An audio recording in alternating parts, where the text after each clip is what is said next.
Ich bin nicht allein, doch fühle mich einsam. Bin 0,0 mit meinen Gefühlen im Einklang. Seh mich nachher, wollt doch fürchte das Scheitern. Ich tanze auf der Party, doch eigentlich würde ich gern heimfahren. Himmel hoch, jauchten, zu Tode betrübt. Ich hätte gerne Sonne, doch der Mond, der genügt. Nur weil ich über exzellente Strophen verfüge, heißt das lange nicht, dass mein Herz sich nicht wohl anfühlt. Und ich weiß ehrlich selber nicht, woher das kommt. Auch am helllichten Tage sehe ich alles sehr verschwommen, als hätte man mir irgendwann einmal den Kern entnommen. Ich bin zu lang durch dieses tiefschwarze Meer geschwommen. Ich bin psychisch labil, ich fühle mich wie ein Freak. Nicht gegen die Welt, sondern gegen mich selbst führe ich den Krieg. Mich packt dieses kalte, leere Gefühl nach nem Sieg. Egal, was ich erreichen mag, genügen wird's nie. Doch ich kämpf weiter, mein Herz, mein Weg. Weiser der Selbstzweifler in mir, mein ständiger Begleiter. Doch ich lebe weiter, aufhören ist keine Option. Bekämpfe die eigenen Dämonen und besteige den Thron. Es zieht sich wie ein roter Faden durch mein Leben. Große Taten, wenig reden, denn der Tod erwartet nämlich jeden. Muss der rohen Angst entgegentreten. Mein Herz rast, Erinnerung schmerzhaft. Doch was mich nicht killt, macht mich stärker. Spür die Kraft in meinem Innern, nenn es Kernkraft. Und die Kraft, die mich runterzieht, Schwerkraft. Atme ein, atme aus. Kein Zurück, nur geradeaus. Die Gaffer stehen am Gartenzaun. Wann zerbricht sein Kartenhaus? Der Druck steigt, Lunge fragt, wo die Luft bleibt. Blut, Schweiß und Tränen schimmern leise im Moonlight. Braucht nicht mal eine Sekunde, nur einen Bruchteil. Glaub nicht an gut oder böse, wer ist schon schuldfrei? So, Fokus, ja alles in Slow Motion. Heder sehen wie Ameisen aus hier von hoch oben. Zerleg sie in Protonen, dreht sie im hohen Bogen durch die Galaxie weg auf dem Betonboden der Tatsachen.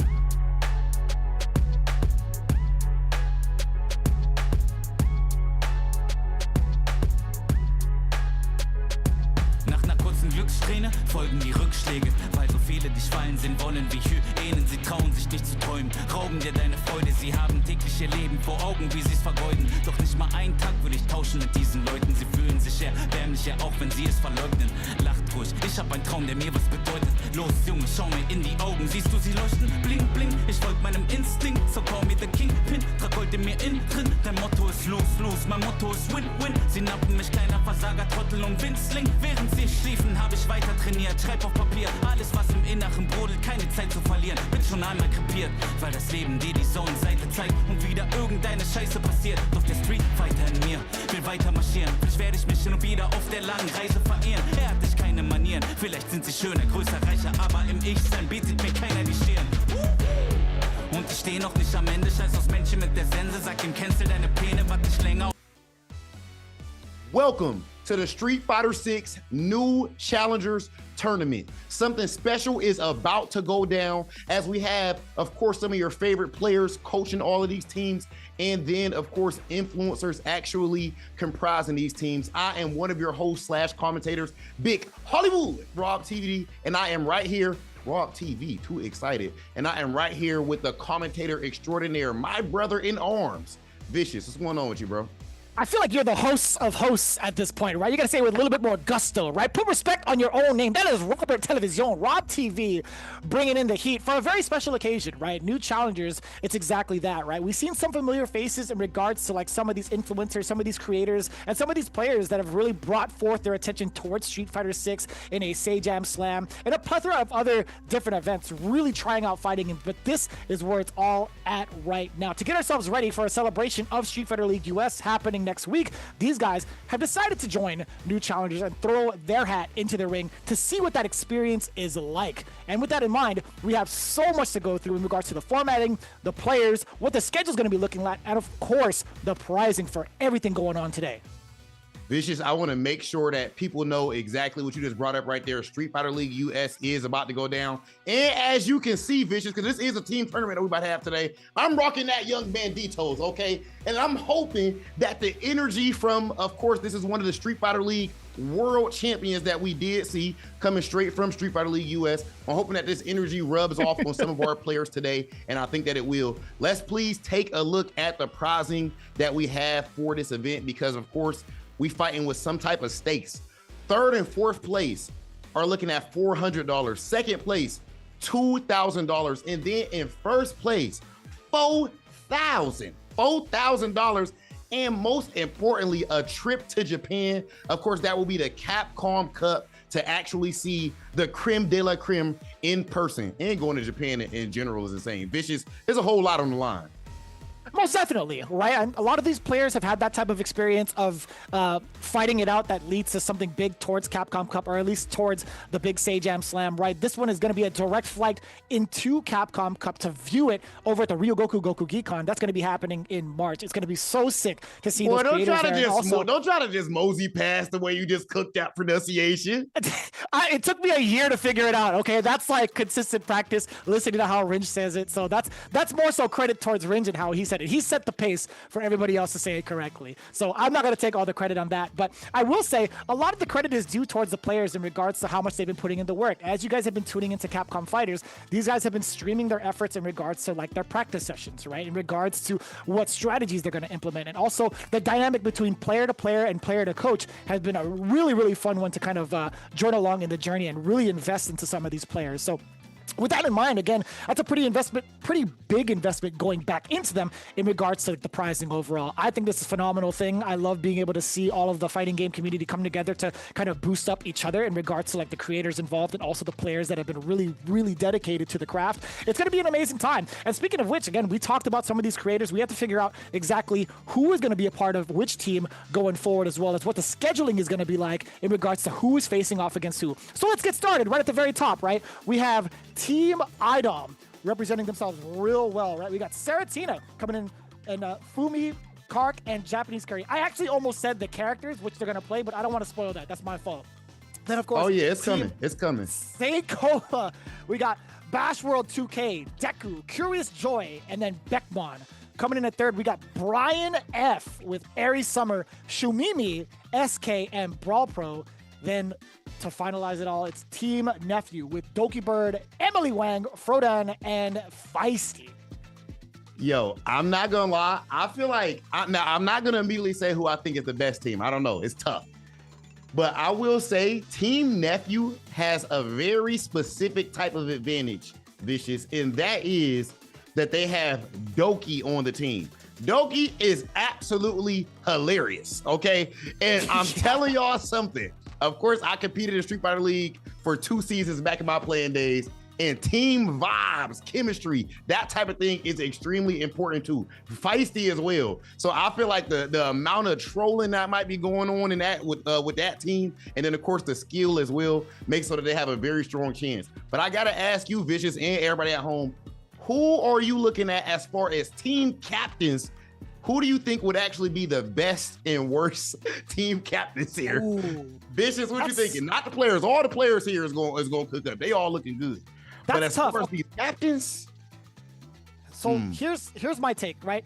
For best, it goes between Brian F and Nephew, just because of the fact that they have the experience of being the coach in different formats, right? Specifically Sejam Slam, and they found a lot of success through that in multiple seasons. However, I am biased towards like when it comes to, I won't say worse, right? I want to say like the most inexperienced right now. Like I don't know how often iDom has been in a coaching position, although he's a phenomenal player. There has been a segment where he didn't know how to back tech roll, and that was highlighted, and that actually that's crazy. That's crazy, brother. Oh no. You know what I'm saying? Like so, I'm concerned. I'm concerned for Team iDom just based off of that alone, but I love iDom. He's my boy. And of course, my other brethren, Seikola, I've never seen him really in a coaching position. So I'm actually kind of curious to see like how he's kind of evolved into this current position to like gel with the rest of his team. I have seen some of the efforts on their streams to see how they've all tried to like get their sessions in. So I will say I'll split it with 2 and 2. I think I'm favoring a little bit Nephew and Brian F just based off of experience, and then the newcomers when it comes to coaching, I think like iDom and Seikola. I think iDom has actually been a part of Sejam Slam as well, if I'm not mistaken, but I have to double check. I know there's been a bunch of other players. I know there was like Chakotay, Shine, JB, Diaphone, but I'd have to double check. I don't think I've seen iDom on a Sejam Slam. I don't think he did, but either, right? So honestly, I like your takes. Brian is kind of broken as far as a coach. Y'all know the type of YouTube videos that Brian makes and everything. I mean, over the years, and he has a lot of experience also with like Sejam Slam. Brian knows how to break stuff down, and of course, a strong player in his own right. Unless he's watching this right now, I'm sure he's probably streaming or something like that. If you're watching this, Brian, you're trash. All right, brother. But in this situation, I got to make sure I actually show you your proper respect. So my man's Brian F. definitely, I think, is the most broken coach. I will say this, when it comes to Seikola, I was a bit surprised. I'm like, okay, hold up, how my man Saint go about coaching? And in his player chat or whatever, He's running a nice, tight ship over there on Discord and everything. I see him in there like, hey, look, I'm gonna put you in first because da-da-da-da. I'm gonna put you in second because I can tell what your mentality. Now, it sounds good. And I believe that he actually has a good chance to pull something off right here. I will say this to the other three competitors. They all have tournament experience. Brian F., former tournament player. iDom, tournament player. Nephew, tournament player. And St. Cola, of course, is a commentator. If Team St. Cola wins, I don't care if he's playing or not. I'm talking trash to the other three guys for the rest of eternity. That's no Move disrespect to over, St. Cola's Coach team. Carter, come in, Coach Cola. That's what it's gonna be, right? They're gonna make a biopic of Coach Cola. If you can't do Coach, honestly. right? That's how it goes. Yes, 100%. But you know, I gotta say, bro, as far as this overall event, I think this is so fire. We see this type of thing going on in Japan. I think we saw this type of thing going on first with all of the influencers and everything, and coming and bringing in a lot of new players. And then of course Sage Jam Slam doing it, and then of course we have it here now with the Street Fighter 6 New Challengers Tournament. This type of event is extremely special, and I think it's really dope how in depth all these players are. Man, when it comes to iDom. If I'm not mistaken, so iDom yesterday, he wasn't able to pull up to training. Not to air out your dirty laundry. He just must have some serious stuff going on. I don't know. Or bad coach. But either way, he was not able to pull up yesterday. What is wrong with you, man? KarQ actually pulls up, and he actually did. He went ahead and trained some of the players for iDom instead yesterday, which is really cool. And of course, I'm just joking on iDom. All these people are my good friends and all that. So we're gonna definitely see not only who has the best players, but also who's able to keep calm. And I'm interested in checking out the streams as well and seeing who would like to play with their mics hot. Some people don't want to hear nothing while they play. Yeah, it's true. Other people like Cobb yelling in the background. It's gonna be interesting to see if they have that figured out. Yeah, it's funny enough too. I did spend a lot of time kind of like hopping in stream to stream. There actually have been a lot of moments where players from opposing teams would actually come in and help each other towards like learning the matchup or even like playing a set, whether it's like in a casual room or even like sometimes running into each other in rank, which has been kind of funny. But it's also pretty inspirational. It's like these are the cats that are taking it to a whole different level, right? They're not hiding tech from each other necessarily. They are willing to go the extra mile to be like, listen, if I ask you for a set, like, even though I might have the advantage or might be like a higher skill level, it still like levels me up as well to kind of force you higher and beyond, right? It's like one of those things, like a very, very interesting mentality. I feel like the Japanese community has really honed that well. I think the European community is starting to do so as well. So a lot of really influential moments coming in from these last couple of days watching these guys stream. So I'm really, really proud of them overall to see how much they've adjusted towards like Street Fighter 6 and also coming back into it from their initial journey, picking it up like a while ago too. So it's cool to see like the evolution of like all the players and their mentalities overall. I'm just really excited to see how it all kind of blends together now when stakes are on the line, right? And you know what? The stakes are on the line indeed, Vicious, as now we actually have our first match prepared. Let's go ahead and get into it. It is going to be Dark Neff going up against Brian F. Let's go, Brian. Now, of course, that is an obligatory and, you know, a greeting. Let's go, Brian. That is not biased right there. Of course, love Dark Neff, love Brian F. And then match 2, we have iDom versus St. Cola. That picture from iDom right now. You know what that picture's from right there, don't you, Vicious? That iDom pic. Sure do. Big winner. That is for sure. What I want to know is, where did St. Cola get this modeling photo? His fro is looking like, why you trying to serve? You trying to serve face? His fro is actually like symmetrically perfect. And he got the lineup too. Yeah. Like I'm no hair connoisseur, but I'm just saying, like, that is a pristine cut. The way that light bouncing off it right there is definitely the play. So I think we're actually on stream gonna have the Nephew versus Brian to start. Okay, we officially have our order.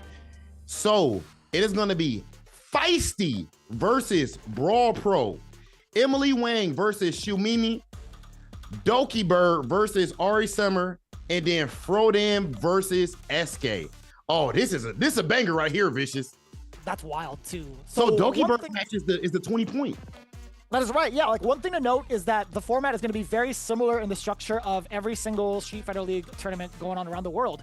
One thing to note is that every single player must play. So as it stands, it's going to be zFiesty versus BrawlPro. That's going to be a 10-point match. Emilyywang versus Shoomimi with 10 points. Dokibird versus airiesummer. That's going to be the big marquee matchup with 20. And then, of course, the extra match just to squeeze out some extra points. Frodan versus Eskay. So with that in mind, we've kind of narrowed it down where the player's skill level is locked in, right? Feisty is actually representing herself with a very impressive rank, I gotta say.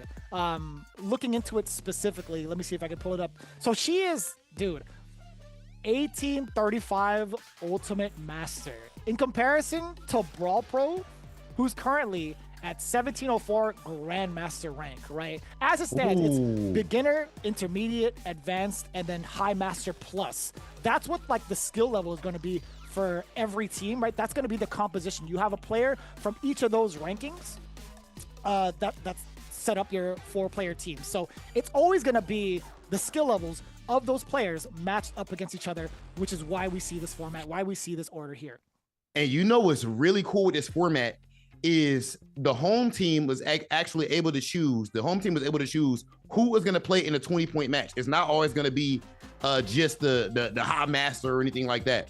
So actually, the Dokibird versus airiesummer, these are both in the beginner class, and they are playing for the most points here. And is it team 1 or team 2? Player 1 or player 2? That's the home team. I'm gonna have to check with production. So as it stands right now, the left side is the home team. So they did have the advantage of being able to like choose that 20-point match.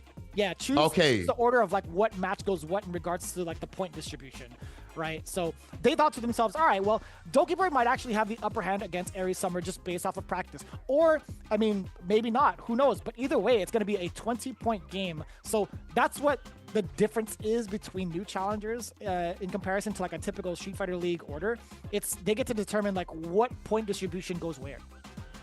Okay, and I know exactly where we about to go into our first match. Let's go ahead and get into it.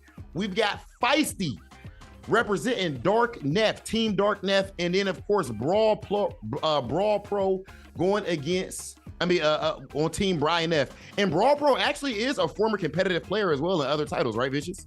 Yeah, so he's been a very active pro gamer in like the Tekken series as well, in the Tekken community as well. He's actually moved on to Street Fighter 6 for this exact event, and also for like a good amount of time, I will say. He's been grinding it out with the Zangief and has been a really big fan of this character.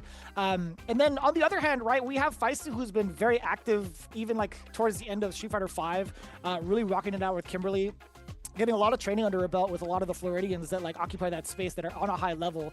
And a couple of tidbits between both, right? Like BrawlPro loves any sort of matchup with Zangief. It's like a love-hate relationship when it comes to Zangief for him. And then Feisty, on the other hand, there are a couple of blurbs that's more directed towards Shine, her former coach, who's like, she's the only Kimberly that can play footsie, and then looks at Shine. Okay, already starting off with that body splash.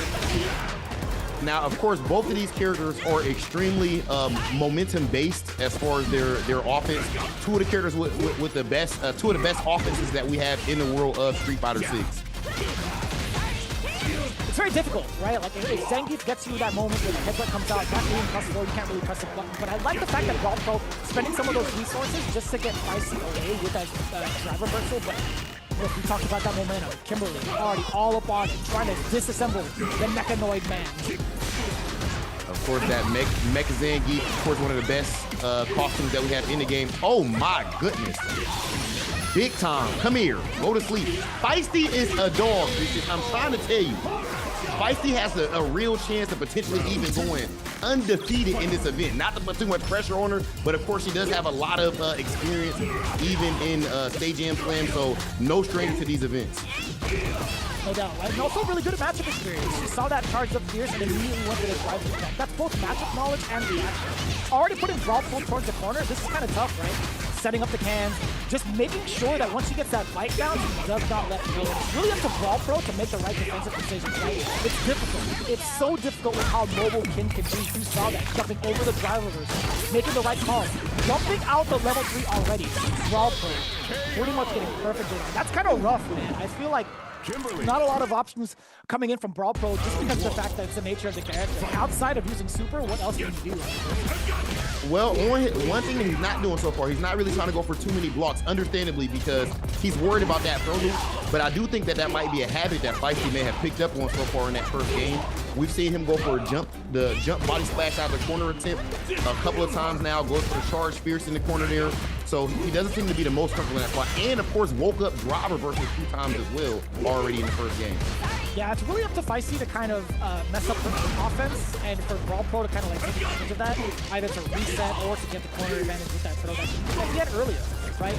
But Feisty already on her way towards working BrawlPro towards the end. If it's not her turn, she'll play it out just fine, right? She wasn't burnt out after all, but now BrawlPro slowly starting to creep his way in, throwing a couple of these normals to kind of close that space and prevent Feisty from getting on in for free. Also, spending that drive gates immediately, putting yourself into burnout, but for a good cause, right?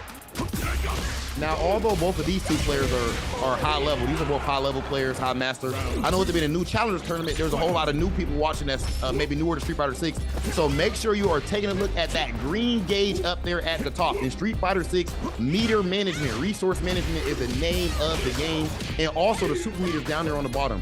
Right now, because BrawlPro has level 3 with Zangief, he gets an immediate startup 0 frame level 3 super that now Feisty is gonna have to be conscious of when going for her pressure. Yeah, you can think of it this way, right? Like the more flashy icons that Zangief has on his UI, right? Whether it's like the drive rush, the drive gauge specifically, or like having 3 bars to his name, like if the closer you are to him and it's his turn to play, the scarier it gets, right? You don't want the big man giving you a big hug. Feisty with a little drop there. Again, a lot of BrawlPro has decided that it's worth it in this matchup to use drive reversal in order to slow down Kimberly's pressure, and it's definitely a smart idea. Look at those jumps out, but see, tried to jump out of the corner again. Feisty makes the read, and that critical art is definitely gonna do it. You get extra damage, of course, from the level 3 when you are in yellow health. I think you get critical art. Extremely well done on the standpoint of Feisty. So difficult, right? I think the layers of offense Feisty was presenting just really smothered the way BrawlPro wanted to, 1, get out of the corner, and 2, also play neutral, right? I think there's so much mobility behind Kimberly that makes it ambiguous towards how she wants to approach. And what's really dastardly is like trying to snipe her out in the air because of the fact that she has like a way to change her trajectory mid-air with the elbow drop. That makes it that much harder for Zangief to try to interrupt. Yeah, that matchup right there was extremely, that was a banger to start off with. And I know that the energy is going to be staying up there the whole freaking night. That was definitely phenomenal play. I honestly really liked BrawlPro's strategy as well. I believe that when it comes to defense, the offensive side of Street Fighter 6 is so strong. You want to make sure you are making your reads on defense. You can't be scared. You got to go ahead and commit to something. And right there, he was committing, but Feisty was just too on point from the neutral game standpoint and as far as those reads on the offensive side. You know, not too bad for someone who spends a lot of time on their stream analyzing Hell's Kitchen. She's a big Gordon Ramsay fan, by the way. Analyzing Hell's Kitchen is great. She is one of the top premier backseat analysts for Hell's Kitchen, which is why she's always trying to cook people up, right? So I'm impressed. I'm genuinely impressed by the way she layered her offense, but BrawlPro definitely not out of it yet, right? We still have some more matches to go through in regards to like how the format is. It is round robin after all, so we are going to see more of that Zangief coming through. BrawlPro, I have a lot of confidence in him with the way he's going. But moving on to the next one. Emilyywang versus Shoomimi, Mai versus JP. Okay, so we have completely different style of character now from Zangief and Kimberly by having JP pop out. JP, of course, is a bit of an all-arounder, but he's especially known for making his bones when it comes to that zoning game, aka trying to keep his opponent at bay at long range with these projectiles. You see him throwing out that ghost. He wants to control the screen, and Mai wants to get in and get to tossing those EX things. So far, I like the sequence that Emily was kind of presenting, right? Understanding that she needs to throw out those fans to start her offense and then going for the modern combo to ensure that she gets like some way to return out of it. So really nice approach up until this point, right? She had the life lead, Shumimi also being able to get that back throw. That's everything, right? Being able to like steal away positioning or at least movement from your opponent is such a big deal. Look at JP. He's kind of more of like the zoner kind of character. Granted, he can throw down, right? He's got an old rhythm to him, but he primarily wants to be within mid-stream. Another level 1. Actually doesn't get avoided. Oh, it hit.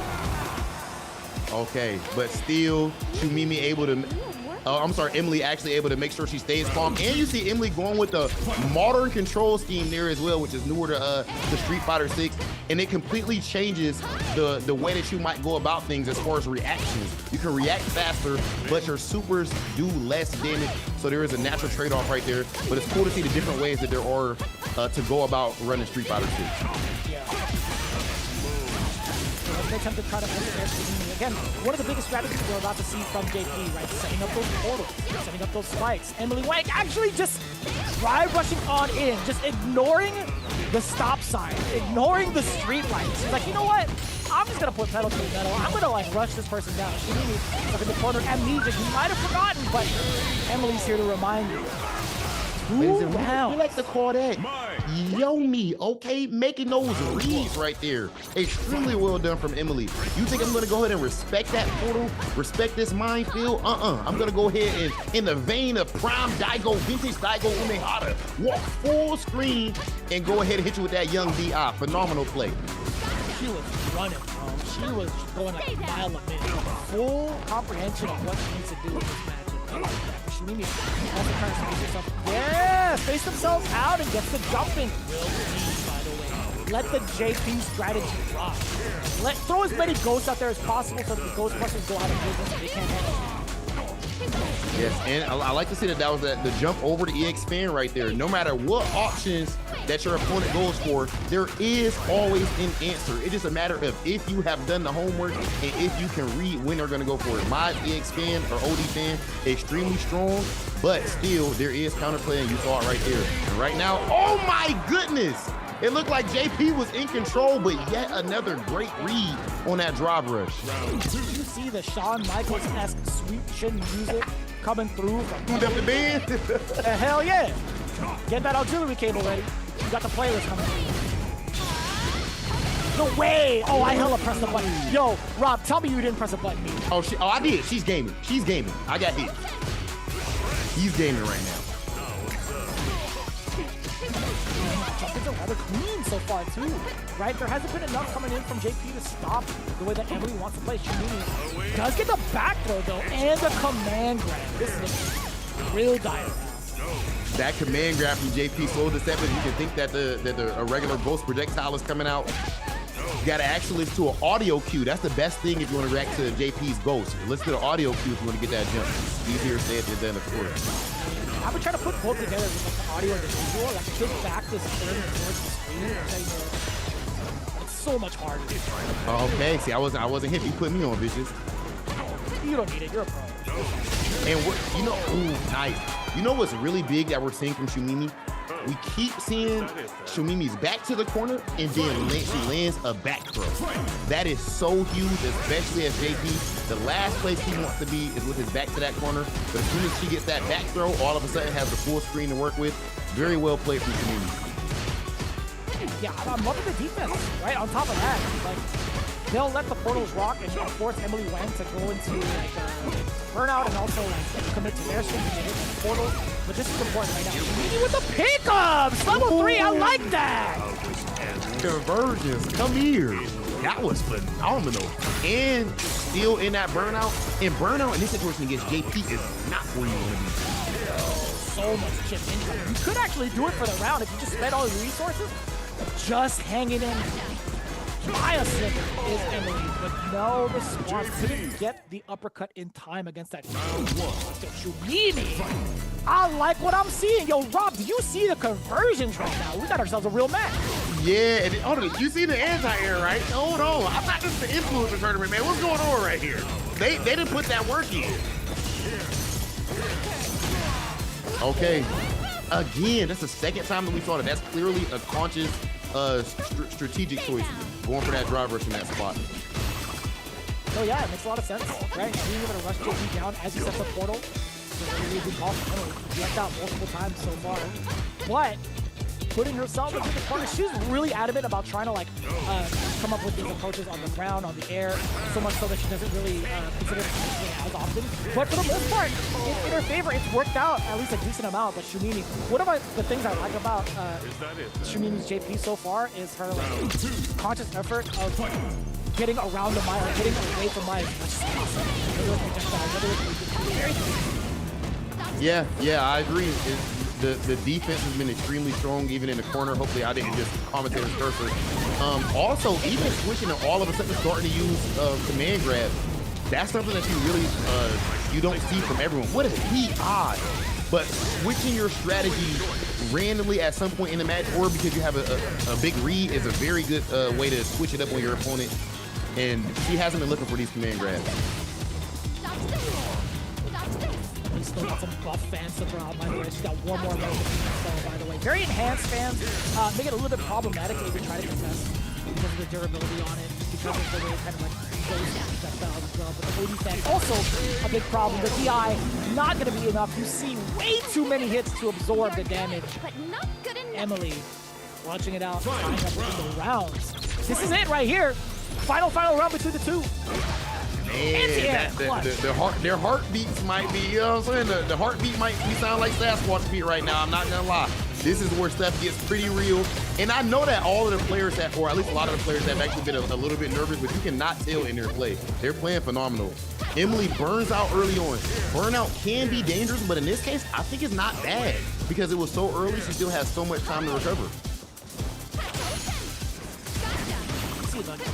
Ridiculousness of like Emily's approach. Despite being in burnout, she was hitting the 5Ds of dodgeball, right? Like she was getting around every sort of projectile that Shoomimi was throwing at her, and I love that recovery.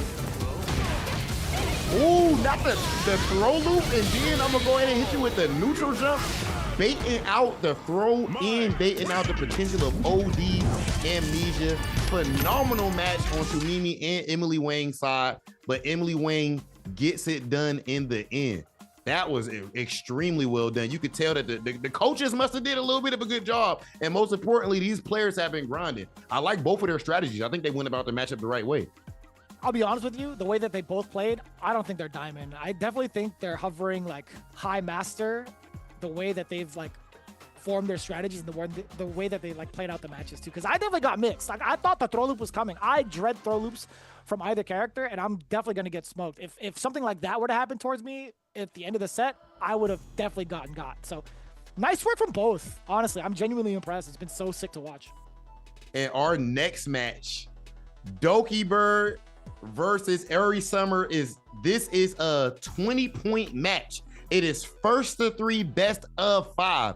And these two players, of course, as you see, Doki going with that Honda, and then of course we have Summer going with Jury. This is about to be a banger 20-point match, and it is best of 3, first to 3. So that means that there's even more time to adapt. 3 matches out of 5.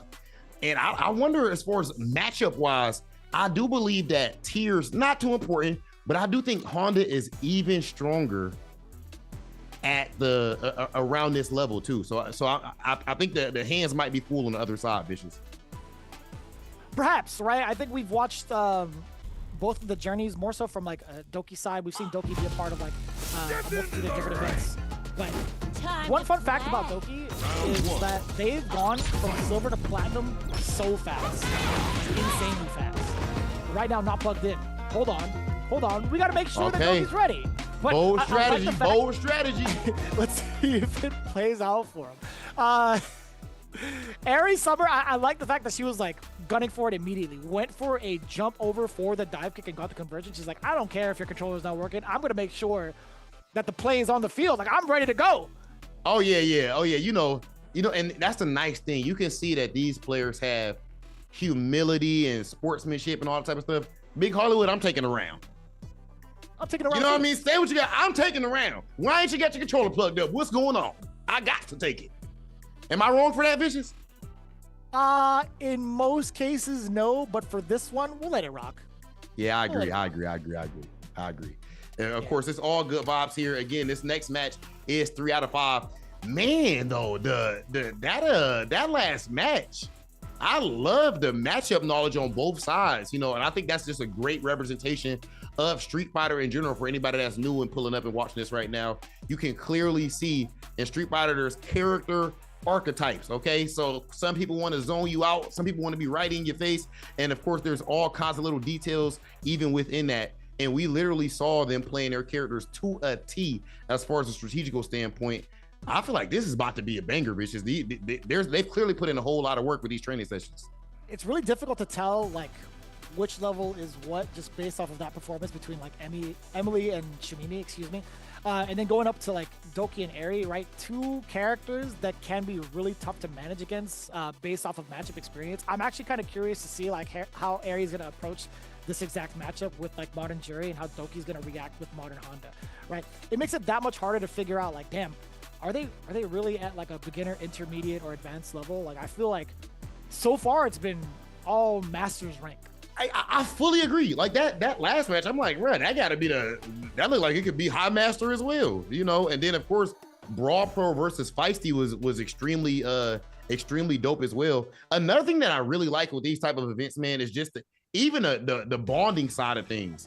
You know, I know even when it comes to a player like Shine, Brian F, a lot of these people ends up being actually friends with all of the players that are on their teams as well. And I'm telling you, this is a huge part of winning team tournaments. It's not only the skill, it's also the way that you guys all get along. As lame as that may sound, it is absolutely the truth of the matter.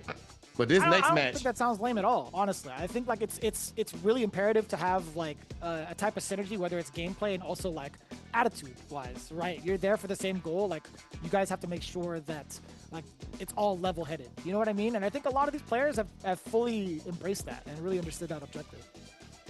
So in our next match, character matchup-wise, what do you think as far as what I'm saying as far as the E-Honda? I know everybody goes on Twitter and they complain, or they'll judge tiers based off of, okay, we actually have our next match now. Okay, perfect. But based off what the top players are saying, something like that. But I actually believe the tier list, it changes level to level. Oh, they swing it off. They're swinging immediately, Jeremy. I like it. One of the things to note too, like Dokibird's been a part of those events previously, part of like Team Brian F. Last time though, we saw Dokibird like messing around with Zangoose, a different type of character coming through and already trying to like abuse the headbutts, even while in burnout, right? Still go. But I'm actually rather impressed. Yo, Aries holding on to not only the drive gauge but also the life. And it's difficult if you see this headbutt coming through multiple times over. Counter is gonna turn the fade. Roundhouse quickly hitting both sides of the hair buns. I'm loving the pressure right there. I like the headbutt spin is definitely extremely strong strategy. And then that pressure with all those underhand slaps. Did you see that interrupt the butt slam? The jump medium punch into the dive kick? I'm actually surprised it clipped that way. That was sick. Yeah, that was a very unique interaction. You know, as far as on Doki's side of things, oh my goodness, in burnout is gonna do a lot of shit. And on Doki's side of things, remember, that's the home team. So they had the faith that Doki was the best option to go with in their ever important 20-point match. And so far, Doki making it seem like they made the right choice. So our area is looking phenomenal too. We'll see about that, right? I think, you know, it's funny enough that this exact strategy that Doki is implementing, right? Like being able to abuse butt slam, being able to abuse headbutts. Funny enough, that works a lot in a multitude of different skill levels. I'm not even lying to you. Like, if they don't have anything else to do against like headbutts, they don't understand it's just quite hard yet.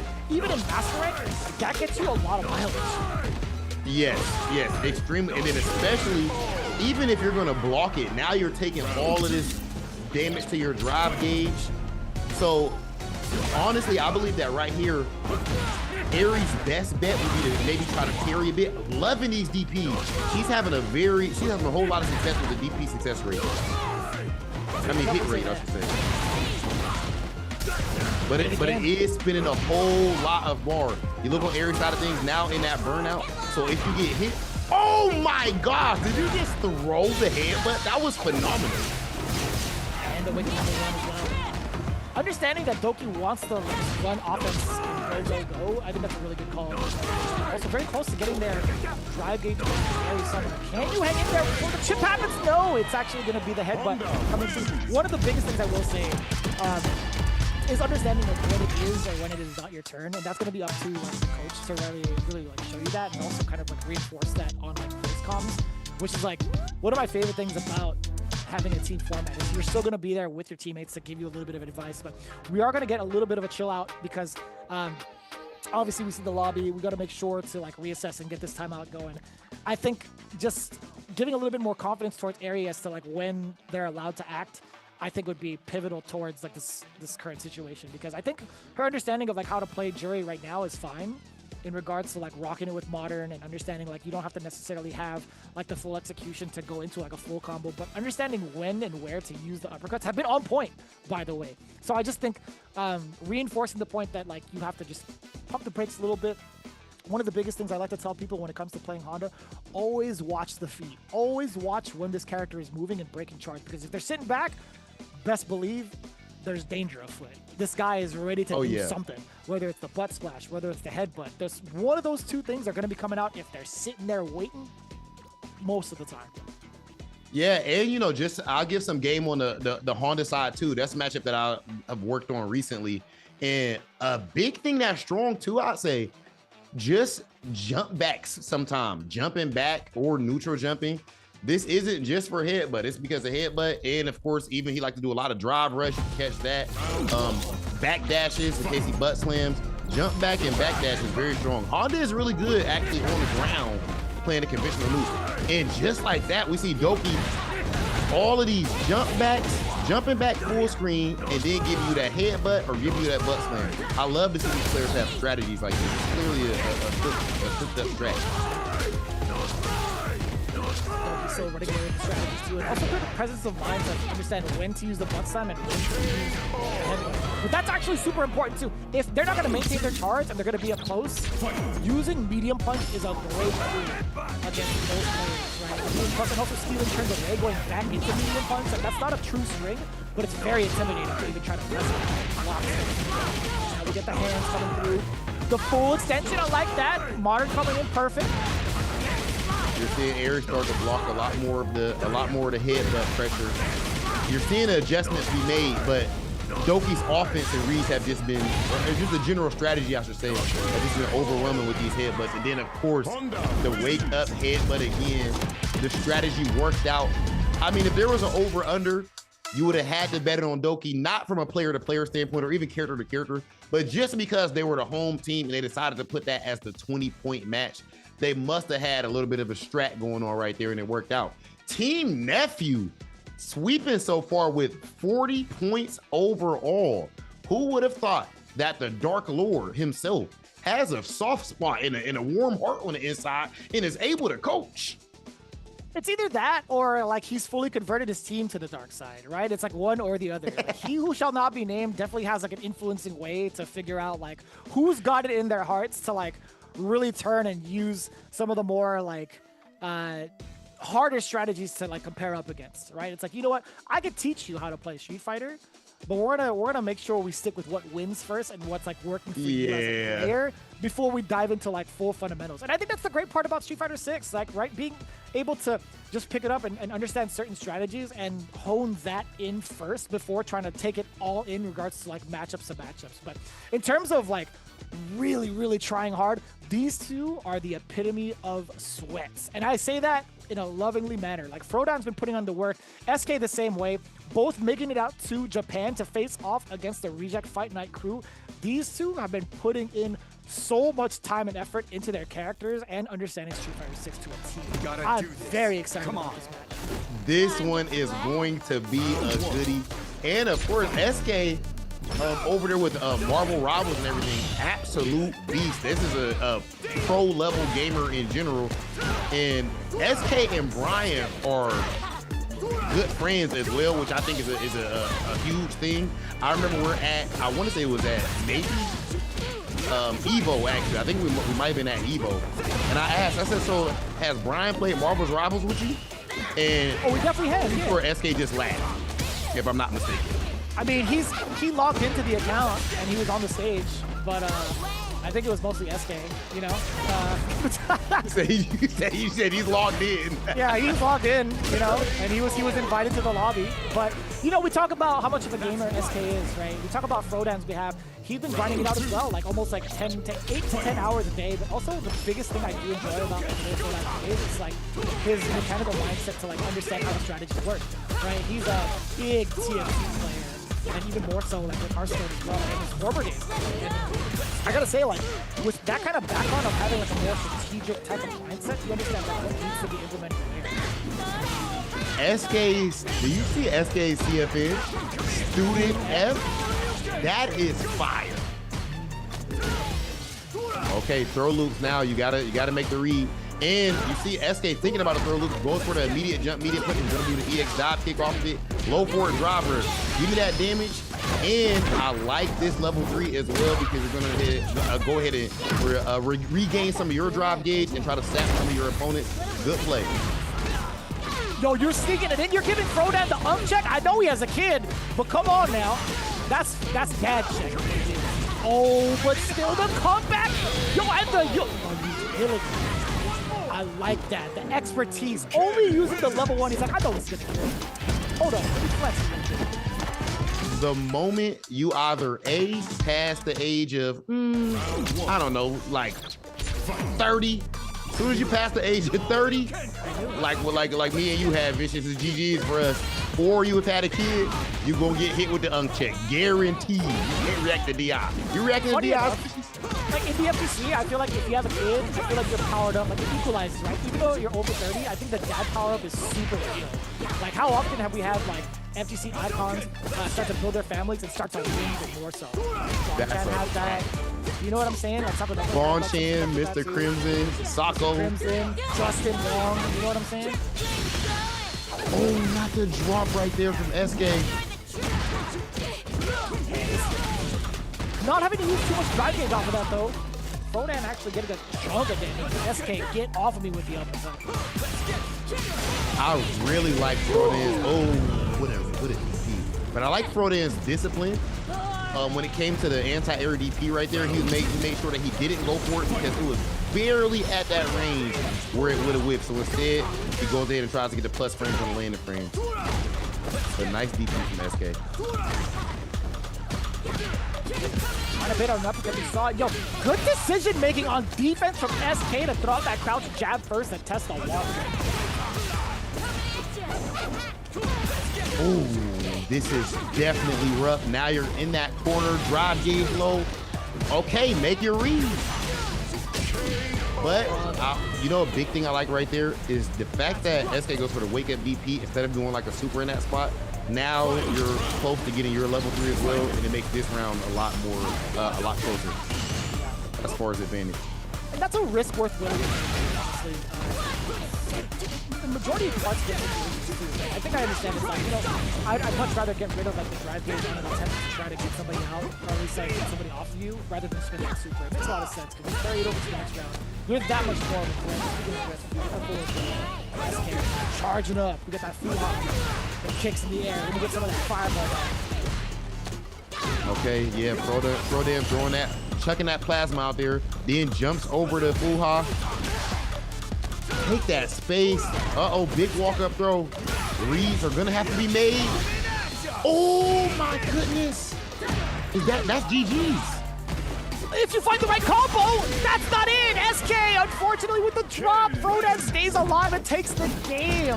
Oh man, that was rough. Eskay, there was a big opportunity for a punish counter to dump out the rest of your drive gauge into level 3, especially if you're in critical territory, you get that much more damage. But as it stands, Nephew with a full sweep 50 over Team Brian F. The dark side has taken over the right and just. That's what happens when you embrace the Satsui no Hado, okay? I remember, Nephew, I remember the old you. I remember Light Neff, back when you was the quiet, nice guy and all of that. The paladin of light. Everything changed.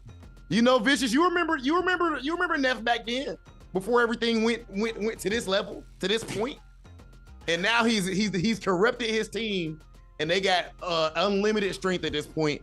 Dark Neff and the whole squad getting those dubs. Hey man, Frodan is nice though. I like that Ken. Yeah. I was kind of worried because like Eskay is a perfect parry machine, right? If there's anybody who could parry as much as KarQ does, I feel like Eskay is definitely a nominee for that because she is ridiculous when it comes to those perfect parries. We've seen a lot of highlights coming in from her. And also, I feel like she's one of the few that have fully parried Chun-Li's Super R2 in Street Fighter 6 consistently. I'm actually mad impressed with that. But yeah, man, super impressed to see how it played out for Team Nephew, but also Brian F's team. Although they didn't walk away with any points this time, they are still going to be in the hot seat as they're switching over into round 2 to face off against Team iDom. Yeah, you know, I feel like all of the matches were fire too, man. And then even the way that to start stuff off, the BrawlPro versus Feisty was extremely sick. My favorite match in all of that, what was the match before Doki's match? It was Emily versus Shumimi, and funny enough, that's actually one of my favorites as well. That match was too good, dog. Like, that was absolutely fire. Yes, the Emily versus Shumimi was crazy. I just think that the way that Shumimi and Emily went about their character matchup strategies, I think was phenomenal. You seen Emily using that OD fan. You seen Shumimi trying to set up all of that zoning. And then, of course, the back throws. Guys, when you're watching fighting games or specifically high-level any Street Fighter 6, look at what happens when somebody's back is to the corner. A huge thing you've seen is that Shumimi was able to get a lot of back throws off, and that was extremely strong for her. And then if you look at the Brawl Pro match, he's trying to jump out of the corner, trying to body splash, trying to wake up drive reversal. Your opponent has to give you information. They have to show you what is really on their mind when their back is to that corner. And I think we're seeing that a whole lot in these matches so far, Vicious. I do have a question for you. When you see like the character spread and like the players using said characters, I gotta ask you, do you think there's like some sort of preference towards like the character based off of their personality? Oh, for sure, in general? Or are you saying in this specifically? We could talk about both, honestly.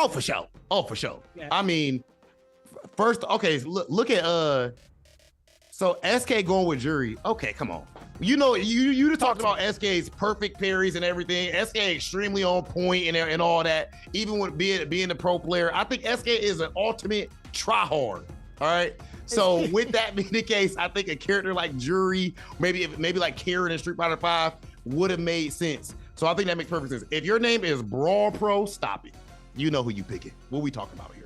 Like, I think the biggest things that kind of like come to mind is when I see Frodan, you see that profile picture, then you pick Ken. It's like, all right, two flashy characters that look sick and that are mad cool, right? That's one of the things that are highlighted with me. Then like I've watched some of like Doki streams. Doki can be kind of a troll sometimes, so I think like kind of actually makes sense. I'm putting it lightly. E-Honda definitely makes a lot of sense too. And then Feisty with a name like that too, with Kimberly, I'm like, yo, I'm sensing aggression, but it's really well calculated. Emily also going in with Mai, I like that choice. I'm not too sure how to really decipher the Mai pick coming in from Emily, but you know what? Playing to win, maybe influenced by the Dark Neff, could possibly be. Yeah, and I'll tell you, yo, Doki.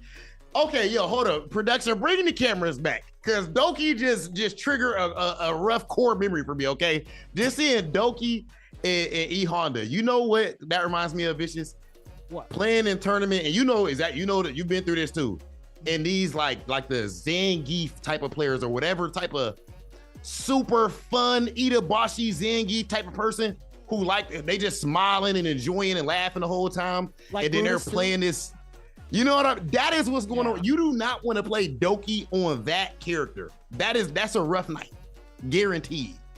I feel like the nicer they are, the more difficult of a brawler they play. Like, or at least like the grappler kind of characters, right? Like they are nice in regards to like their demeanor and their personality. They're mad funny. But they got some things to really air out, and they're doing. There's something going on up there. You know what I mean?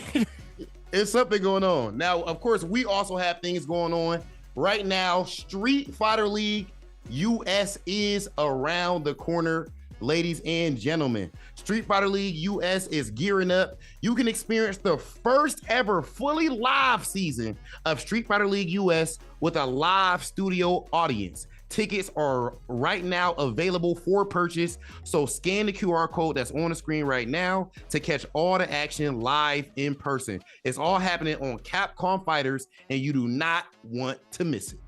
Most definitely not. Scan that QR code now because it's a whole different experience when it comes to a live show. Highly encourage you guys to check it out if you've never been before, and even space it out if you wanted to. You can go to round 1, round 2, but I guarantee you, you do not want to miss the finals. And also, if this is kind of influencing you to pick up the game, guess what? We have the perfect time for you to do so.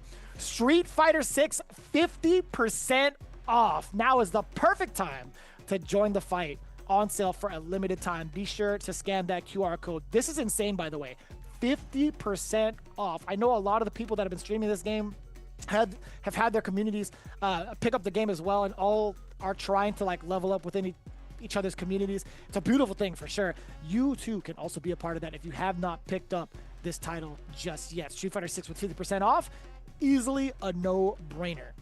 Yeah. Make sure y'all pick that up. And when you get your game, make sure you are also checking out the brand new Outfit 4s. Do not forget to check out the amazing Outfit 4 content that is out right now for Cammy, Chun-Li, Luke, and more, including a recently released Mech Zangief. Show off your new look with some of your favorite characters today. Mech Zangief is in the conversation for best costume in the game. I don't care. And trust me, it pains me to give Zangief players any type of compliment, but the truth is the truth. And another truth is that you are about to see an amazing show. I know we started off great, and it is only going to get better from here. Make sure you guys do not go anywhere because we will be right back.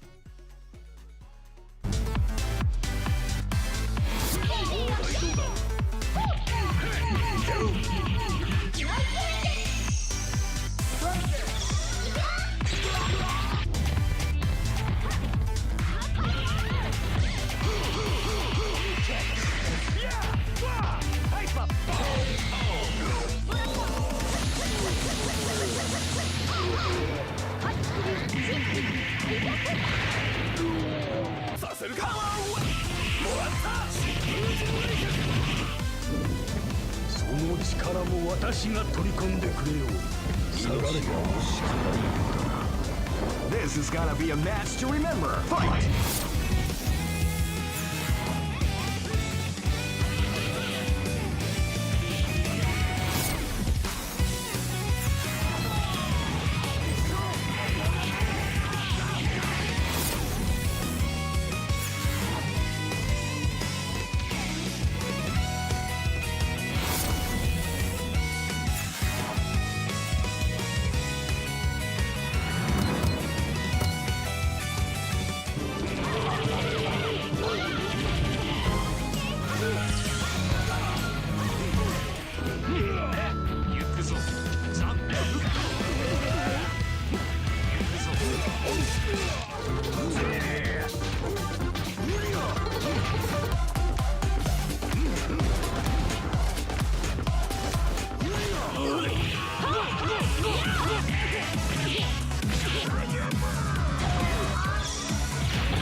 My loyal fans! Look at this body of iron!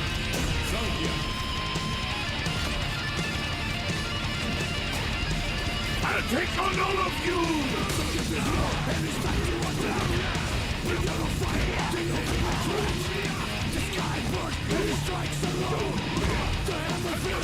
It's time to get serious! This is the last ride! Let's go! Curiousjoi Paris! Fire driver!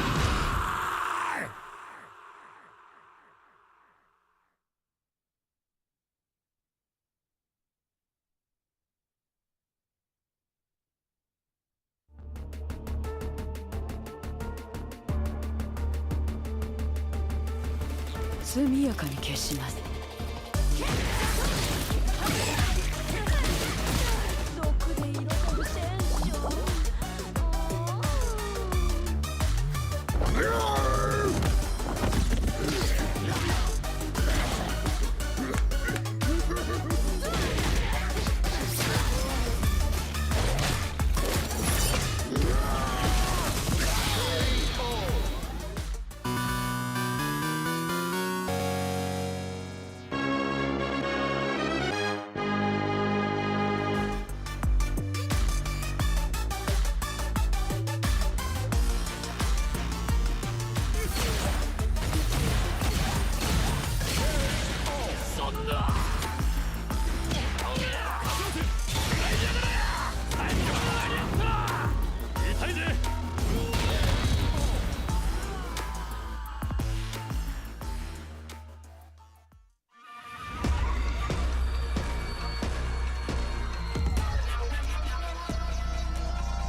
Geschenke. Ich steh kurz vor der Wende und sie heben erst die Hände für die lebende Legende. War der wortkarge Chorknabe, man nannte mich Laborratte, habe nirgends dazugehört, Passagier ohne Bordkarte.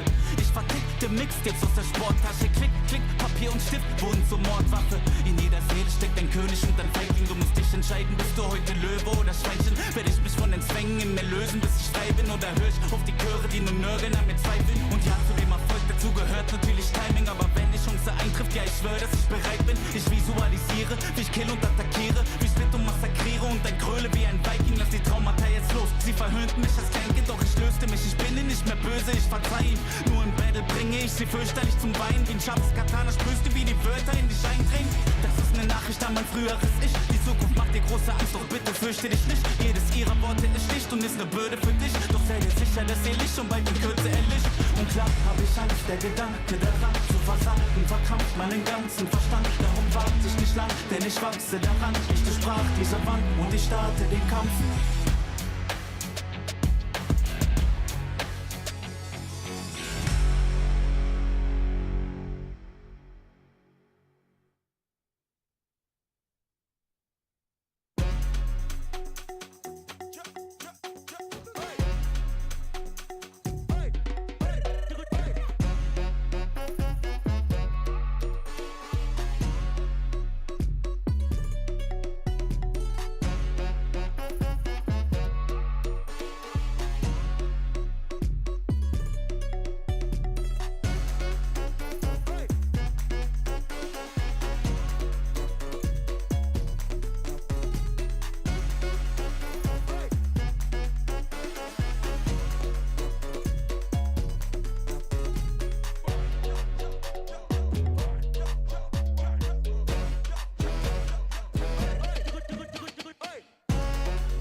I've been hot, buddy. Been hot. Welcome back to the Street Fighter 6 New Challengers Tournament. We just had Brian F going up against, or Team Brian F going up against Team Nephew, and Team Nephew, the dark side, was able to get it done with the 50 ball. But we also had another match just go on off stream. Is that right, Vicious? More so in the side of like on the other end, because everybody on the teams and all their teammates are streaming it, right? So you could watch like that's true. players and go through their journey as well. But as it stands right now, when it comes to like the primary stream, we do showcase like one game at a time, and we have another one running to the side. In fact, we have replay and highlights coming in from that matchup in just a bit. But just to kind of refresh our memories here, it was Team iDom versus Saint Cola's team.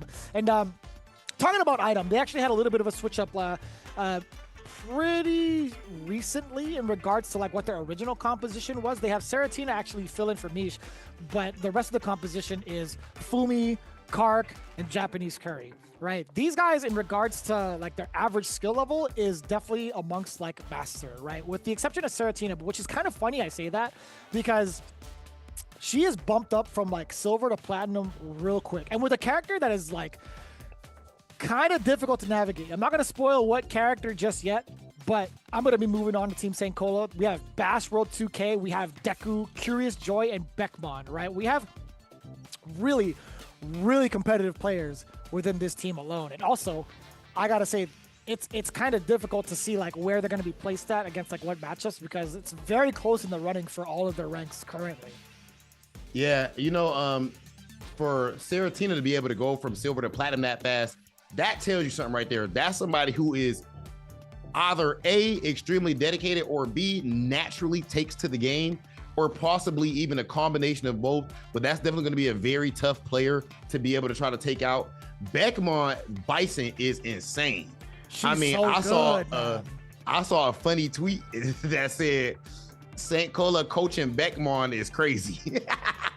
That's Beckmon. Because Beckmon a dog. Come on, man. It might smoke my boy Saint for real. And Curiousjoi, of course, we know that is mid-best activities right there. So it's not going to be an easy match. And, you know, Vicious, I'm going to go ahead and speak for me personally, okay? And say something very important. Hold on. And I'm sorry, my bad on the mid-best. My bad on the Midwest. I was about to say, I'm like, don't you claim one of ours. I'm sorry. Claim one of ours. Sorry, I'm tripping. That's wishful thinking. That's wishful thinking. My bad. As soon as somebody got some good energy and saying they can play, I'm like, they must be from the Midwest. They must be. No, that's us, baby. What you mean? We've been coming with that energy since day one. What you mean, man? We always I think since day one, and then day 10, day 11 came. We still got the vibes. Listen, we still playing. That's why you moved out here for a bit. You couldn't take all the positive vibes. I get it. Go ahead, Rob. So a big thing for me personally in this next match, you know, we got iDom versus St. Cola. Yeah. And I must say, I don't know if Dr. Umar will be happy about this. You know, like just you see what's going on with the captains. What you mean by that? What you mean by that? As far as what's going on with the captains right there, I just don't know if he necessarily would approve what's going on right there. But regardless, this is a competition, at least between the captains and between all these players. A whole lot on the line right now. Vicious, look, why you got your hands out like that, man? I'm putting out the facts. This is the reveal, ladies and gentlemen. Moving on. Although Dr. Umar may not approve, I do approve of this lineup, right? We got Serotina rocking the Aki going up against Bash World 2K's Ryu. I like that. JapaneseCurry with the Bison versus Beckmon in the mirror match. Godlike. Fumi with the JP versus Deku's Zangief. I thought Deku was pulling out the Akuma for some reason, but I love the fact that we get two really conflicting playstyles for the 20-point ball game. And then for the extra match, KarQ versus Curiousjoi. Honda versus Mai. Okay, so the 20-point match is going to be Fumi versus Deku. And I absolutely love that. Fumi, if I'm not mistaken, I've seen Fumi on Shine's team a lot for Stage Jam Slam. And Fumi has been cooking up that whole time. That's going to be a goodie. Again, that's 20 points. That one's going to be 3 out of 5. And with Serotina leveling up so much, I wonder, you know, on Bash World side of things, and that's a tall order to try to take Serotina down. And Aki, when you said making it to platinum, quickly from Silver, Aki of all characters, I think Aki is one of the harder characters to pick up in the game. That's very impressive. I think that character is kind of challenging in regards to like the combo routes that she does have to lead into big damage. I think her utility is very like interesting because it's put together in a way where you have to repetitively practice these combos, right? Like big punish counters can lead to pretty decent damage and corner control, but it's mostly trying to land said damage and understanding like how to execute those combos. Funny enough, I did watch this session between KarQ and Serotina.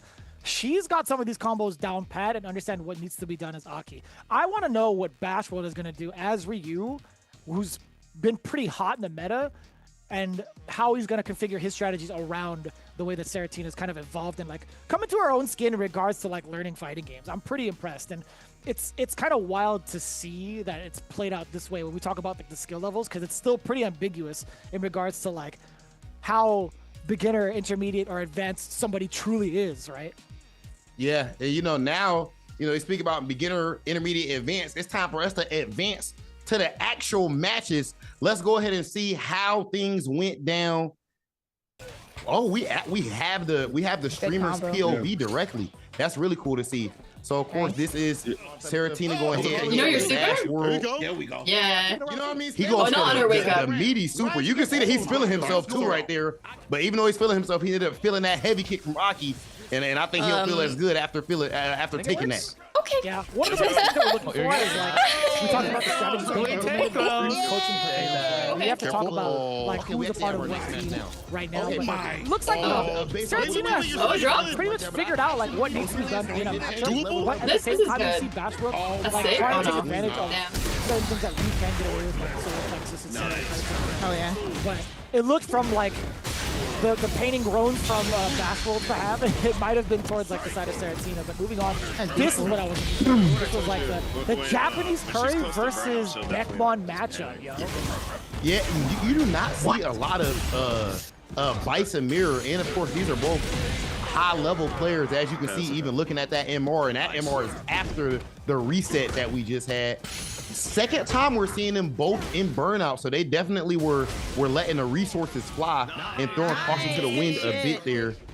But this is one that's hard to call, straight down the middle. Seeing that pressure, oh my goodness, perfect. High knees. Rob, when was the last time you've been into a gym and did high knees like that? I probably was maybe about 16 years old. That's fair. Well, I gotta say too, like, so funny enough, like the background for Beckmon, like her first fighting game was technically Street Fighter 6, and she's done a great job of putting herself on the map with like a lot of the grinding she's done on her stream. And what's not known though on the opposite end, JapaneseCurry was a Marvel 3 player, and they've been playing fighting games since 2009. Oh, that's I think 09er at this point, which you know I'm an 09er. Vicious, I know you before that. You're before my God. that, but I think 09er kind of counts as OG at this point a little bit, man. That's a lot of time. You think so? I definitely think so. Like that's a lot of math to comprehend. But if I have to do that, that's definitely OG I hit her status. once. That's a win. Going into the Fumi versus Deku matchup, we kind of like preface this. Obviously, this is like the marquee matchup. It's 20 points.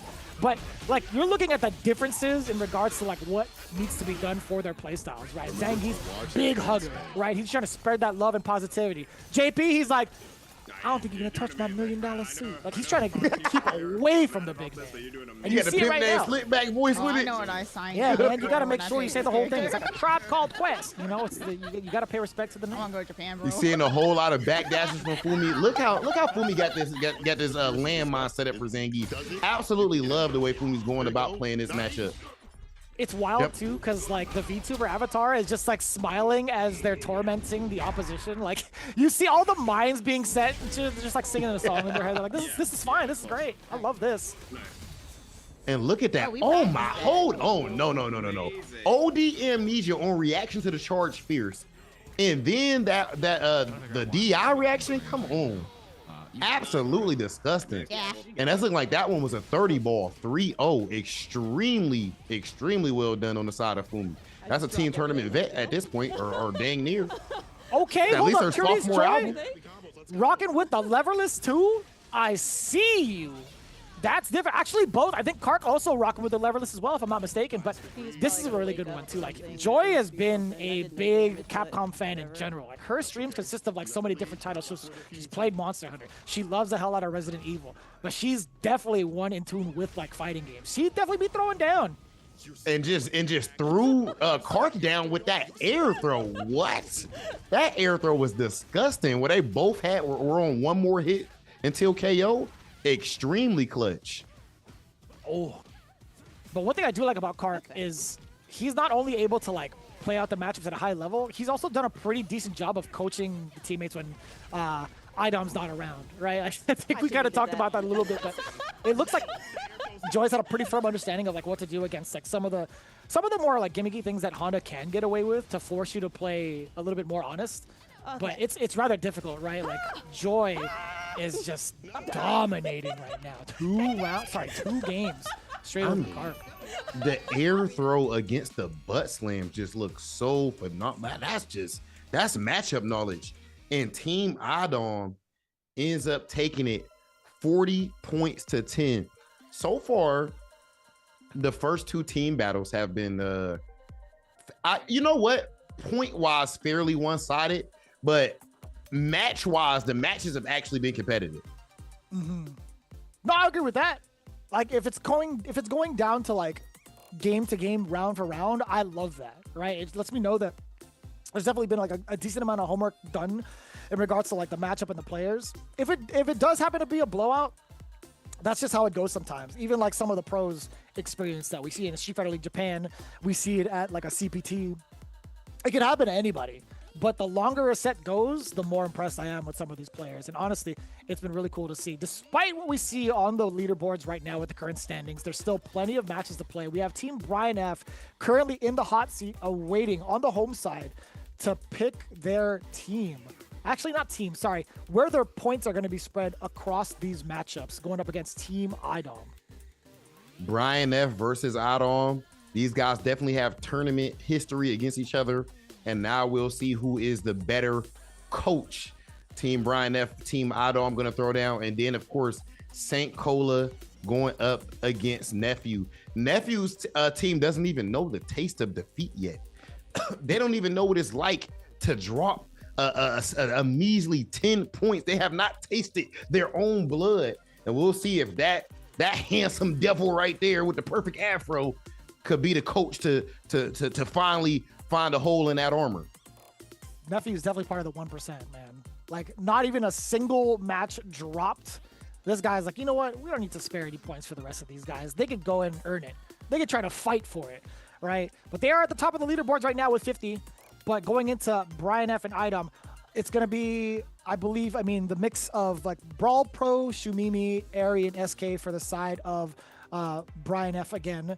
And then from the side of Team iDom, it's Fumi, JapaneseCurry, Serotina, and I do believe, if I'm not mistaken, KarQ.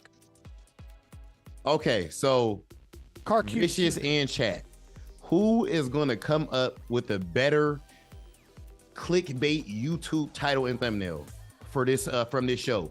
Is it going to be Brian F or Nephew? I'm trying to think about that. Who is better at the clickbait YouTube game? Nephew is good, tough. Man. He's good, but Brian has been evolving, right? Like, he's gone from like talking about his tournament runs and analyzing games to full on like mini documentary series, like mini docu-series. Brian F, I'm ready for that arc, bro. The trailer talking about the lifelong question of like, what are you standing up for? Like, what that whole thing has come from, and where it's like how often it's occurred in tournaments. I was like floored by the way he's put it all together. I am so curious to watch that.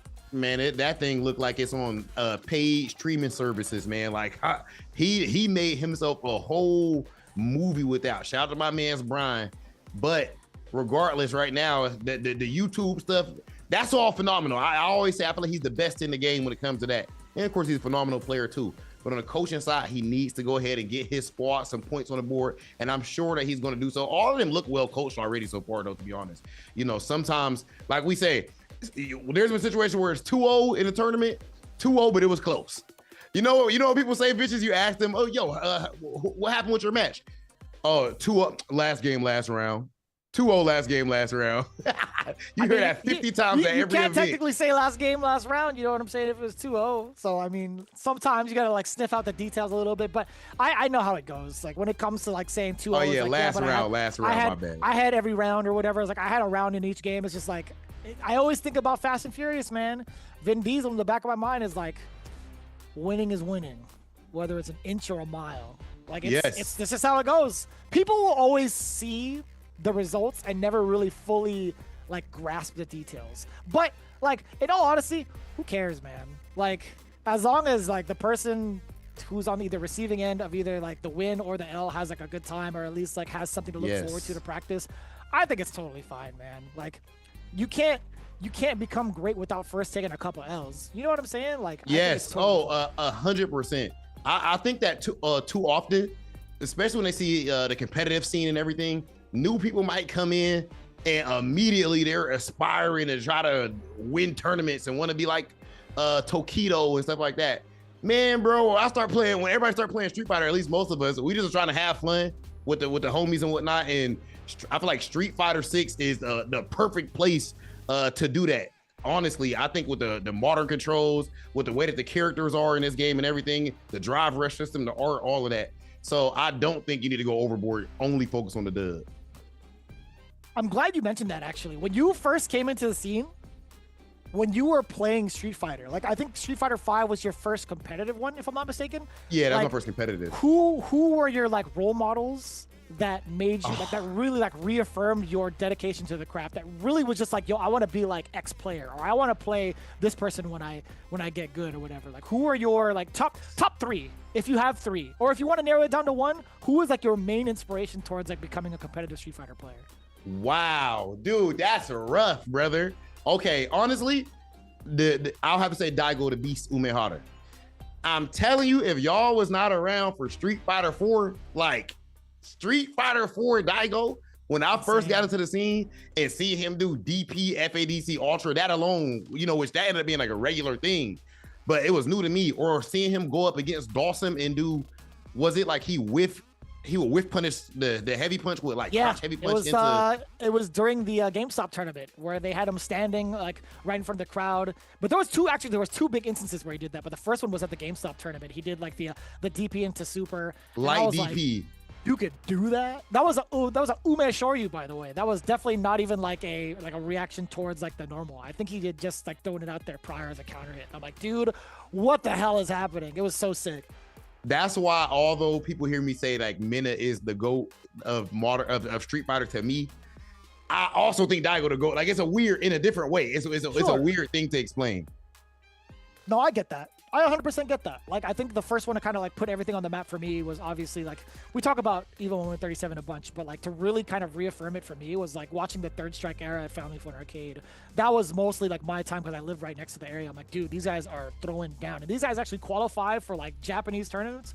Obviously, not a lot of people know this, but Pyro Lee, one of the best Yun players in the States, actually repping real well for the Valley. He is like insanely good. And I'm like, dude, Yun was nasty. And the way he navigated that character, extra nasty. And then I got put onto the Japanese players. I'm like, oh, it's over. These guys are insane. like I want to be like these guys someday. That's what it felt like generally for me. But I kind of wonder, like, how much of like the modern day heroes of Street Fighter have influenced some of the players in some of these teams, right? When it comes to like not only training by themselves, but training with their coaches, like I wonder who they're watching on their time off to be like, yo, I want to see what my character can do at like the utmost capacity. Like, who can I watch? You know what I'm saying? You know, the interesting thing is, I also believe that right now, even people who are newer, like the kids, I believe that the younger people that's getting into the fighting game community are more inspired by like Blas and Crime and Endin Walker and these guys than they are by players who might have been around longer, just because of the relatability aspect, you know? Like, and that's just a huge thing going on right now in general. I actually haven't asked you about this. We haven't had a conversation about this. What do you think about the fact that all of these kids now are out here cooking up? Because I think one thing people miss is that this kind of has just been a thing throughout all of Street Fighter history. What's funny enough, like when you isolate all these players and put them into their categories of like how they came up, even like Hanao, coming in from his big W for the Chengdu finals in the CPT. He's 14, right? Like, he's had experience through like a multitude of different tournaments, and also like highlighted his biggest tournament play like 11 months ago with like the Itabashi Zangief Open up until like this point, and found like tremendous results, right? I think his environment really excelled him to the top. So it's different to really say like maybe it's a character thing. I think it's more so like the environment you're put through most of the time, and how much of like the craft you're really like dedicated towards and like trying to improve, right? It's different though, because then you move over to Blaz, who has been phenomenal out the gate. Like, if you know about his Street Fighter V career and how often he's put so many characters with so many different accounts to such a high rank consistently, you already know he was like born and raised as a Street Fighter player. Like, you know that his dad's got background to it and also taught him how to play. And you see that a lot even with Kusanagi.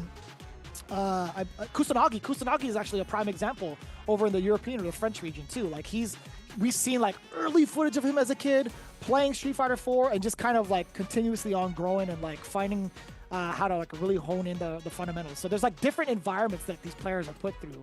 So I don't necessarily think it's an age thing. It's more so about like what the upbringing is like, right? And whether or not they want to work hard towards it. Like, I think they were lucky enough to be put in those situations earlier because they don't have as many responsibilities. And that's a beautiful thing, honestly. It's like, you know what? I want to make more, like, I want to make my time a little bit more productive with not just like the hobby. I want to make it a big thing so I could even like have fun doing it, have another type of like life experience of meeting people, traveling, and also give back to my family. Like, these cats are bringing home mad money just because of them pursuing the hobby that they thoroughly enjoy. And it's really cool to see it. Again, it really depends on the environment. I don't even think it's like an age thing. I don't think it's a character thing. I genuinely think it's because of the environment and how they've been like bred to be really sound. I think not even just fighting game players, but understanding how video games work. You know what I mean? Like, there's like a certain like fundamental understanding of how to break down games. And I think their upbringing has really led them to reinventing how the game is played. Yeah, the absolute masters at the craft of the mechanics. And you speak on the environment. I want to check out our environment right now, or I should say our landscape that we have going forward. Let's take a look at the order.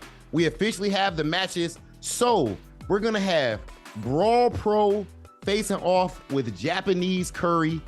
We have airiesummer versus Serotina, Eskay versus KarQ, and then Shumimi versus Fumi in the JP mirror match.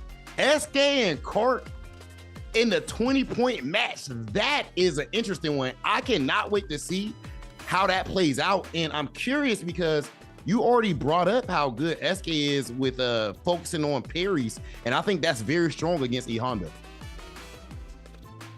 That is a difficult one. I know there have been a lot of practice amongst like the what is it, against like from coming in from the iDom camp, trying to figure out how to get around players that know how to parry. That's going to be a very, very interesting one. So first and foremost, I'd like to formally apologize to KarQ. For some reason, I just don't know how to read, bro. That's my fault. It's definitely KarQ. Sorry, Kar. That was definitely my fault. I definitely said it first, and I led the team astray. That was my bad. Funny enough, I got to commentate one of his older like Intel matches during one of the Street Fighter 6 exhibitions that he won. So I'm like, man, this is my fault, brother. But we'll talk about him when he comes through it. BrawlPro versus JapaneseCurry, right? This is definitely the High Master plus ranks. Plus matchup for these two. Oh yeah, and a very interesting character matchup as well. Both of these characters have good neutral in my opinion. I would say that Bison has even stronger neutral game, but the way that Bison is balanced out is by not having a wake up BP, and BrawlPro wants to take advantage of that. And of course, in a different type of way, JapaneseCurry would like to do the same thing. BrawlPro has a big habit or decision, I won't call it a habit, of doing wake up drive reversal right there. Works out for him. I wonder if it'll ever end up being a roadblock for him. Possibly, right? Like, he's stuck in a position where he's forced to block, right? He had that purple bind lingering on that body, right? You think about it as a virus installed into Mecha Zangief, right? He can't move until he gets that issue fixed, or else he's just gonna take more damage, right? But it's tough right now. JapaneseCurry really laying down a similar type of playstyle that Feisty was showing in the previous matchup, just relentless offense. It's kind of difficult. not really having the options outside of being able to use a drive reversal correctly, being able to use super on wake up. It's really different. You know, BrawlPro, oh my goodness, there it is. There it is, and just like that, level 3, and that means JapaneseCurry is going to be in burnout. This is a very, very good situation for Zangief. He makes the most of it for sure. Brawl in burnout. A little bit of a flinch on the side of JapaneseCurry. BrawlPro actually committed to giving him a big hug. I can't believe that reach. Did you see the spin on that? Did you see the spin on that? He put the thrusters on. Lasers activated. Yo, this guy like turned on every single feature on the mecha suit to reach a point. Prepared for liftoff. You know what I'm saying? Like this guy reached. And what I liked right there too, you know, I was trying to think. I'm like, with him using these bars, I'm pretty sure drop versus 3 bars. And with him using it, I'm like, well, what is he missing out on? And I thought about it, and I was like, oh, he can't like hit drive rush as much, but what he can do is backdash into the OD SPD. Huge damage on the side of BrawlPro. And there's that burnout. Drive reversal is 2 bars. 2 bars actually. Still expensive, not as much as 3 bars though, but that does make it so that he has less meter to use drive rush, which I think drive rush is actually very important. Drive rush cancels I think are very important for Zangief. Ooh. And so is the punishment. Good awareness too against the drive reversal. We talked about that. The pros and cons of it, like if you successfully call out your opponent with the drive reversal to like drop him back, is a pretty significant distance back. But if you call it wrong, it's blocked, you are going to be heavily. We see that. BrawlPro getting the perfect. Look at that point, by the way. Ooh, oh, committed to the crouch light kick. And I really like that wake up level 3. You have to commit to your options. You cannot be scared. You gotta channel that bone pressure if you want to win.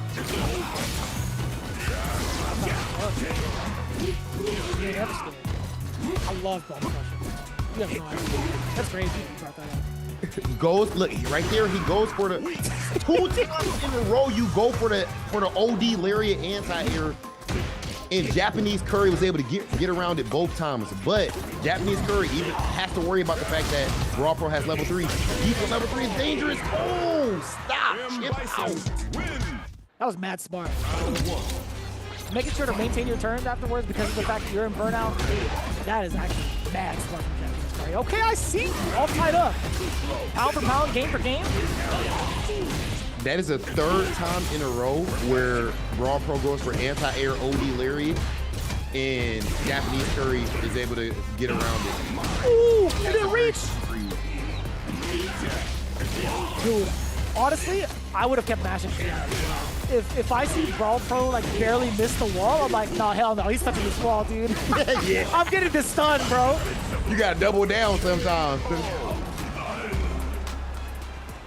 Okay, and just like that, JapaneseCurry is on match point, trying to put some points on the board, trying to get that 10 piece for Team iDom. You know, if he manages to clutch it out and help bring his team to Japan, of course, like that's got to be the first thing. Like JapaneseCurry's got to be the first thing. But we'll see. I mean, BrawlPro trying to put a dampen on that statement, actually. Temporarily, though. What a time to get out. Yo, what did that? Was that the start of a scissor kick? He got grabbed? I don't know. I don't know if that was scissor kick. I don't know if that was spears. Oh my goodness. I couldn't tell. I really couldn't tell. No shot. At that range, what a read. Yeah, BrawlPro's a real beat. That's a real beat. Great beat. Oh, man. Come on. Come on now. Come on now. Trying to get that hug. Come on now. Bring it in.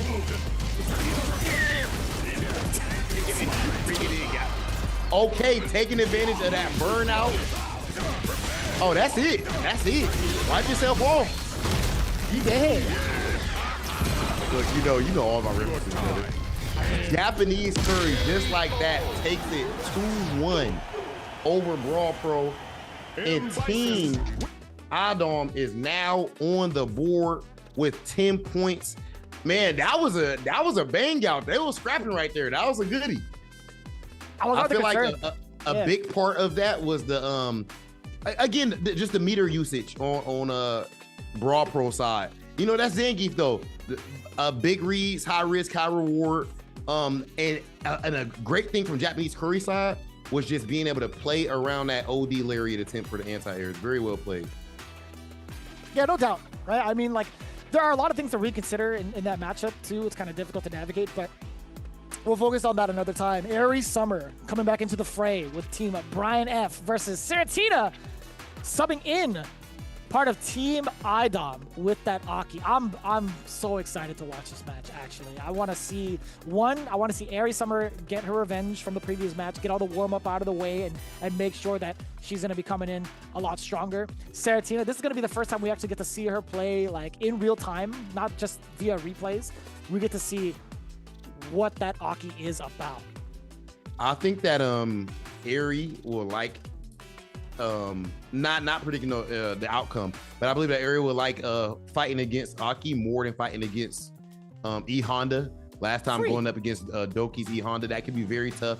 We were starting out picking the game up. Aki's more straightforward. At least early on, Aki is more straightforward than E Honda is as far as the specials, not as oppressive. So you should see Jury less in burnout, but again, Serotina immediately, as we brought up earlier, already got up to platinum rate, so that grind has been serious. This is gonna be a good match. Should be a tight one. Now, we haven't really talked about like the backgrounds of some of these players, as we've kind of just been like running through a lot of like these games and also like what's on the line, etc. I mean, like one of the things I do want to highlight from iReSummer, we've actually had like a couple of tidbits here coming in from our producers, and also just like looking at her stream. She's definitely like a super variety streamer, but she's primarily focused on a lot of like really uplifting stuff, right? She talks about mental well-being. She talks about a lot of emphasis towards charity events, and also being a part of like a very welcoming community, or actually having a very welcoming community herself, to really be a part of something bigger than life, really. So I really appreciate her for that, and also like coming through, picking up Jury, picking up Street Fighter 6, and being a part of these challenges, right? Yeah, absolutely love seeing that, man. Of course, again, gaming, creativity, performance art, charity. That's a beautiful thing. I wouldn't have minded seeing her actually play on St. Cola's team and maybe make him a little bit better person. What? Oh man, you know. Shout out to St. Cola. I don't know about all that. Of course, everybody, for anybody who is new here, of course, anybody that you ever make jokes about is, of course, very, very good friends of mine. Very well played to start things off. That's why Rob never makes fun of me. That's the case right there. That's exactly how you know.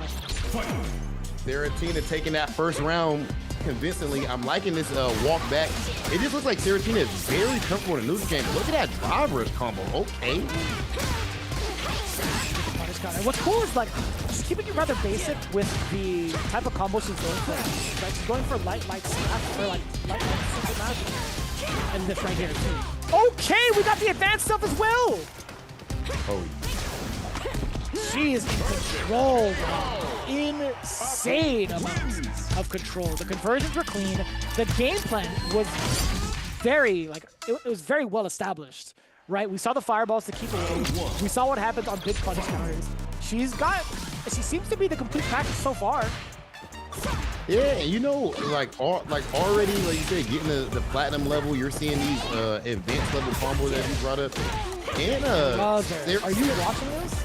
Yeah, I'm the confirms are good, the crossups are good. Brother, this is wild. There's no way she's playing. There's ain't no way she's playing. No, this is a good 1,500 and more. Okay, and Aries looking for those DPs, but Serotina is making sure to stay at that far range right there, just right outside, making sure you're able to block it. And then of course, those are very high committal. I'm not against it though. I think to myself, the law of numbers. Eventually, the more I do it, eventually it's gonna hit. He could get somebody up by surprise so many times, and it leads to a lot. But as of right now, I mean, iReSummer, there is like an idea right now. It just hasn't been like thoroughly crafted just yet, right? We have the ideas of like throwing in some of the GPs to developer. You're taking more damage than doing it right now with Serotina making sure to make every single hit hurt. I definitely like that that anti-air DT that we just saw right there from Aries on Aries side of things. 11 to jury play, and then but in the end of the day, the Aki was too strong on Serotina's side. Well played for both players, but now Team iDom officially 20 points up. But that is why this next match is so important, because it is a 20-point match. So if Team Brian F can get this one done, then that means we will officially be tied up, and Team Brian F will have their first points on the board of this event. Looking forward to it, right? We talked about what's on the line. It's going to be Eskay versus KarQ for the 20-point ball game. This is going to be best 3 out of 5. We've talked about like what the matchup kind of looks like and what the players have been practicing lately. If you think about Honda, and if you've been in the streets before, you think about, man, headbutts are a problem, butt splashes are a problem. How do I get around that? Eskay definitely has one of those answers, and it's not by any easy means. She's got perfect parries down so well, so it's kind of like a big deterrence. It also might be a little bit of a mental block if it happens against KarQ. We have to get there first, and that's what has me the most excited for it. Yeah, this matchup, I'm very excited to see both of their approaches. I want to see how KarQ goes about dealing with Fuha, and I want to see how Eskay goes about the neutral approach even when it comes to Honda. As I said, I do not believe that Honda is an easy character to just fight on the ground trying to use conventional footsies. And of course, by footsies, we're talking about ground game, you know, just using your pokes, using your buttons, things like that, neutral game interactions. For anybody that's newer to the genre. But on Eskay's side of things, I'm very curious to see what type of approach you go with. But that's a beautiful thing about Street Fighter 6, man. You can do so much to invoke your own personality. So just seeing the characters, you don't know how somebody's gonna play because the options are limited. Game one. Immediately you see that dash up. Aggression. Yeah, I like that. Oh, you saw the attempt. It actually flipped the recovery on that parry. And you know, we talked about the strength of Eskay currently being used against her as a weakness. Yo, squashing him down. KarQ definitely did the homework. The first thing he thought about is like perfect parries are going to be the things that Eskay really likes to highlight. How do you get around a parry, Rob? Go ahead and throw it, and let alone if that throw is going to be a command throw, there's going to be even more damage. And of course, Honda has that. Where did Yuri's health go in that first round? Somewhere under the foot or right below the shorts.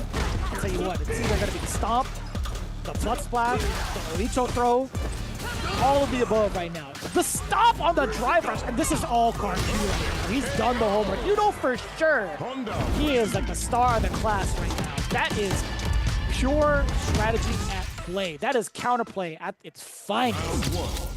But we gotta remember, this is best of 5. So that means that there's a lot of time to make adaptations. That's one of the biggest things. But as you brought up right there, Vicious, again, that parry attempt betraying Eskay as KarQ makes the great read and punishes that parry. Well, the KarQ looking kind of nice. The anti-airs are clean, the punishes are clean, throws a decent amount, getting a crouch down, even a light punish is still there. With the understanding of the space and when to maintain charge and when to halt the drive rushes. This guy looking like easy Grandmaster the way he's been holding his ground. This guy is crazy good. Man, he's balling out. I think this is our first time actually seeing him play on stream live, right? Because the last one we saw the highlights, and we're definitely seeing a whole lot of control, I would say, and to some level mastery even of his character. I love the way he's going about this matchup. There's a neutral jump here, trying to catch Eskay coming in. That's something you see a whole lot with Zangief. Great reaction with the DI. Stop it, give me that damage. The Widowmaker coming in right there. Popping the shots. Let's go to the meter. Level 3. A lot of damage. Bam. What do you do on defense, KarQ? You tried to wing it with the grab, Eskay! With the good ODB. Shimmy, shimmy, y'all, shimmy, yam, shimmy, yay. Out of the way, too. Avoiding that whole entirely. Look at that shimmy. Oh, the reaction. And for anybody watching, of course, make sure you notice the walk back. Eskay doesn't just immediately press that thing first. Waits and stay right on cue. Waits and sees the throw with and then reacts with the button. the mark of a strong player. One of the marks.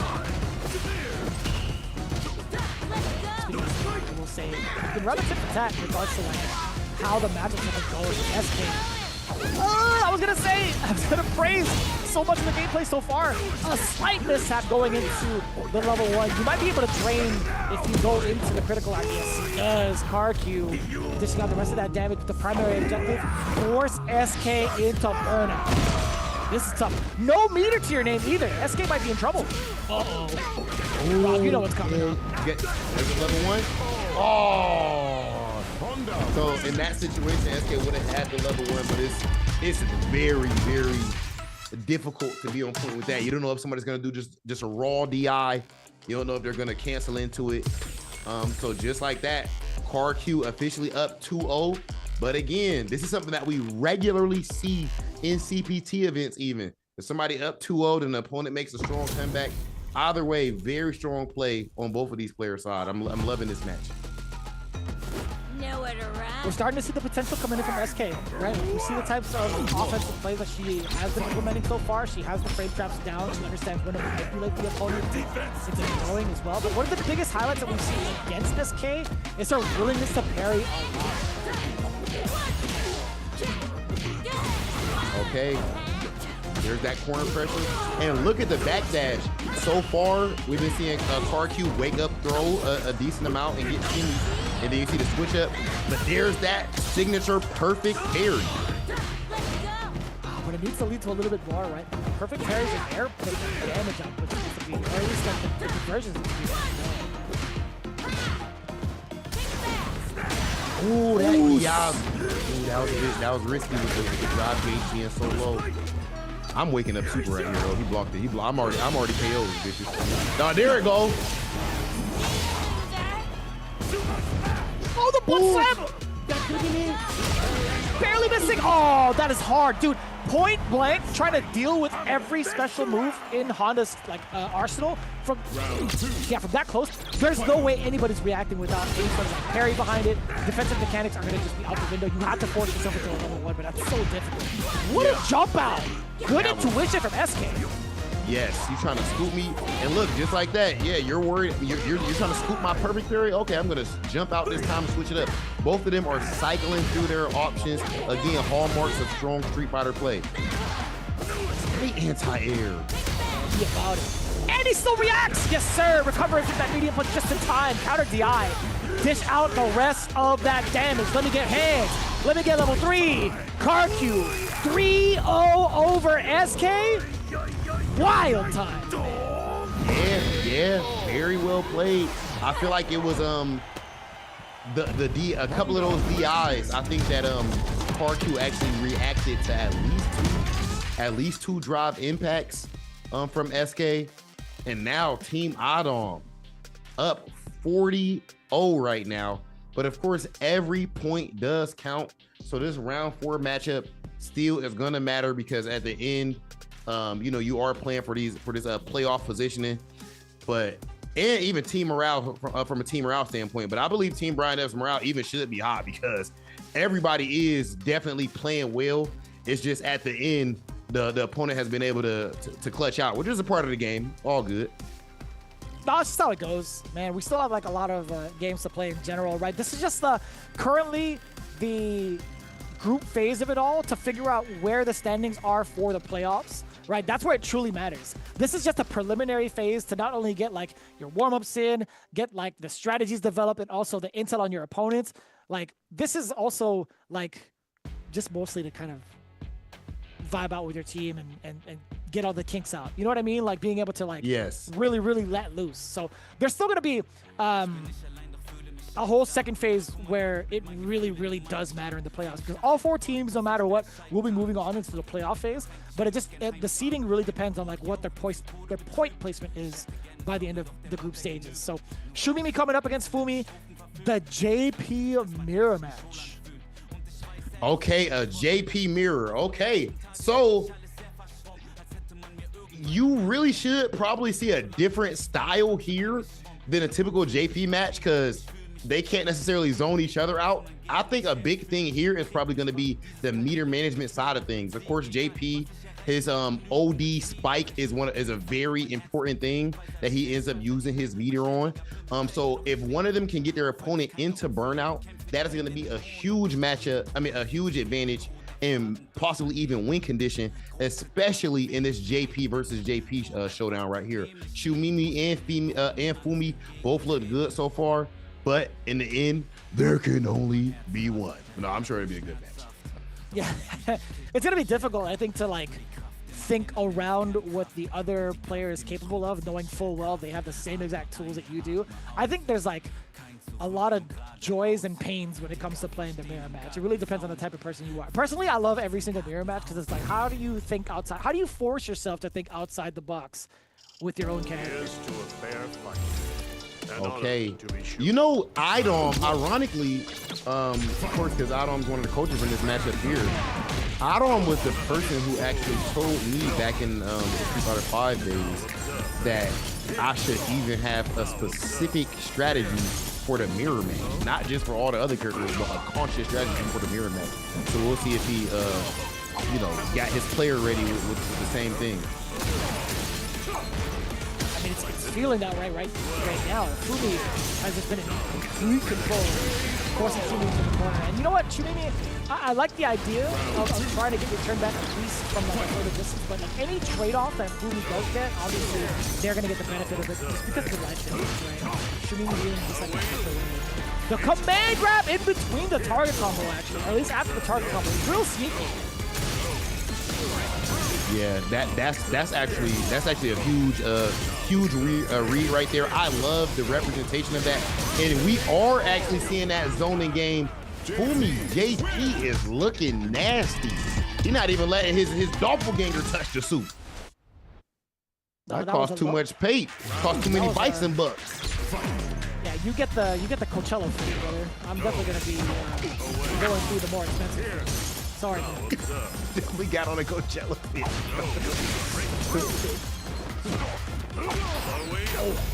Again! I mean, the command grab. Yeah, I got hit. Dude, I've been hit with every command grab in JP, bro. Like, I kid you not. There's no way. Okay, Shumimi trying to set up that obstacle course. And just like that, with that portal, you can go ahead and go for a spike, or you can switch it up and surprise your opponent by actually teleporting through it. Shumimi goes for it, and it works out. But Fumi's still able to clutch out, and now is officially on match point. That's the ghost that's trying to take all the snacks underneath the couch that fall through after one. I feel like some of the popcorn kind of dribbles down. that little swipe he doing. That ghost be acting like a fool, just trying to take the snacks. I'm never going to forget that comparison. That's mad accurate. Oh, you still get the splat? No way. No way. Wow. The command grab and Fumi is looking absolutely infallible. Team iDom in general, 50-0. Getting it done, 10-10-20-10. Jeez. Team iDom, that coaching looking serious right now. I mean, that man, iDom won Capcom Cup, man. What you want? Won Capcom Cup. And he wasn't even there to coach at least one of the sessions. Like he went AFK. But no, honestly, it's a testament to how well put together the team is and how much they've really done like the extracurricular of like finding sessions amongst each other to play it off too. But like I will say this, like from true testament also towards like Brian F. Like I watched like some of the streams and how much like individual efforts they've been putting in as well. I think there has to be a little bit more in regards to like talking it out with the team to kind of have different perspectives towards like what their opponents are doing to kind of like help out. I feel like now, although we can't hear the comms per se from our end, maybe that is happening. But I think it's like if it is happening, first and foremost, it's imperative, I feel like, to make sure to understand like what needs to be done. But two, it's like you can't be down on yourself because again, this is only the preliminaries. Despite you having 0 points right now, where it matters most is the playoffs. I think Brian F., despite not having any points, it's all data collecting and it's all good. Yes, Vicious, I'm so glad you brought that up. I feel like, yes, one, the playoffs, maybe even second most important. The most important is your you know, 1,000 matches or 10 matches from now, self, and all that type of stuff, you know. So in general, I do believe that a trap you do not ever want to fall into in fighting games, if possible, is being over focused on the results. And I'm not just trying to say that in a way of, I don't know, just a kumbaya or something like that. This is the thing about results. Daigo, before we go to the ad break, I want to make sure we bring this up. Daigo's book, The Will to Keep Winning, he said something so profound in it. He actually said that he doesn't believe that there's any reason to focus on winning, because how does that help you win? Instead, you just trust the process, keep training, doing what you do, and a natural byproduct of that is winning. So you don't need to overly focus on it. Make sure you're having fun. And then if winning is something you want to do, then that's going to come naturally eventually. But although winning is going to come for all of these players at some point, you guys can win pretty much right now or next week by tuning in to Street Fighter League United States. It's gearing up right now, and you can experience the first fully live season of Street Fighter League US with a live studio audience. Tickets are now available for purchase, so go ahead and scan this QR code that's on your screen right now so that you can catch all of the action live and in person. It's all happening on Capcom Fighters, and you do not want to miss it. And I know for sure, like, as we've gotten introduced to some of these teams, some of these players, and also some of the gameplay, if I haven't picked up a copy of Street Fighter 6 yet myself, I would be a fool, because right now, being 50% off, it's the perfect time to join in on the fight. Again, this is a limited time deal, 50% off on one of the hottest selling fighting games out there right now, and easily one of the most popular ones in the world. Street Fighter 6 has been such a godsend thus far of bringing in so many new players, bringing up so many different events, and having so many collaborations around the world, by the way, on a consistent level. And why not just you see how much fun all these players are having, all these the influencers, the team, the coaches, and you know, there's no need for me to shield or anything when it comes to something like this. As you know, me, myself, and this man right here, Vicious, actually dedicated a lot of our lives to this right here. So we are not lying when we say that you should definitely be getting you some Street Fighter 6. And once you're there, make sure you are checking out the brand new amazing Outfit 4 content that we have for Cammy, Chun-Li, Luke, and even more, including the recently released Mech Zangief. Show off your new look, show off your threads with some of your favorite characters today. Outfit 4 is officially here. That said, we have the Street Fighter 6 New Challengers Tournament going on right now. It is absolutely fire. We are getting closer and closer to the playoffs. Make sure you guys do not go anywhere, because we're going to be right back at you with more action.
Let's rock.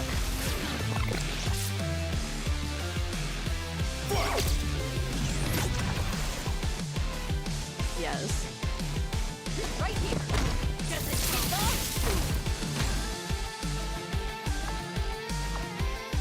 You sure? That's right.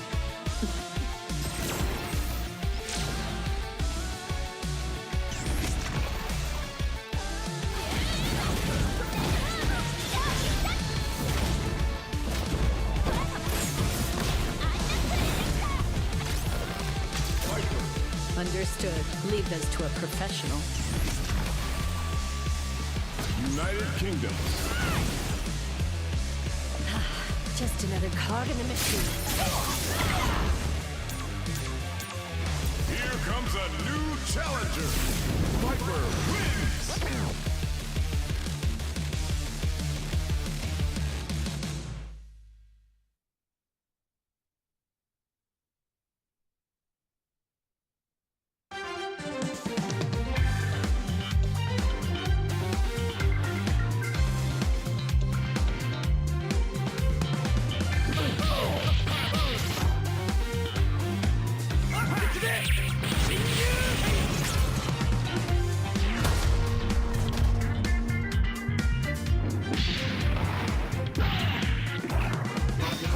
Repulsor blast!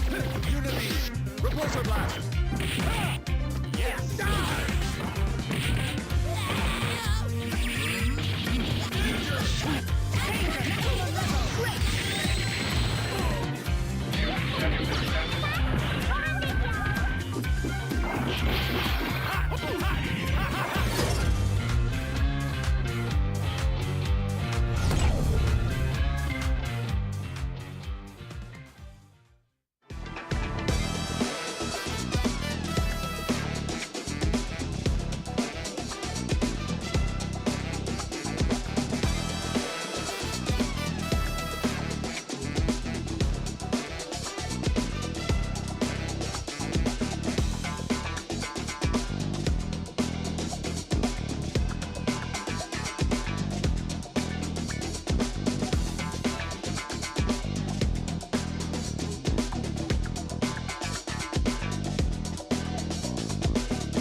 here come the new challengers. Welcome back, ladies and gentlemen, to the Street Fighter 6 New Challengers Tournament. Vicious here with Roberto Television, Robert TV, excuse me, Rob Hollywood TV, to be exact. Did you just call me Robert TV?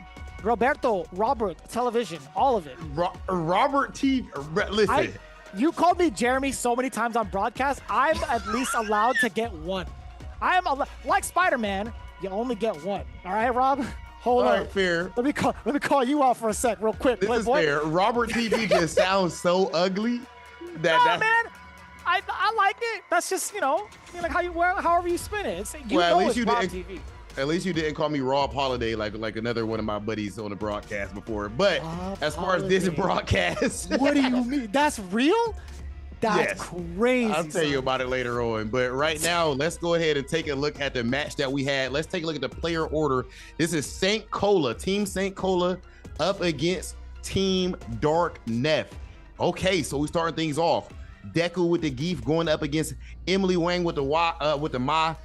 Emily's Ma was looking crazy earlier too. We've got Curiousjoi going up against Frodan. That is a goodie. Beckmon versus Feisty. Jeez. And then Bash World versus Doki. Hey, matchup wise, like player to player matchup wise, this might be the most excited I've been. And that's saying something.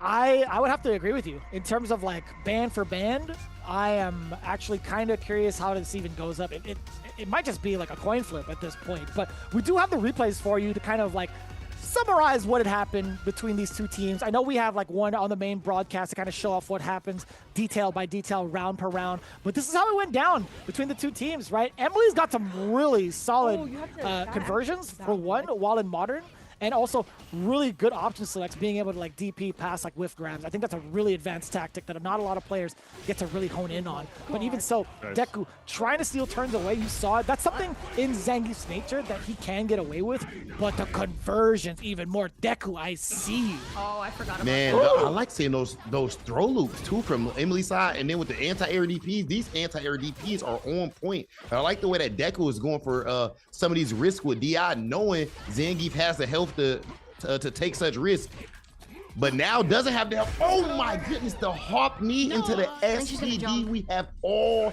been there. Okay. Phenomenal read on Deku's side. I'm loving that. I'm actually loving that. Right? Like, even though you have a little bit of life, you still have to maintain your intimidating poise and stats as Zangief. But speaking of intimidating, right? Like nothing is more intimidating than being at like very low drive gauge, pretty much near half health. But I know if anybody could do it, Deku can withstand that pressure. But we're moving on to the next couple of games too. We tried to make that hard read with the level 1 temporarily out of the corner, but super susceptible to the punish counter. And Emily making quick work. One of the biggest things, I love how often she gets herself into that level 1 and install. Emily taking it down, at least with the perfect, to set her up nicely for the rest of that match. But now in Burnout, we do know that Deku loves DI, and there it is. The double DI. No, it could have killed. Triple DI. Oh. Give me another one. Triple DI is crazy. Uh-oh. Give me a quadruple. Oh, there was an idea.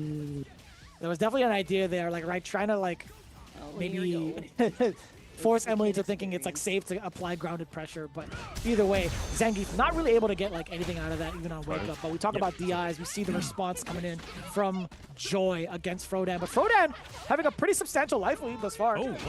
The DI reaction is crazy, man. Like, oh, dude, I absolutely love seeing. Oh, and you know what? That was literally, that super was because Frodan did parry, and I believe that Joy thought that was a fireball. That was just a good most bait. Definitely. That was a great bait. I would think the same thing too. Oh, the DI coming in clutch. Yo, the usage of DI thus far have been coming in clutch for like some of these players right now. Just like that too. Punishing the fireball. Excuse me, Curiousjoi. That was wild. I really like seeing that from Frodan. When you see somebody in the corner backdash, that's just to give you a little bit, give yourself some space so that when you do your anti-air DP, your opponent stays in the corner. Instead of somebody jumping out, you do a cross-cut DP, you hit them, but they're out the corner. Great play from Frodan. Yeah, but it looks like it's more so in like the side of like Curiousjoi, just based off of this round, right? There's a lot of control coming in from that well-poised Mai, and understanding when and where to throw out some of these DIs. Although Frodan was burnt out, like you might be tempted to do so, but Frodan had 3 bars to his name. Granted, like, Curiousjoi would take that damage if Frodan dedicated to, or like, you know, devoted towards himself, like towards using that level 3. I don't think the damage would have been like substantial enough to like prevent Curiousjoi from still running her game plan. But this was the match we were looking forward to, right? A lot of offensive pressure and a lot of punish counters. Yo, Feisty laying down the Serotina to a T, but of course, Beckmon's got to have an answer for that. We see it right now. I might have to check out their streams later on to see the whole match on this one. This one is a goodie. Beckmon versus Feisty. And of course, both of these characters, strong offense. I will say that Kimberly, I will argue, has a stronger offensive side of things, but Bison has a stronger neutral game. So this is an interesting matchup. They both can run each other over. Neither of them have wake up ODDP. So you're going to be seeing some wake up super situations. And a lot is going to come down to that wake up Yomi. I want to see the finisher of that too. I think that was like the round towards Beckmon. Dude, the drive rush is so deceptive for like both of these cats as well. Ugh, you tried to get away with the DI. Feisty with the reactions and presence of mind to know when it's coming out. I like this. But, you know, Kimberly, we talked about her being like an offensive monster. She could actually deal out some pretty good damage as well in some of these combos, right? Yeah, you know, of course, great damage. And then even just the setups. Oh, my goodness. Feisty's reactions. Calm down. You cannot DI. No, don't try to uncheck Feisty, apparently. Oh my god. I think it'd be on check at this point, right? I love the fact that she's using her Apex Legends instincts and also like reactions in the games that she's been playing so far. And you can see it right here too, right? Good instincts in regards to like when the DI is gonna be coming out, when to like initiate offense and back away, try to bait out normals. But I will say, like, the DIs are definitely gonna be the death of people. But that was actually an excellent call from Beckmon, knowing that Feisty didn't have enough health to absorb any damage using a counter drive impact. Look at that.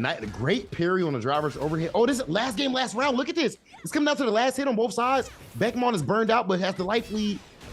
Feisty burned out. Oh my God. Did you see that coming? Oh my god. Did you see Beckmon like block high initially and then last second go for a crouch block? That is rough.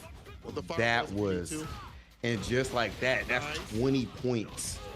20 points on that side. That was a great match.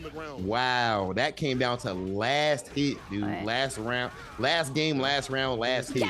What a overhead. Happy hour combo. Okay. Now we see Doki, the third bird to come out the woodwork between Big Bird and Angry Bird, as self-proclaimed.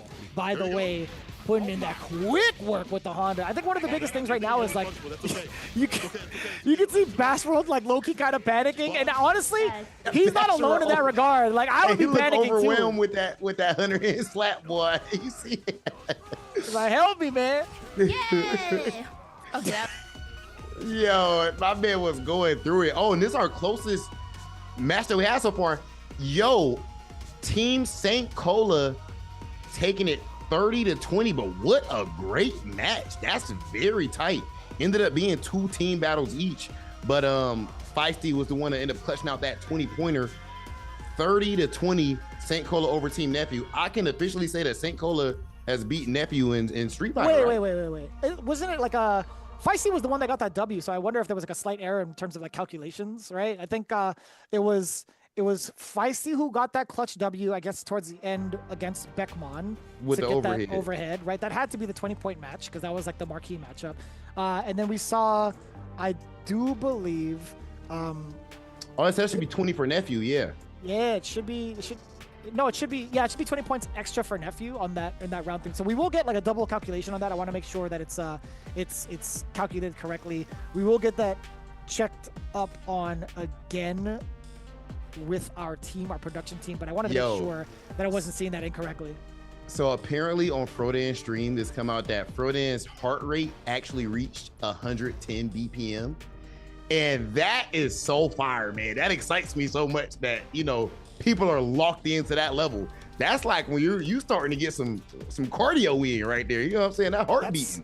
That's like the same type of heart rate I would get just playing Resident Evil. that's the same exact thing. Whether it's playing it or watching someone else play it, I get terrified. I'm definitely a wimp when it comes to scary games, but I like that.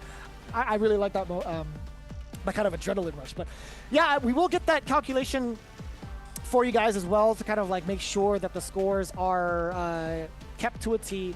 I do believe we have to like check that out once again, because Feisty again being able to clutch out that 20 points is pretty huge. And I know for sure that we've seen Emily take the W as well. So I know for sure they at least have 10 points to their name. And then also Doki taking a W down against Bash as well. So we will make sure that the scores are kept in check. Hey, Bash, look. So Frodan's, I guess his heart rate at the peak hit all the way to 124, which so y'all know that's full-blown cardio. Like that's actual cardio, and then like steady state cardio. And then Bash World's facial expressions, he is officially the MVP for me right now. Just because the way that he was reacting to that is exactly how I feel on the inside when I'm dealing with when I'm getting ran down by E Honda. And nobody knows it too. That's like the best part. Like you try to like maintain your composure majority of the time to make it like, okay, I can't let the opponent know I'm sweating, or I can't let my viewers know I'm sweating. But I like it when they wear their heart on their sleeves. They're like, dude, what is going on? Like, how to get me out of here? Chat, send help.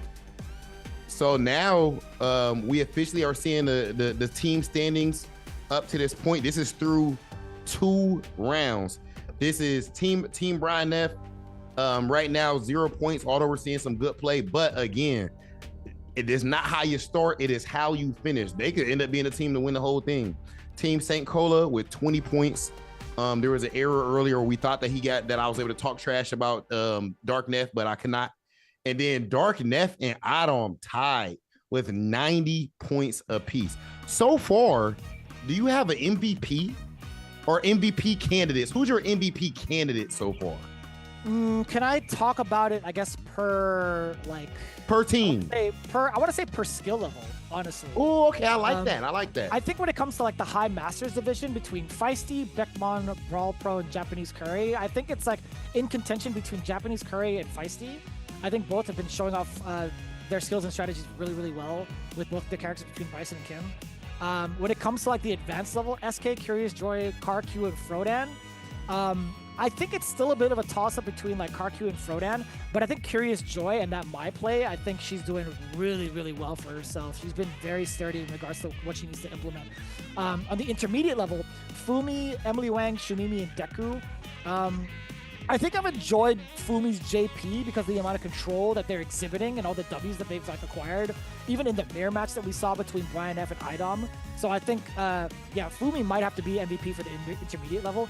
Then from the beginner level, this one's kind of tough. I think it's a really tough comparison between Dokibird and Serotina thus far, right? Dokibird is one of the cats that are like, you know what, if it ain't broke, don't fix it. And it's highly encouraged by her coach. So I think to myself, if you can maintain that strategy, you're golden. And they're doing just that. So on the other side, Serotina, we're seeing like exponential growth with a character that's not easy to pilot, right, with Aki. So I think if I really have to pick one, it would have to be, like, personally, Serotina, just because of their amount of control in every matchup we've seen thus far on the broadcast.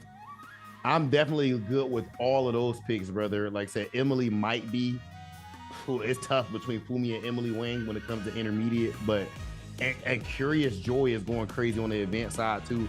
But yeah, so many players putting on great showings, and now we have even more great showings coming at this point, because I believe it is time for round 3 of groups, as we have St. Cola versus Brian F and Team Nephew versus Team iDom. Again, Team St. Cola versus Team Brian F. Of course, these players aren't necessarily fighting themselves. They're on the coaching side of things.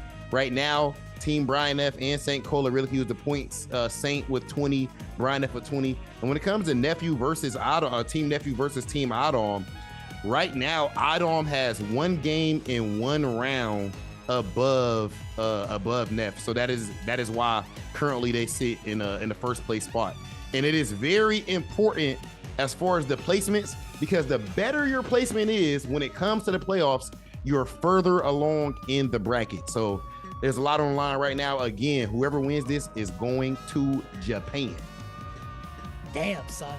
Like, it makes me reconsider. Like, why did I sit on the commentator's desk? Like, can I apply for this next time? I would love to go to Japan for free. Like, listen, man. Can we do that? Can we get like a coach Rob TV and like maybe like me on the master side, perhaps. I would love to Oh, try. I like that. I like try that. it. Hold on, that might be a Street Fighter League idea. We might have to keep that one in the tuck for this Street Fighter League this year. Hold on. Possibly. So, we got our next match order. So as you can see, we have Aries going up against Bash World in our first match. Then we got Deku Geef going up against Shumimi's JP. Curiousjoi versus Eskay. That's a goodie too. And then Beckmon versus BrawlPro. Okay, the standout match here for me that I'm super hype about. I like all of these, of course. I want to see how Deku goes about traversing the minefield that Shumimi is gonna put in front of her and in front of Zangief.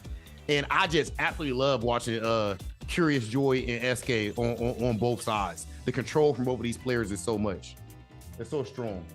That's tough. That is a tough one to call. I think like Curiousjoi has had like her strategies pretty much like fundamentally cemented with Coach St. Cola, that she hasn't really had any really big problems in regards to like actually facing off against certain matchups. One thing I am kind of concerned about is like the Deku versus Shumimi match, right? Like Deku has a matchup that's not necessarily like favorable, and it's also difficult to kind of like really approach if you don't have like enough experience against it. But we'll see how that plays out. Genuinely, like as much as we are looking forward to like every 20-point ball game, I think the Deku versus Shumimi one is something I'm looking forward to the most.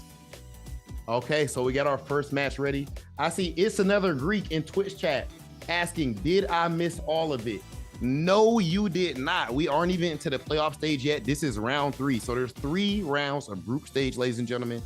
All teams do make the playoffs, but this is more about, I wouldn't even just say seeding. Whoever's in first place is going to start off in grand finals, for example. Whoever finishes in second place will be in semifinals, and so on and so forth. So right now this is the last round of group stages starting right now. So you definitely did not miss all of it. You are here in time to see some phenomenal Street Fighter 6 action. And for anybody who does not know, the Street Fighter 6 new challenger tournament, again, we have coaches, we have all kind of influencers, all kind of content creators playing, and all of them are throwing down to the maximum degree. And it's cool to see how much they've actually they like to stick to Street Fighter as well, even after this type of tournament. Damn, did you see the dunk on the jump back fierce? It makes sense being a part of the 2K realm. Basketball 2K, definitely a part of the higher community when it comes to streaming 2K as well. Actually, 2K in general was primarily where their background is. But right now, that really is going ham. And for good reason, honestly. You know, like, if you don't give your opponent a chance to breathe, I think you just kind of run with a high blade. Punish counter, by the way, kind of go for a super. Not going to connect. Aries actually being able to connect a full-on sequence. I like this. Now, see, what we're seeing from Bash World right now is actually ancient technique known as Nuck If You Buck. And it's working out. Yes, the Nuck If You Buck technique and strategy is not easy to pull off. You do not see it often. Not a lot of people have the confidence or the wherewithal, if you will, to get it done. But this is indeed Nuck If You Buck. He is Buck, and he is Nuck. That's true. Like, you can't buck without the Nuck. That is like a certain thing. That's just as that is just well written within the scrolls as the last one. Come on, the Footsie's Bible, the Footsie's handbook got Nuck If You Buck style in there. And clearly, my man Bashful has read that. Look at the stand fierce into heavy DP, using that solar plexus, one of Ryu's best tools. I'm really liking this aggression on Bashful's side. Ooh, we'll take it. Stray hits, sometimes it hits the target, can't hit it. Ooh, that's actually a cool interaction to see. Like, I think that was like, was that a dive kick from the side of airiesummer? Yeah, dive kick. Okay. How active that fierce was coming in from Bass World. We'll definitely take that W. Yes, I like that offense, man. Like, you know, just pure confidence. Mentality even goes a long way to deciding the outcome of a match and, you know, executing your strategies. I like the aggression a whole lot on the side of Bash World. But of course, Aries is showing a great aggression as well. Always like to has a big inclination for that DP, high success rate, and there it is. Speak of it. Oh my goodness, come here. Just get their opportunity to punish the top on the way through. Yeah, I like that. Completely committing to like the modern combo, auto combo, I should say. with the DPs, where she excels the most, not able to stop them within the arrow approach, but it's totally fine. Aries swinging as well. She's part of the school of knocking if you buck too. I like that. Yeah, you know what? That might be a little some shotting gun action right there. You know, a little copycat ninja technique right there. Then develop the knuck if you buck strategy right there on the fly. And I'm already seeing somebody in the chat said, now this is a real fight from the streets. I'm inclined to agree. Jump, go for the jump back. And he actually switched it up right there. A lot of times, Bad Boy can use a lot of heavy punches. Now you see he's switching and starting to use his heavy kick and his kick specials as well. Ooh, good in the air, you gotta convert. Does so successfully, I like that. Yo, back to back, oh, the uppercuts, give it to me. Look at the top two. Big block. Fireballs now really coming in. Again, back to back uppercuts from Aries. Another one, give me one more. He didn't know the sequence. He didn't know there was more coming. He hasn't seen it before. Yep, that's automatically, that's a rite of passage in the world of Street Fighter, ladies and gentlemen. You at first, you don't know about the animations. You're like, oh, I blocked the first hit of this. I'm gonna go ahead and punish her. No, she has more coming to you. And just like that, airiesummer ties it up 1-1. Slobber knocker right here. That's the only way to learn, right? You gotta get exposed to the world of Street Fighter. You gotta get exposed to the world of certain matchups and what characters can do, and what better way to do it. Yeah, safe option to go for in this type of situation when somebody does a super. You have time just to go ahead and hold the parry button. Oh, look at the DI. We haven't even really seen Aries go for DI. I really like that switch up. They both switch their strategies up. Ooh, that's gonna not hit because of the fireball. Not gonna be a difficult to the projectile. We do get the dive kick as the punish counter against the super. The drive gauge is back inside of Bash World, and rightfully so uses the rest of that meter to end the combo into the OD uppercut. A little meditation time from my man Ryu. That's been the, you know what, actually, you know, that's how that little meditation that he did, that's what I imagine you doing before you buy another piece of expensive clothing. It's contemplation for sure. Like, I gotta really sit and think about my finances. It's like, does this benefit or improve my quality of life? Most of the time, no, but it looks good. Okay, there's that level 1. Again, you're seeing a whole lot of mileage out of that level 1 on the side of Aries. It's a lot of that level 1 and the DP. And then on Bash World, look at the switch up now using jump back fireballs. Gosh, are you seeing the evolution? Oh, that's why I love fighting games. Now he's switched his strategy into zoning. That is so cool.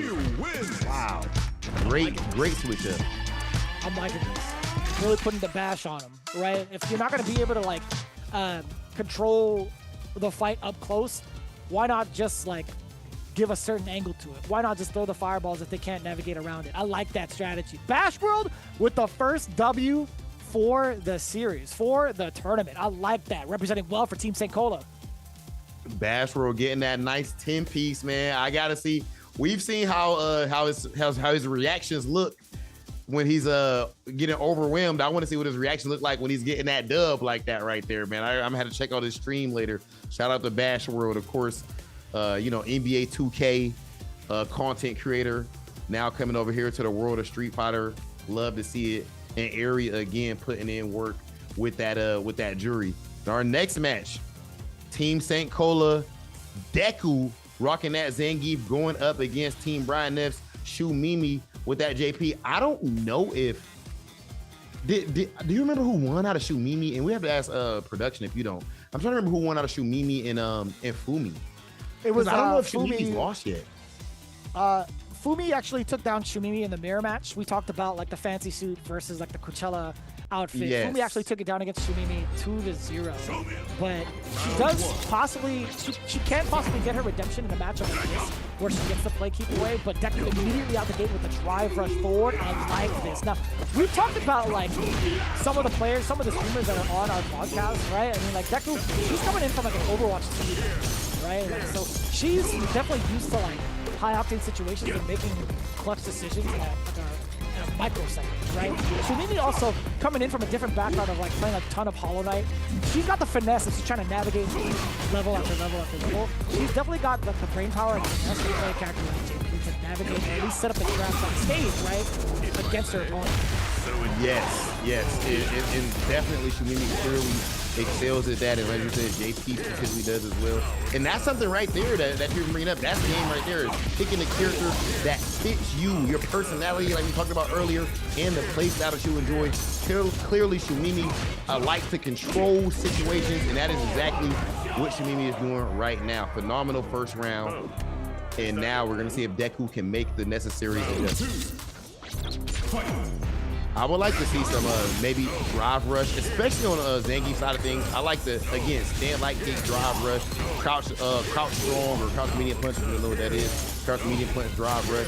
You just got to get in there and make your reads count. But when you get pushed back to full screen, it's a rough one. It's a rough matchup. Yeah, but she's done a great job of kind of implementing that earlier on. First round, she started off the round with drive rush immediately, trying to close the gap. But she's well aware of what JP can do. You can see the way she's getting around some fireballs, closing the gap, now getting the DI, dumping out the damage appropriately.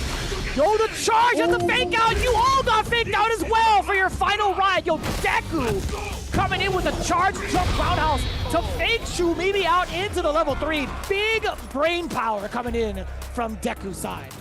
Yo, Deku, you got those? Deku, you got to relax. Relax. You went from using 10%, Deku, after you using 20% now or something, ain't you? I see what's going on. Phenomenal. I'm telling you, man. Trying to hit that one for all. There goes that hot knee. Shumimi trying to use the crouch medium kick and that stand fierce. That jump out of the corner is huge. Now Shumimi's going to be trying to get the full screen. Deku, of course, trying not to let it happen. I like the patience on Deku's side, but now with this minefield set up, it's an uphill battle.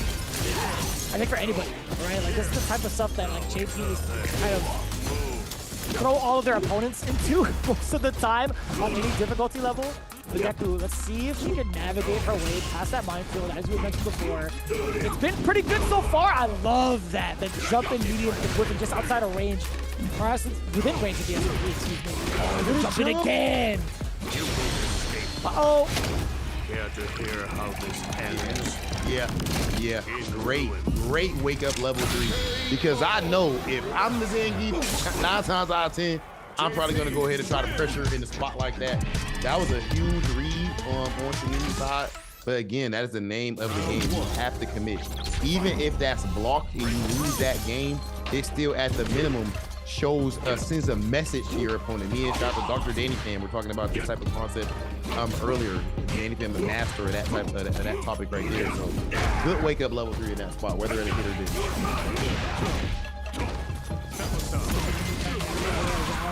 Also, like, keeping that space away from Deku, but what happens when you're back to the corner? You wake up with a back throw instead! I like that! Switching the positions, also the DI, getting the splat on Deku. Trying to get some of that oil out of the machinery. Oil is crazy. Oil like Dale Dimsdale or whatever is crazy. What? Dimsdale Dimmadome. That's what you sounded like. Owner of the Dimsdale Dimmadome, yeah. All right, I'm liking this. I'm liking these parries. Well-timed jumps. Oh my God! What a read! DI withstand fierce into DI. Not Deku can stop you.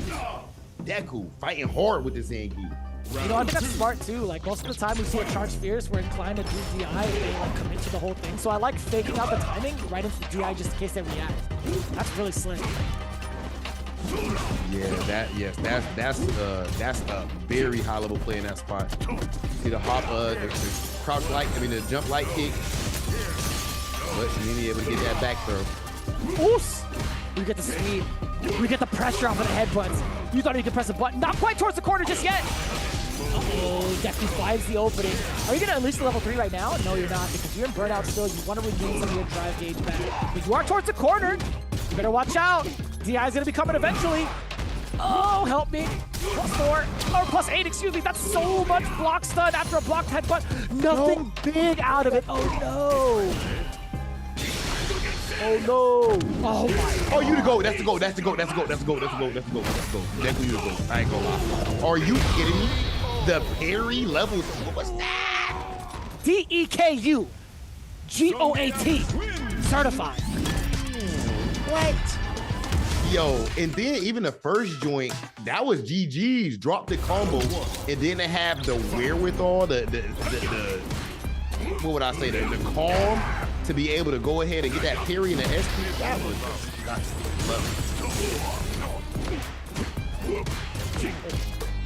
damn. Harassing away with some of the lights, also throwing in the knee hop, but again, the headbutt's doing the work. Committed to the SPD. It actually hit. It's a little bit too much hit stun, but still managing to get the swirl around again with the SPD this time. Did you call it the turn button motion the swirl around? Yeah, man. You got to keep going. It's like a carousel. The ride don't stop till you say so. Yeah, we got to suspend you for 10 minutes. Swirl around. You don't like the swirl around, bro? What you mean? You ever get a soft serve ice cream? What are you doing to make sure it bounces on the cone? Swirl around. What are you doing when you're maneuvering the stick to get SPD? Move it around. This is true. This is true. Okay, I stand corrected. Now Deku trying to get in on this minefield again. I feel like Deku must have a lot of experience in this matchup, or did a lot of training with the coach, because it's usually a lot harder for Geek to get in. And Shumimi is doing a great job. We're just seeing some great reads on the side of Deku. It's super active too, right? Like, that's the side of a pretty solid big lead, and being active with the projectiles and understanding where your opponent's position is. Like, setting up the departure right there and also sending noise plus spike. Like, you may not be necessarily landing these hits, but you're draining the drive gauge before the match. Yes, that's definitely true. Drain that drive gauge and then go ahead and get that chip out, or at least you're gonna know what your opponent's up to. Crouch medium kick, I love that. That's a very high level play too.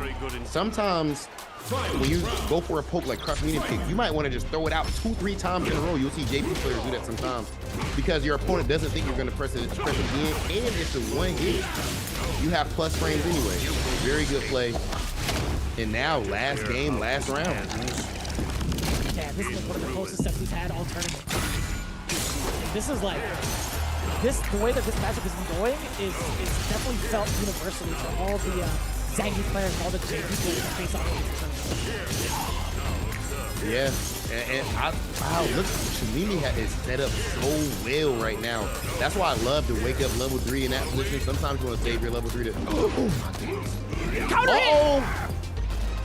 Drivers forward, you gotta do it. Oh man. No way! You get the double suplex? That was sick.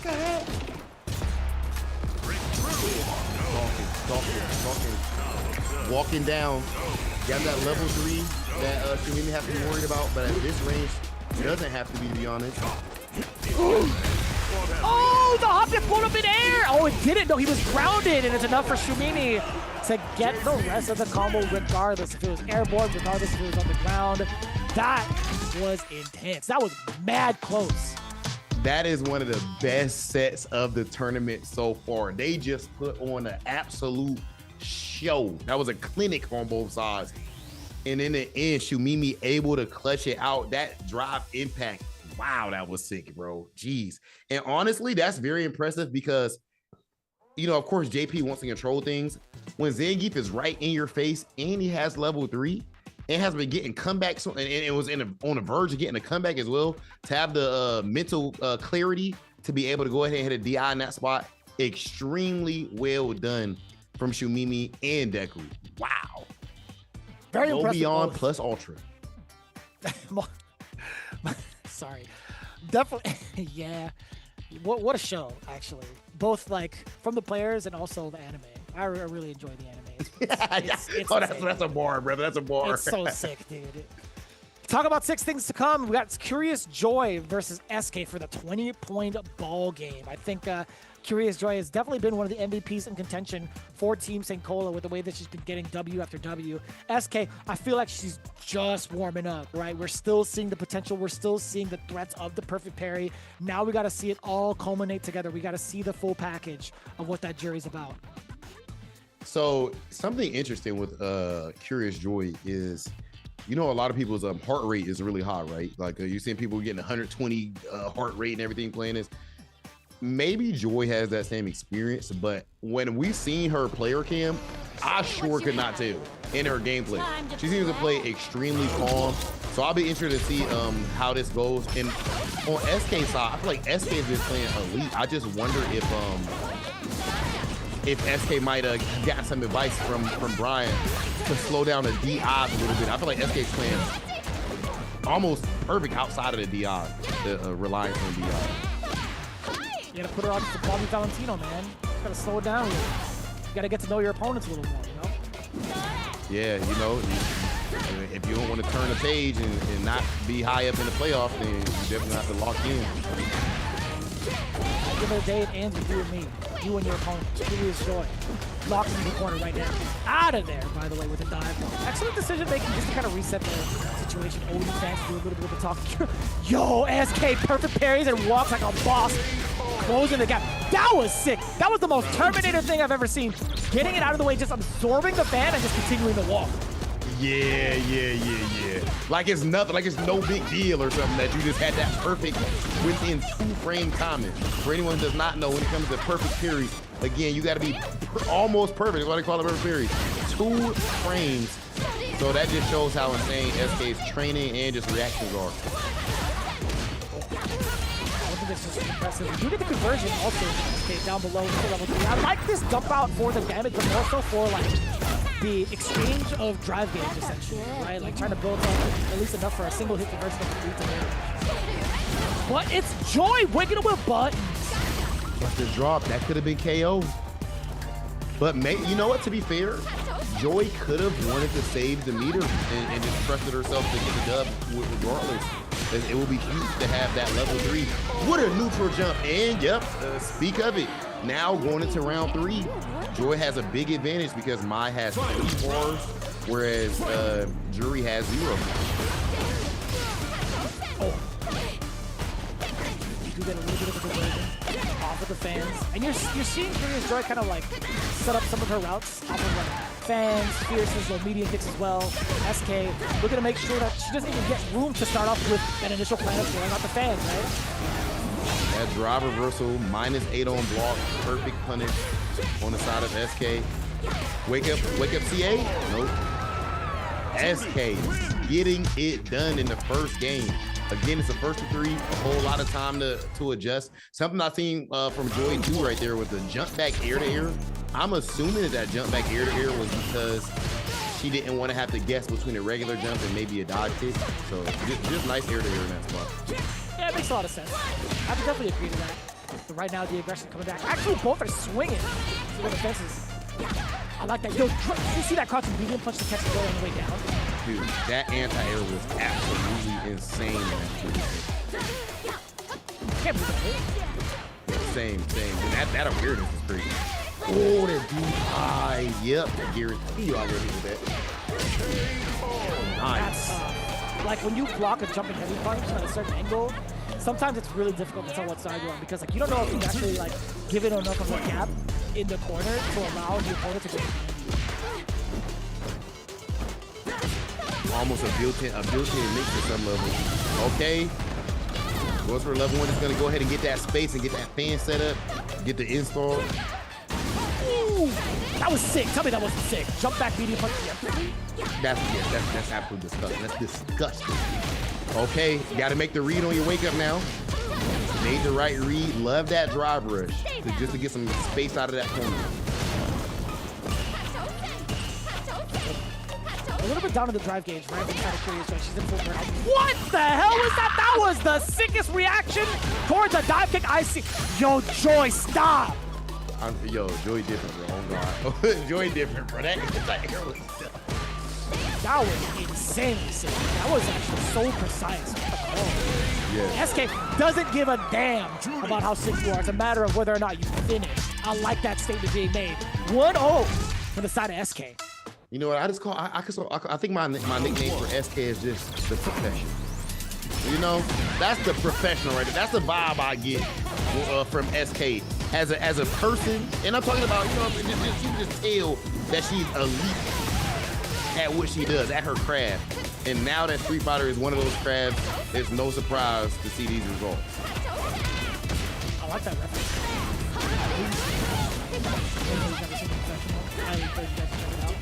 Eskay definitely trying to keep it to that tone, trying to get herself out of the corner. Get the knockdown off of the jump fierce, by the way. A little bit too overzealous off of that dash. Curiousjoi, can you take advantage of a burnt out Eskay? These air to air. Oh, yo. Son. YDP when you do back roundhouse? I like that. Okay. Have you seen the amount? You have seen like 3 or 4 different anti-air options from the side of that's clearly a big strength of her. Eskay though regularly has Joy in the corner. When you're seeing Mai in the corner a lot, or any character in the corner a lot, that means that the opponent is winning neutral more often. So that's the last place that you want to be, is if you're back to that corner. Unless it's a strategy, but it's really.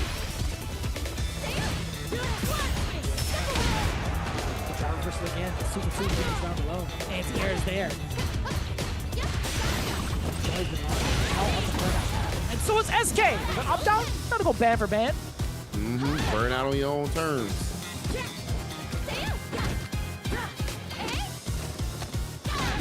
Big dash in.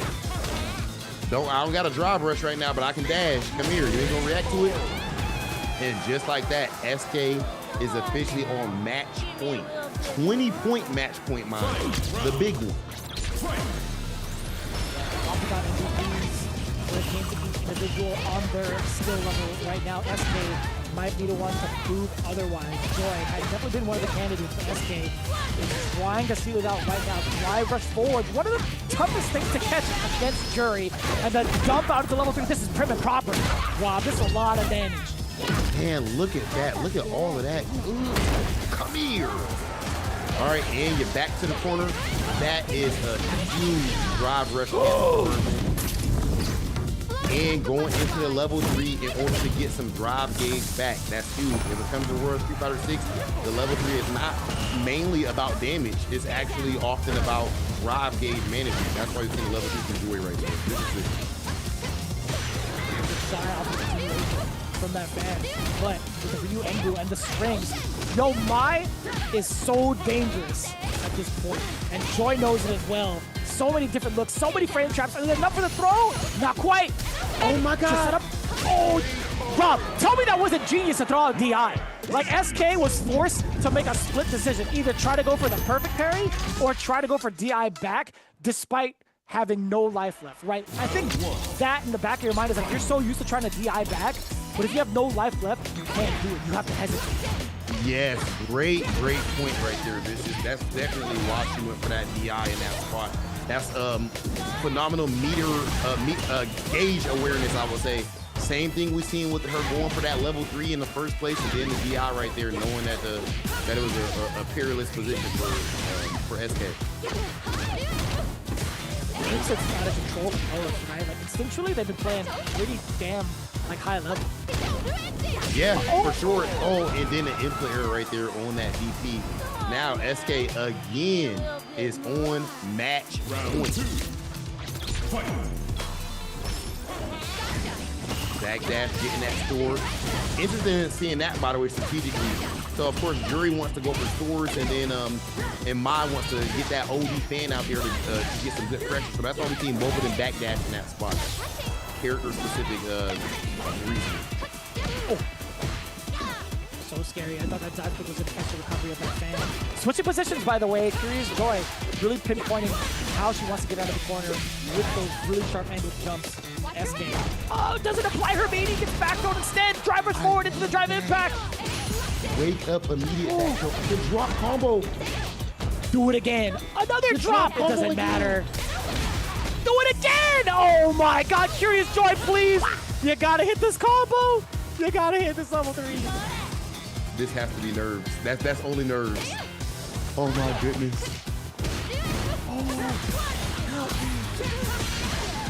No way. No way! Eskay clutching it out despite 3 to 4 different instances where she should have been KO'd. The grit coming through to finish her play. 3 to 1, Eskay. Dude, yo, she could have been dead so many times. Yo, the DI, and then the jump combo. You know, again, I hope Joy or nobody or anybody whoever experienced stuff like that, try not to feel a way about it. I'm telling you, Vicious, you know, we work all of these huge, the biggest Street Fighter events, and we see the best players on planet Earth. When them nerves get high, sometimes you're gonna have drops. This is a natural part. That doesn't mean that you care. So it is what it is. Over time, playing in more events, then you have less of them. But wow, that was a phenomenal match with a bizarre, very bizarre ending. It's tough, man. They were definitely about that DIE, right? The drive impact energy from both ends. Except one was not able to convert it into an actual W, unfortunately. But Eskay, fortunately enough for her, I should say, being able to still maintain her composure and get some of these huge, very huge conversions off of the damage too, and off of some of these hits. But coming into it now, the final match between Team St. Cola and Team Brian F. Beckmon versus BrawlPro, the representatives for High Master Plus in the difficulty range. Skill level range, excuse me. Yeah, Beckmon versus BrawlPro. This is going to be a banger potentially, man. I mean, Beckmon has looked very strong so far. Maybe the best match of the tournament so far was Beckmon versus Feisty. But I know there was another one that I had in that same conversation, but at least that match was up there. BrawlPro has been looking very strong with that Zangief, and I love to see that BrawlPro, I mean that all the Zangief players are going with what might be the best costume in all of 5-6. And this match right here has a lot on it, bitches. It's actually the winner of this match gets their team home field advantage in round 1 of the playoffs. Big deal. Definitely a big deal being able to have the teams where the points are going to be first place actually towards the matchup. But this is huge, right? We've talked about this matchup quite a bit, and the secret team in general as well. Beckmon going full well. You can't allow yourself to lose your turn against Zangief. Uh-oh. I might have spoke too soon, though. Yeah, that turn is lost, brother. Uh-oh. All right, but they're back to neutral. Goes for the big slide. I like that read. It was a hard read. What a drop right there. It's a hard read, but the thinking is that you're not gonna be blocked in this spot. I'm in burnout, and if it does hit, then I get the KO. It is tough, right? We talk about Bison not necessarily having to defense inherently as a character, right? Forcing himself to use his supers to wake up to safety, or at least wake up with something invincible to steal and turn back. Zangief though, like if he gets to a headbutt position a bunch and you're forced to block, that's a lot of damage to your drive gauge or potential frame trap. Oh, stop the drive rush. That stand medium punch, that chop, that woo. Hit him with a good flare. Love seeing that reaction right there. Uh-oh. Oh, that wall spots towards the corner. We'll take that knockdown and negate a weed. Punish that. Look at that. Good call. BrawlPro spacing out the sweep. Even though it's a trade, definitely in favor of BrawlPro despite, or like considering the life that he had left. Hey, they gaming right now. I like what I'm seeing from on both sides. Look at that stand. Fierce, of course, has one hit of armor from Zangief. Now, one cool thing when it comes to that is, oh, nice wake up level. If you do a cancelable, a special cancelable or super cancelable button, you can react to that with a DI or the super or special move. Right. Especially DI. You know, not too bad actually taking that throw. Punish counter despite like anything else, but I think it was going to let too much more if Vomit actually exploded. But BrawlPro still at the deficit. He has a level 3 to equalize the damage. If he can find a way to land it, if he could find a way to land it, Rob TV, he is good. He is all good. People talk about commentators' curse. They need a word for what you just did right there. That's a commentator's blessing. Yeah. We'll take that, 100%. Okay, now we're seeing this neutral game right here. Very cagey. Stand light kick, drive rush. You can't really buffer that. So, of course, BrawlPro knows that, goes for that just because of pressure. But in the oh my God, no the super! Oh, not like this, please, not like this. Back, no! That was hers. It was in the bag. The fries were already there. All you have to do is just drive away with it. Now you have to ask for extra condiments for it. Or you might have to throw the fries in the bag. Switch position. Probably. Stand light kick, drive rush. I like that drive reversal. You don't want to have to deal with that situation. Another character would have been able to do a DP in that spot, but of course, Feisty doesn't have DP, doesn't have level 1. Great awareness to do the drive reversal. Oh, jump back to pretty common tactic against a lot of the Bison players too.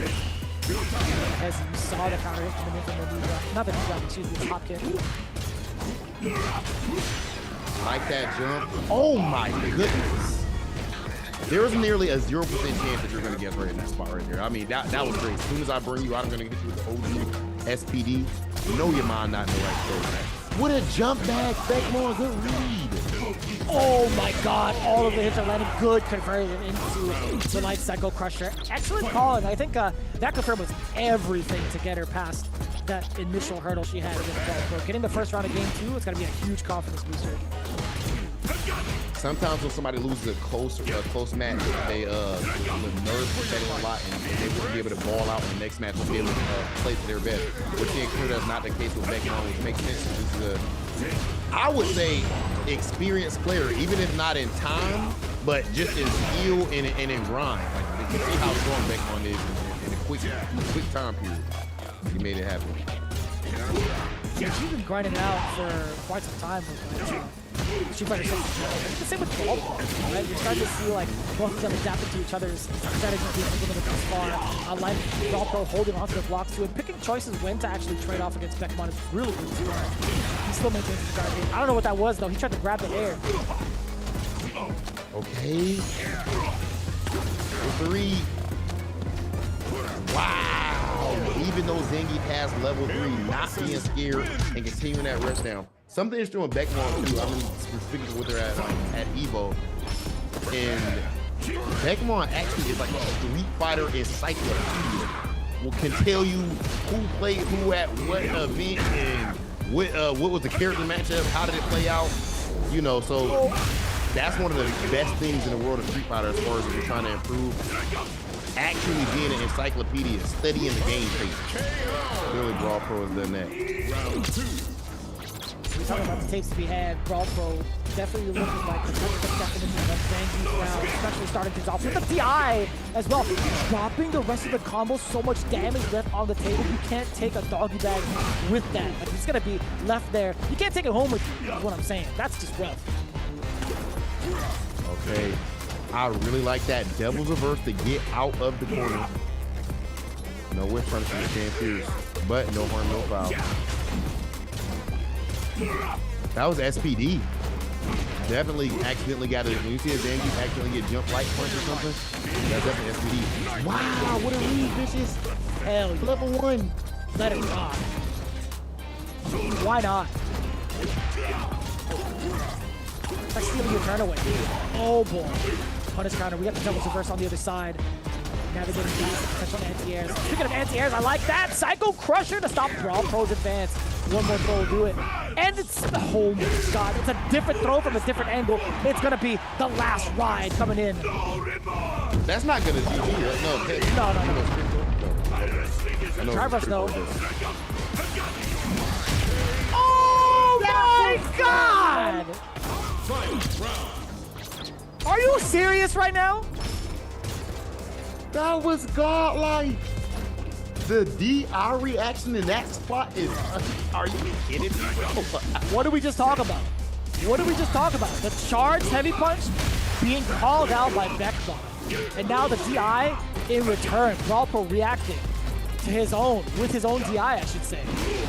The control now coming from Beckmon. With an anti-air, it's not necessarily easy to anti-air with that crouch pierce from Bison all the time. I believe it's about 10 frames startup. So very well done on that side. But of course, all the strong Bison players, they know they got to air to air, got to be on point. And Beckmon's been doing that. BrawlPro, my goodness, I love that adjustment with the DI after he lost the last round. Man, my man put his glasses on towards his nose. He was like 10 frames away crouching every time.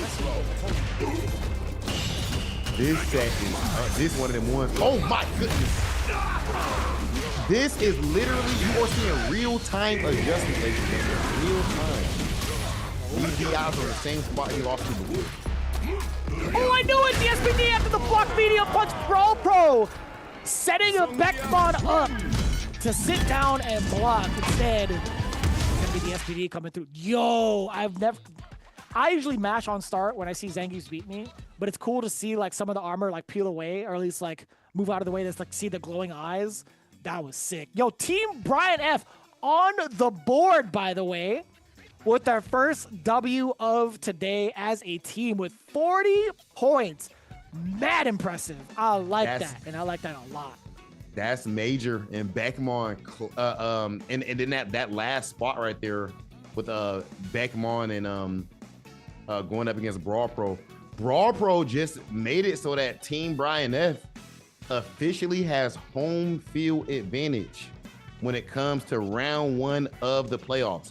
That was huge. And if anyone does not know the significance of that, if you're on the home side, you see how it's a 10-point match, 10-point match, 20-point match, 10-point match.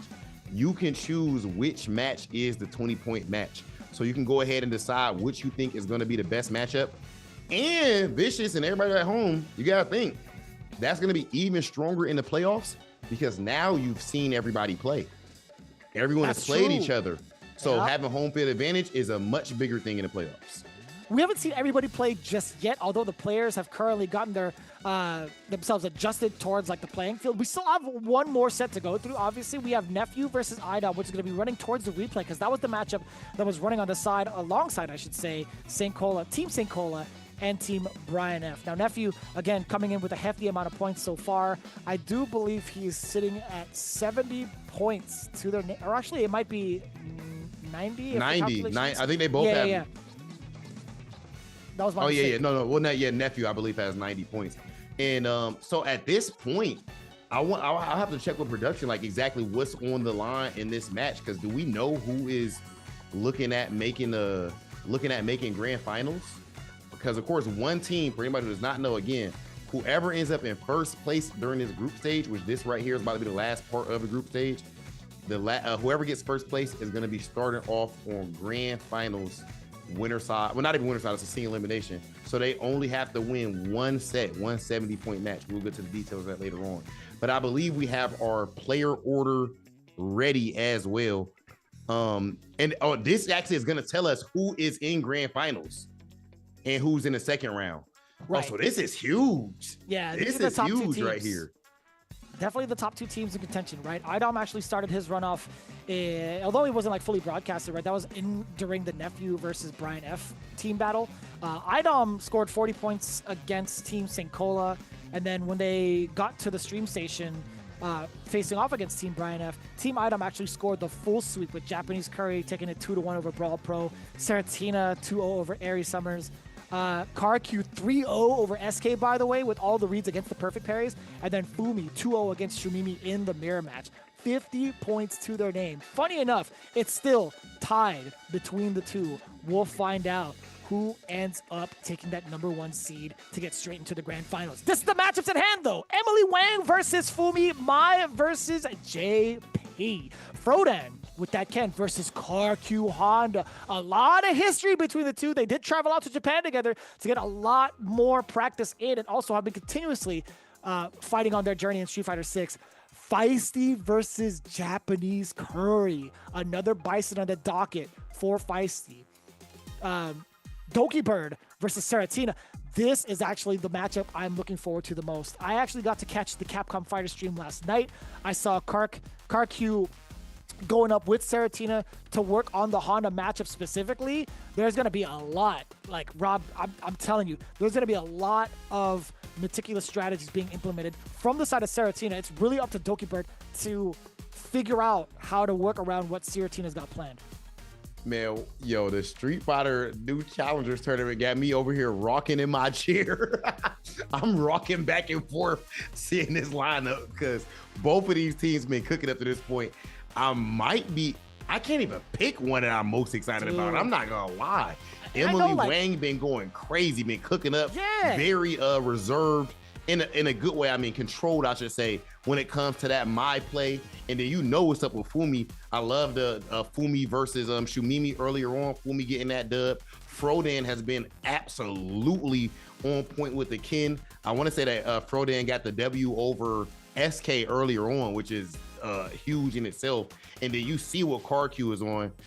Feisty and JapaneseCurry is a very good one, where we know Feisty did win that last Bison matchup going up against Beckmon, but it was last game, last round, last hit with that overhead clutching it out. And then I believe these two have been the strongest of the beginner class so far. I think it's fair to say, if I'm not missing anyone, I think Dokibird and Serotina have had the best results. But this is going to be a very big test for Dokibird, I feel like. So this is going to be a good one. Although we've seen like Fumi's prowess overall in like the JP matchup and some of the replays and also some of the matches that we've seen on the actual broadcast too, I will say for Emily, she actually just came back from like a Japanese excursion, like where she actually had like the pilgrimage with some of the SFL teams. I did see her and Punk on the same broadcast, on the same streams, practicing with each other, by the way. So Emily, she's definitely gotten her reps in with some of the best in Japan and also some of the best in America. Okay, and now we're, speaking of Emily, right now it looks like she's cooking up, but now she looks like she needs a comeback, and Fumi able to clutch out that first match. Definitely big time. Of course, JP, whenever you're in burnout and full screen against JP, that means it's not necessarily going the way that you want it to go. Right here, we might have a critical art on the way. Don't even need it. Maybe not even a level 1. Damn. Full confidence. Target combo into the OD uppercut as well. Sweet chin music yet again.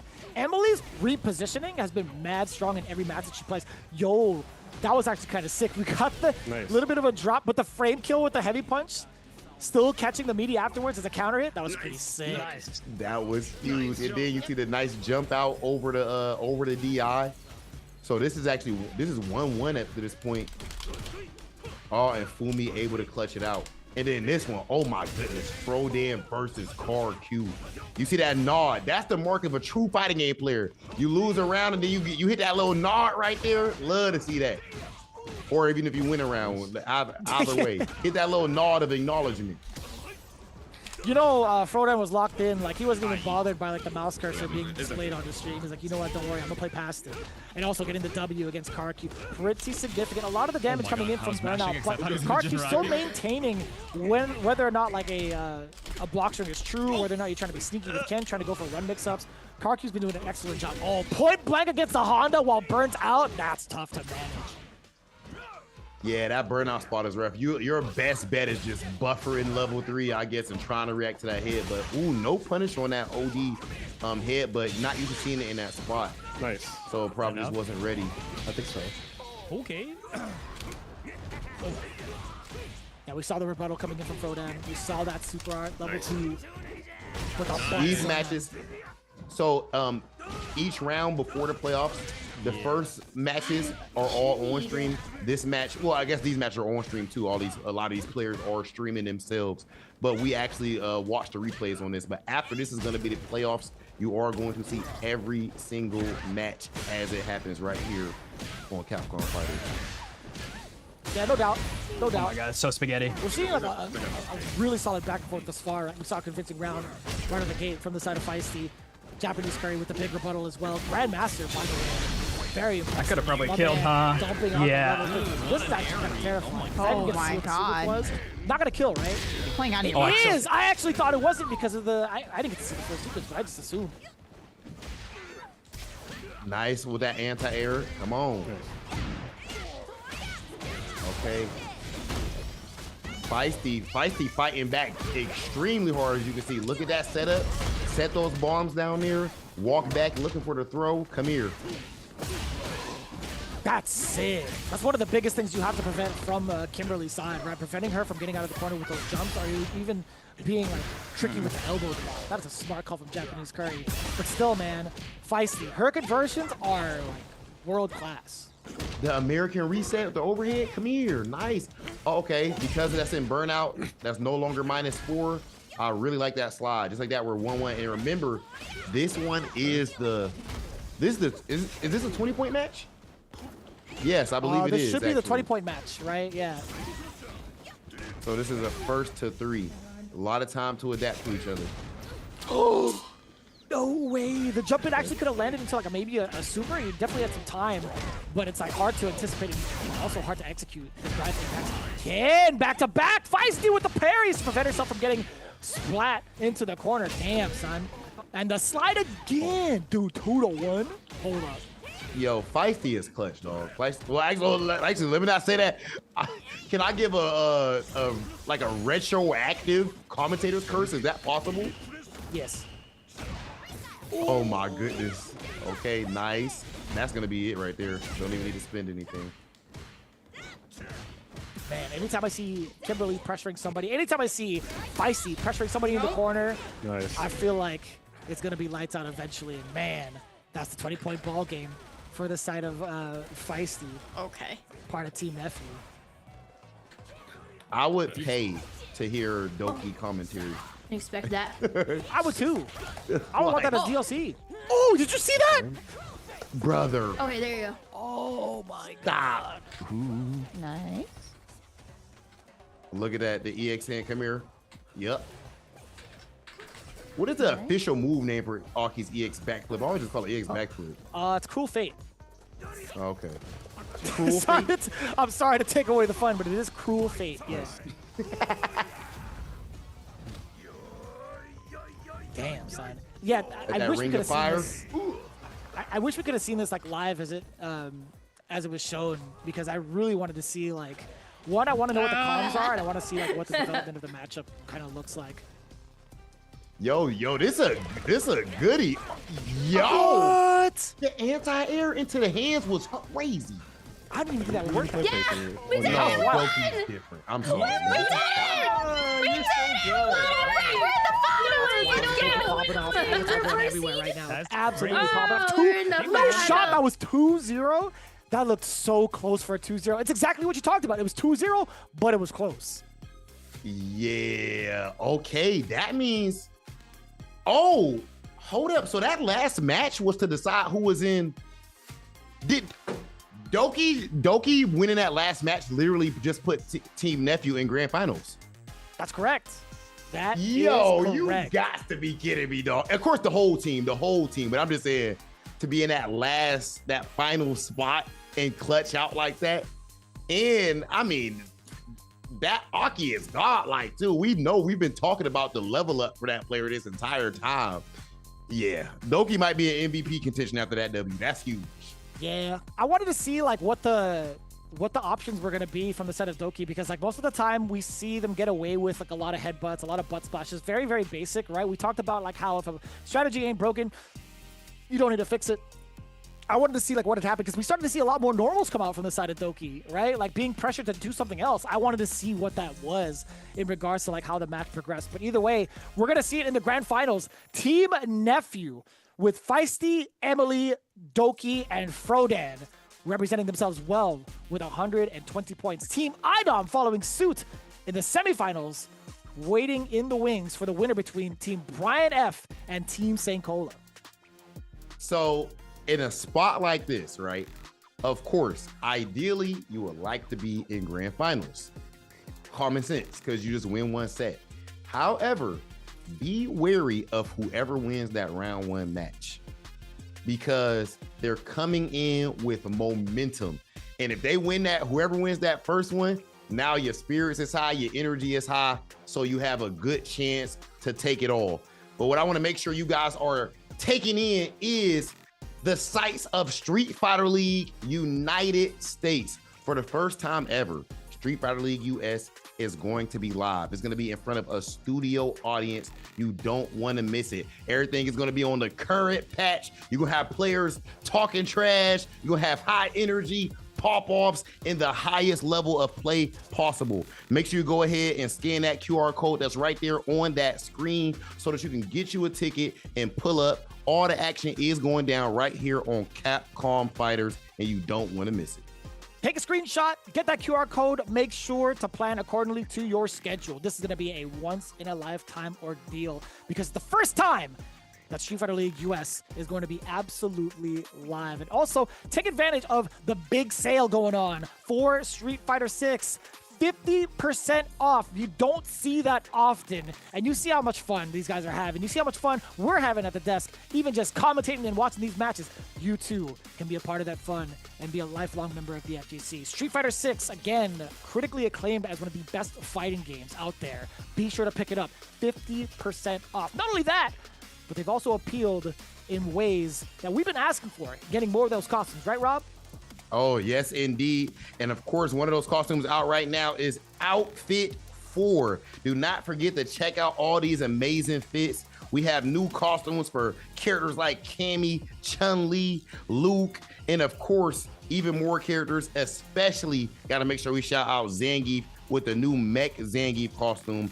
Absolutely well done. And even all of the audio effects that they have with it. Make sure you guys get that Street Fighter 6 and pull up to try that out.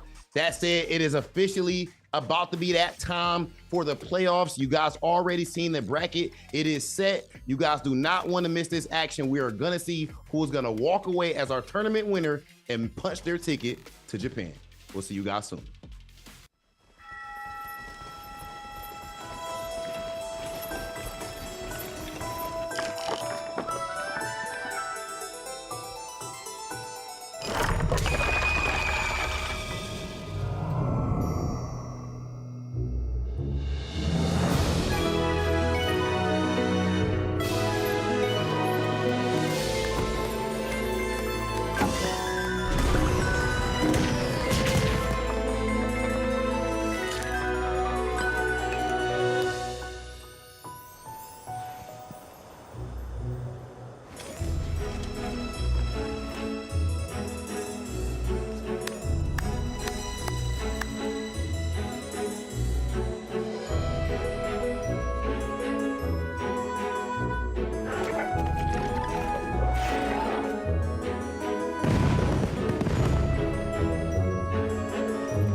You ready? Top player We repeat. see you on the scene! Wait, there's poisons on the menu. No mercy for you. Ready?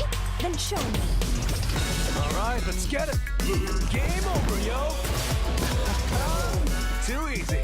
Beast mode, baby. Sure thing. Let's dance. You know what they say. If you rock the boat, prepare to get washed. Let me play.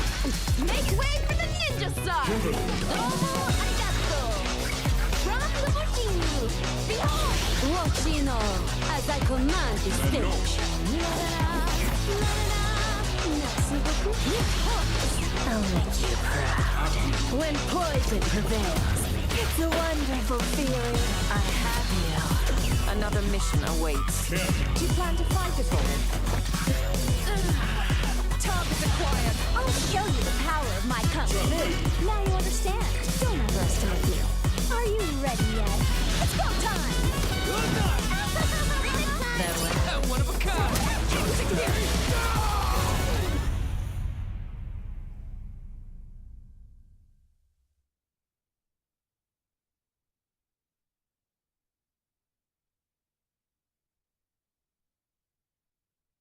If Vermeil is to survive, our people need help now. I will not idly sit on the throne as our nation faces its death. Our village has long kept these canines as our wards. This is a threat to our very way of life.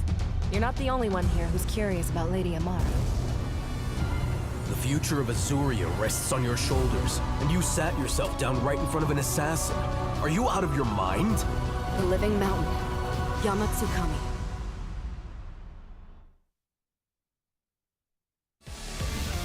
Let's rock.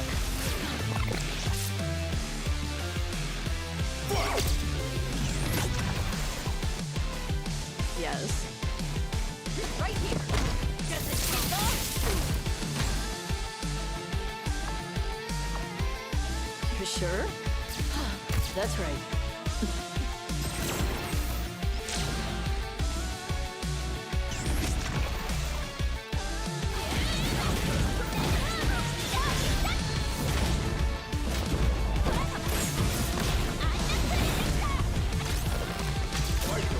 Understood. Leave this to a professional. United Kingdom. Just another cog in the machine. Here comes a new challenger. Viper wins.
Want to bring it in?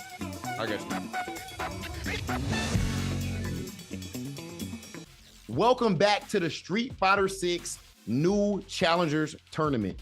We have seen phenomenal play up to this point, and I know that you guys have been enjoying the energy, the hype, the coaching, everything going on with all of the streamers.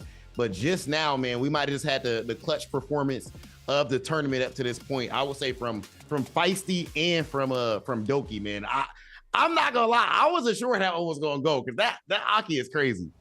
It's been kind of tough. It's been kind of tough to manage like who's been like the MVP because it's been like really spicy results as like the games progress, right? Again, that whole group phase was just the preliminary process, right? It's trying to like download all the data. Even if you didn't score as many points as you would like to, this is where it actually matters, right? This is what determines whether you get last or first, right? This is who gets into that trip to Japan to view and tune in to Capcom Cup 12 live in the Ryu Goku Koku Geekon. This is going to be for everything. And to start things off, in case you had missed it, let's take a look at that bracket one more time. When we look at the first round of matches, it is Team Brian F, which consists of BrawlPro, Aries Summers, Eskay, Shoomimi, going up against Team Saint Cola with Bashworld 2K, let me put some respect on his name, Deku, Curiousjoi, and Beckmon. Man, that is going to be a good one. I can't wait to see how, I'm assuming that, I think Team Brian F ended up, yes, Team Brian F ended up getting that clutch win at the end in order to get the home field advantage. So I believe that Team Brian F will actually be the ones to decide who is going to be in that 20-point slot. You are automatically going to play a player of your similar, that's in your same bracket, skill bracket. But now everyone has played each other at least once, so they'll have a better chance to make sure that they're making an educated pick as far as that. This is going to be a good one. Let's please also take a look at our points as well, the way that everything ended up panning out in a group side. So this is going to be a first to 50 points in the playoffs, okay? 50 points in our first match, 50 points in the second match, and then finally it's going to be 70 points in the last one, of course, because that is for all of the marbles. Yeah, exactly that, right? Like when it comes to first to 50 points, you had seen how like the matches have played off during the group phase, right? There is a possibility for a team to get a full shutout. We saw that between Team Nephew and Team Brian F, where they scored 50 points.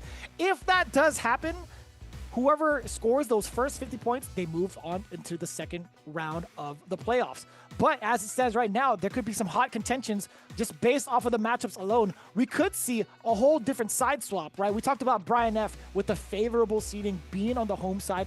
They get to determine what points go to which matchups, right? But if all the matches do play out in their initial startup matches, then we get a little bit of a switch round. Brian F has to switch over to the away side, and then St. Cola gets to dictate which points go where for certain matchups, right? But that really depends on whether or not it ends up being a really close ball game. As it stands right now, this is the current order. Aries Summer going up against Bashworld 2K. Shumimi going up against Deku. Eskay versus Curiousjoi for the 20-point ball game, and the extra match of BrawlPro going up against Beckmon. Again, this is the immediate rematch from what we saw in the broadcast between these two titans of teams. Again, guys, remember, this is 10-point match, 10-point match, then match 3 for 20, match 4 for 10. So the only way that it ends immediately in the first go around is if it is a 50-point blowout. So there's a good chance that we're going to be headed into that next round. So even though you do want your most favorable match in that 20-point spot, in theory, it could and probably would, I guess, end up coming down to one of these 10-point matches.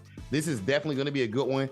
Eskay and Curiousjoi already had a very, very good match earlier on today.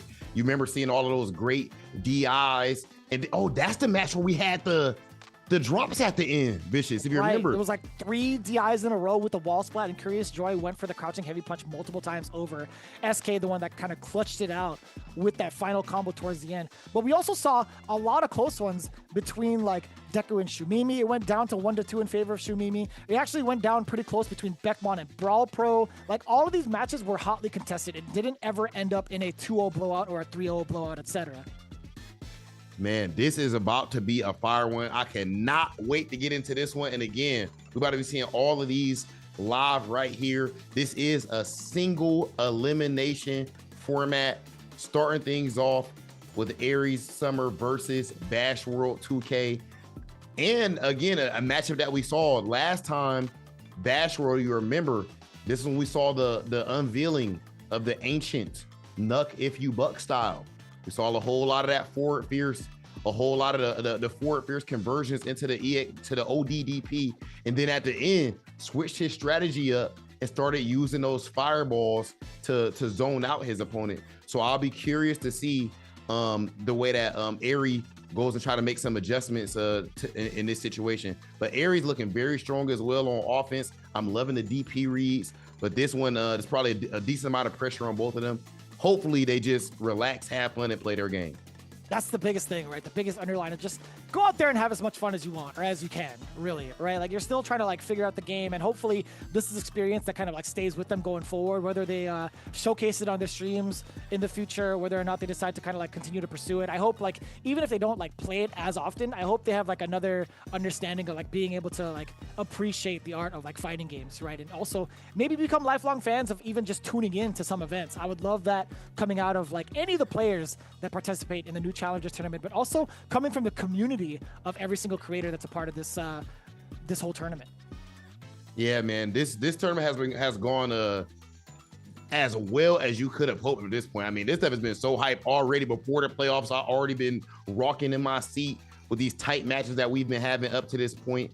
And now, again, all of the marbles are officially on the line.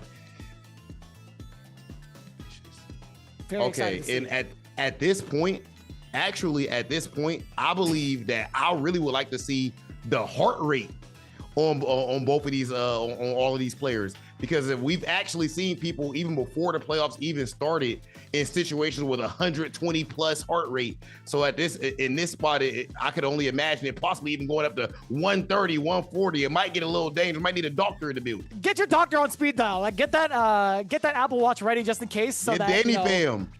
Yeah, somebody. I definitely heard like some rustling. Like you were talking about rocking in your seat. I definitely hear some of your stream setup kind of falling apart because of how excited you got. I definitely heard you whisper "vicious," like you were like asking for help a little bit. I was like, uh-oh.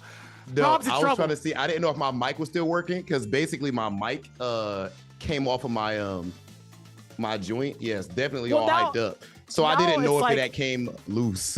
Now you got like the boxing ring like mic from the rafters effect where it comes down. Yes. And now you can just hold it. And in our next match. Yeah, dude, tell me that's not godlike. I've had to do that fire. in certain broadcasts because it's broken off of my like mic arm, and like I got some old setup, right? I'll tell you what. But I would definitely just grab the mic and just be like, oh, they're going in. Like I would just grab it, like, dude, it's cool, man. It's raw. You know, we want that energy. That's the Mr. Kennedy right there. That's that Mr. You don't know nothing about that. Vicious, calm down. Not as so much in as this, in our first, in this round one matchup, if we could actually take a look at the player order one more time, because I would like to actually highlight the biggest standout matchups that we want to take a look at right here. Sure. Definitely very interested in BrawlPro versus Beckmon. I think we've seen clutch performances from both of these players up to this point, and even character matchup wise, I think that's one of the more exciting character matchups. We saw some of the adjustments last time when it came to the DI. Beckmon landed some good DIs, and then we saw BrawlPro make the adjustments. We're gonna see what happens with that here. This will be a good fight. The biggest things will bash will 2K. Stick with the game plan of letting the fireballs rock. No, it's initially to catch airiesummer off guard. That catches a lot of people off guard. Back to these to the strategy at hand, going for the repeated DPs from the side of Aries. Decent amount of damage exchange so far. I'm liking what I'm seeing, you know, playing with your heart's content. Yep, and we're seeing that Tatsu right there as well. Again, earlier on, you got to remember Bashworld was only pretty much using his punch special. Oh my gosh, did you just see that? Hold on. OD donkey kick into the level 1.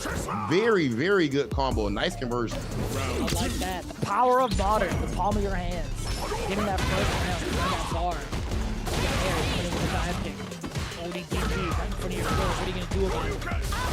We call that that's the Ume Shuri right there. Oh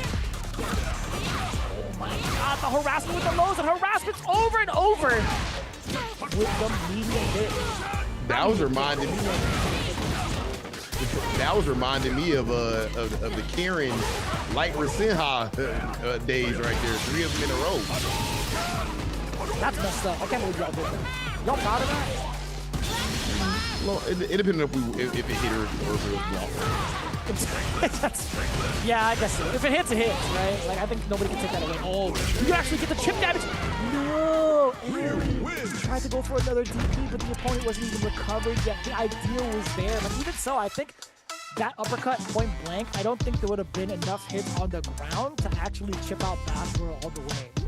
Yeah, I agree.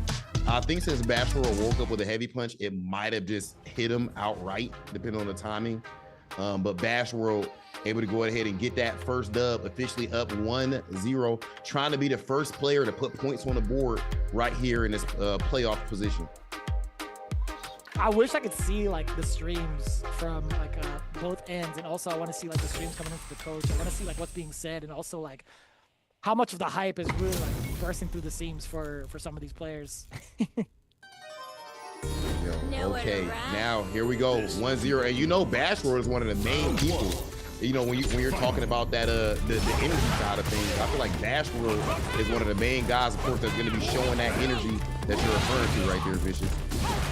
I wonder if he calls it, you know what I'm saying? Like, Vicious, I hope you're doing good over there, by the way, man. I see you looking like a little, like you're going through it a little bit. You good, brother? I'm trying to like lock in right now. I'm trying to lock in. Imagine it's officially playoff time.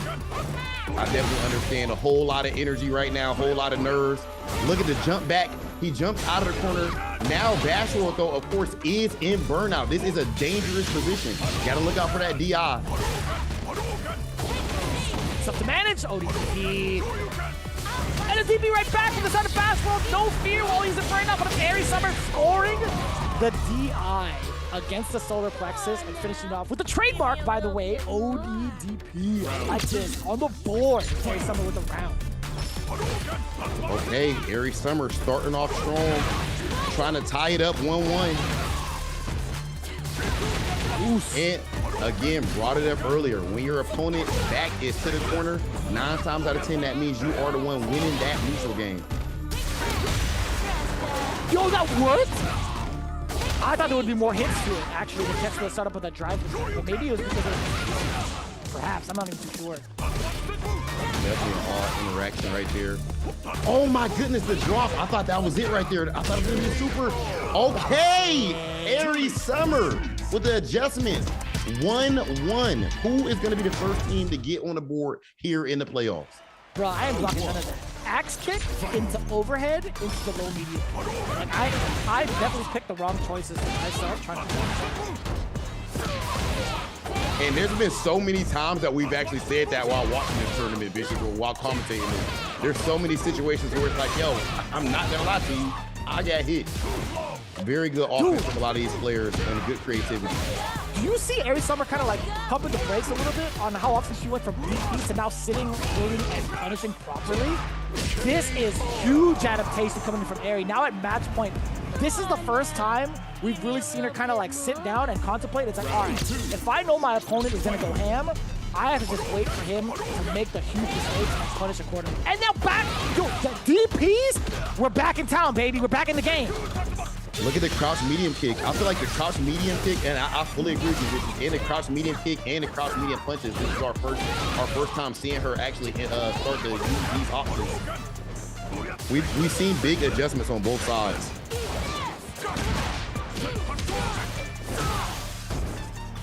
Okay, now the burnout.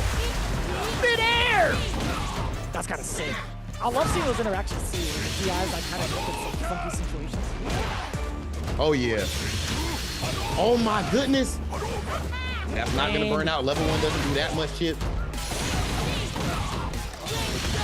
Uh-oh, are you gonna block it this time? He doesn't remember the rest of it! Oh, not like that. Fireball chip! And it's a meaty, yo, bursting through the seams of the back of the outfit.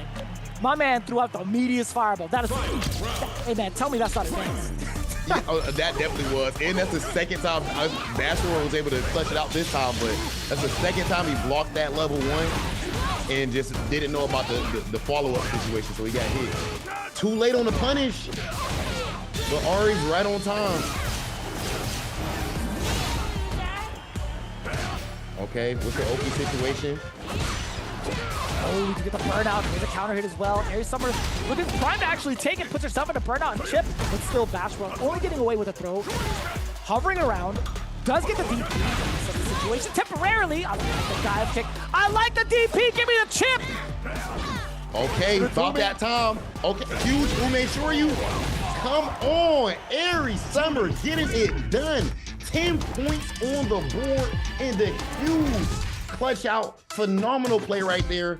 And officially, The first 10 points of the playoffs goes to Team Brian F.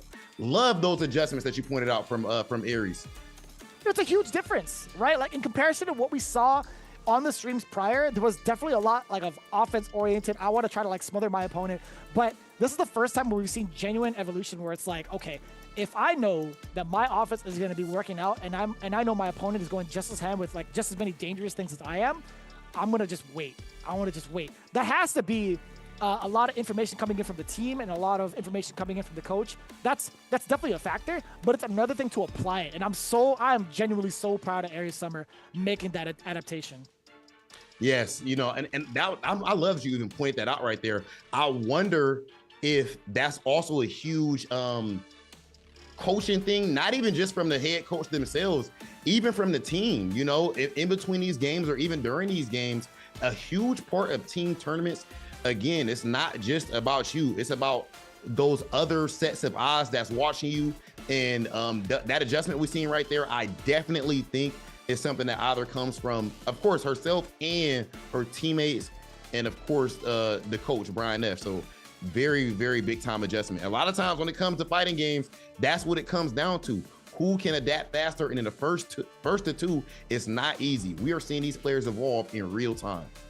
In any skill level, by the way. I love that evolution. I love that growth coming in from like every single player that's been showing up right now. And speaking of, we have Shumimi gearing up and getting ready against Deku, excuse me.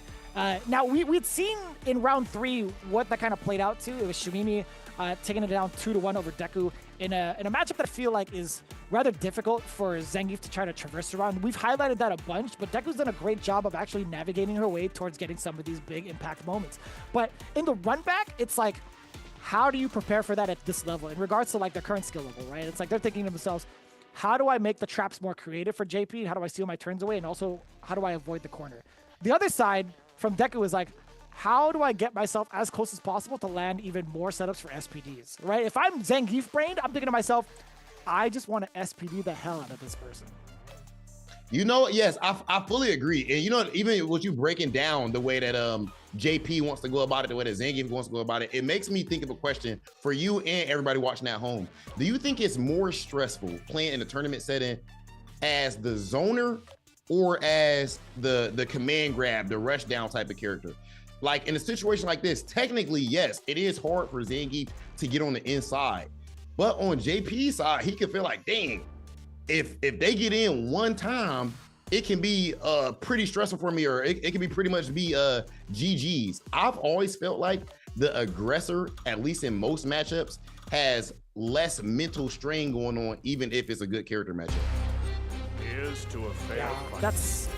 That is like a pretty significant deal to think about, right? Like even if you feel like you have the advantage like on paper and maybe you've been like coached pretty well specifically for this matchup, and it's like it's different when it's like live. You know what I'm saying? Yes. Trying to apply all of that with having that and maintaining that confidence. But if the opponent gives you something different to look at, it's like, oh, I didn't actually get to thoroughly prepare for this one. Yeah, that's that human aspect. Like you said, this is not training mode. That training mode extremely important. But you could even be good, think that you're good in the character matchup, and then this player just plays it entirely different than anybody that you've come across up to this point. So we're gonna see all of their prep and just their ability to handle such a big moment as the playoff situation is gonna look like. Both of these players have looked phenomenal up to this point. Did you? Oh my God, dude. The first time we see the conversion into force dynamite from the DI. Like, you guys can't see me, but I'm about to like rock. Yeah, I see you about to fall out the chair when you see that. This game is sick. Rob, I don't know if you know this, but this game's kind of sick. Yeah, I am quite aware actually. I'm quite aware. There's the possibilities are just endless, and then again, I love the commitment to the commitment that you're going to have to make on the defensive side, like you just saw right there. That's something I don't think people do enough to get with Zangief, or maybe even in general. Wake up immediate back throw. If you make the read, you make the read. A lot of times, Zangief players, they like to do delayed SPD. So if you wake up with something, then they're able to block it, bait it out, and then they can still scoop you. Wake up back throw gets you in a good situation. Yo, did you see how she navigated away from all the danger? After the forward heavy headbutt, not a forward, sorry, just in general, headbutt, like getting out of that SPD and also getting out of the DI. Yes, that was phenomenal. Yeah, that jump over two, and not even a jump back, a jump forward, making sure I put you in the corner. Come on, ground spike, GG. Shumimi up 1-0 over Deku. Can you say that one more time? Shumimi. That's what I'm talking about. You see, this is why it's like, no matter like what levels you're at, seeing these type of matches always like. Oh yeah, it definitely doesn't. I'm running off now fumes, you see. Rob. I'm so tired, but I'll tell you what, man. Like this has been such a treat for me. I'm genuinely good. Yeah, it's unbelievable, man. Like again, like the level of play we're seeing, even from all the different levels. I really love some of my favorite matches have even been the beginner class matches too. Oh my gosh! Not the crouch light kick into the SPD. I feel like we just are seeing these players evolve. We're seeing these matchups, the reads. This is the beauty of fighting games right here. This is what got us dedicating our life to this red. Oh my! Dude, how often do you see down hard against You don't. JP? You don't. I mean, I guess you do now. You remember, hey, Deku, you know, sometimes get to hitting all the buttons on that on the Mech Zangief, like you said. Might have to right now to even this up 1-1.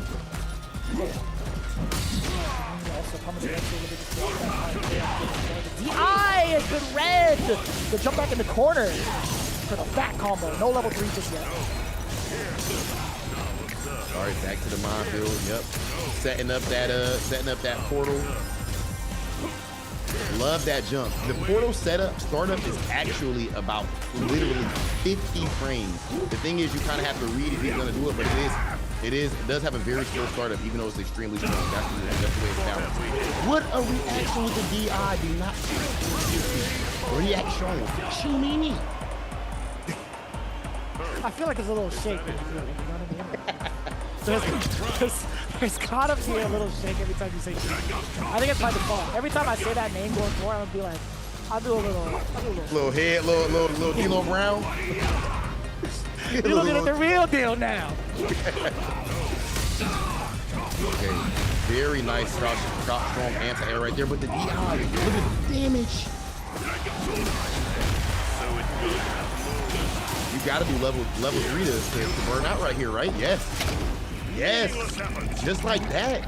Deku was so close to making this 1-1, but now with burnout, and this might be it.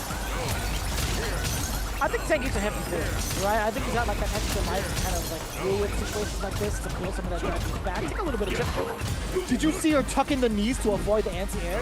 That was fire. That was fire. Uh-oh! The way! Oh my god!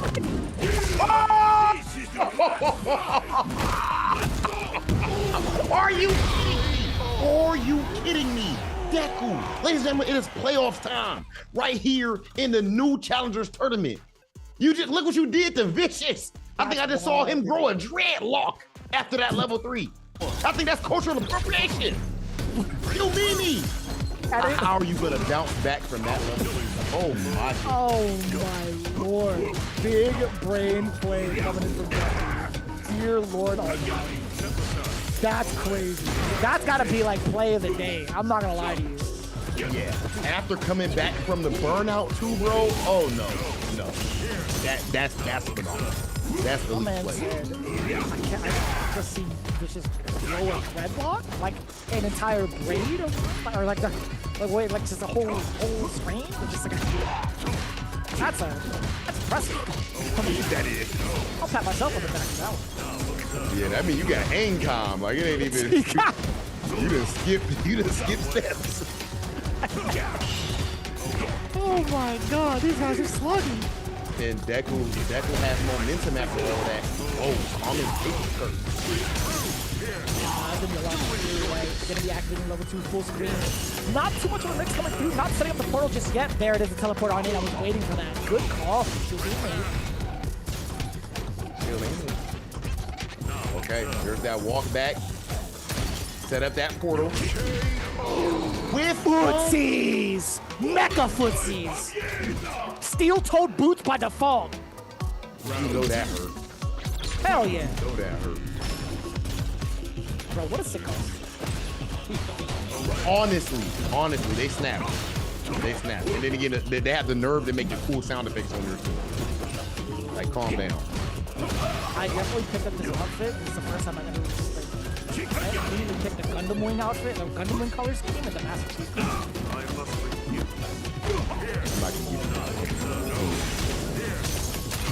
You're crazy. Ain't no way, dude.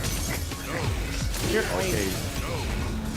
Deku's gonna have to make a crazy play to try to get through this burnout situation and this maze. But last time, Deku did get it done, and we had what probably was the play of the day. That wasn't bad in terms of defense secondarily, but still in burnout. Spending level 3, that's gonna hit. However, this is yeah, that's the biggest question. At what cost? Like, you still have so much room to cover, like, so much ground to cover. I like that DI idea, Will. Oh, dude, if the headbutt came through, hit or block, that would have been so scary. Yeah, that was a very risky level 3. Just because you have a whole nother round to play. Uh-oh, take him in.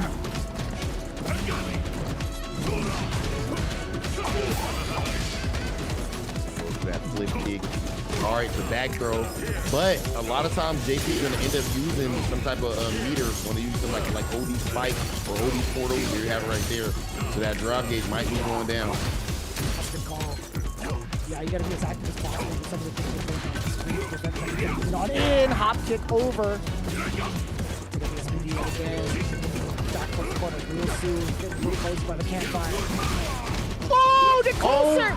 Oh, get closer! That's crazy! Bang! Deku with the rebuttal. Deku is a dog. Are you kidding me? That was godlike. That set was crazy. I feel like after you won the one, it was going to happen. I'm going to tell you what. You know what's really funny that you say Deku is a dog?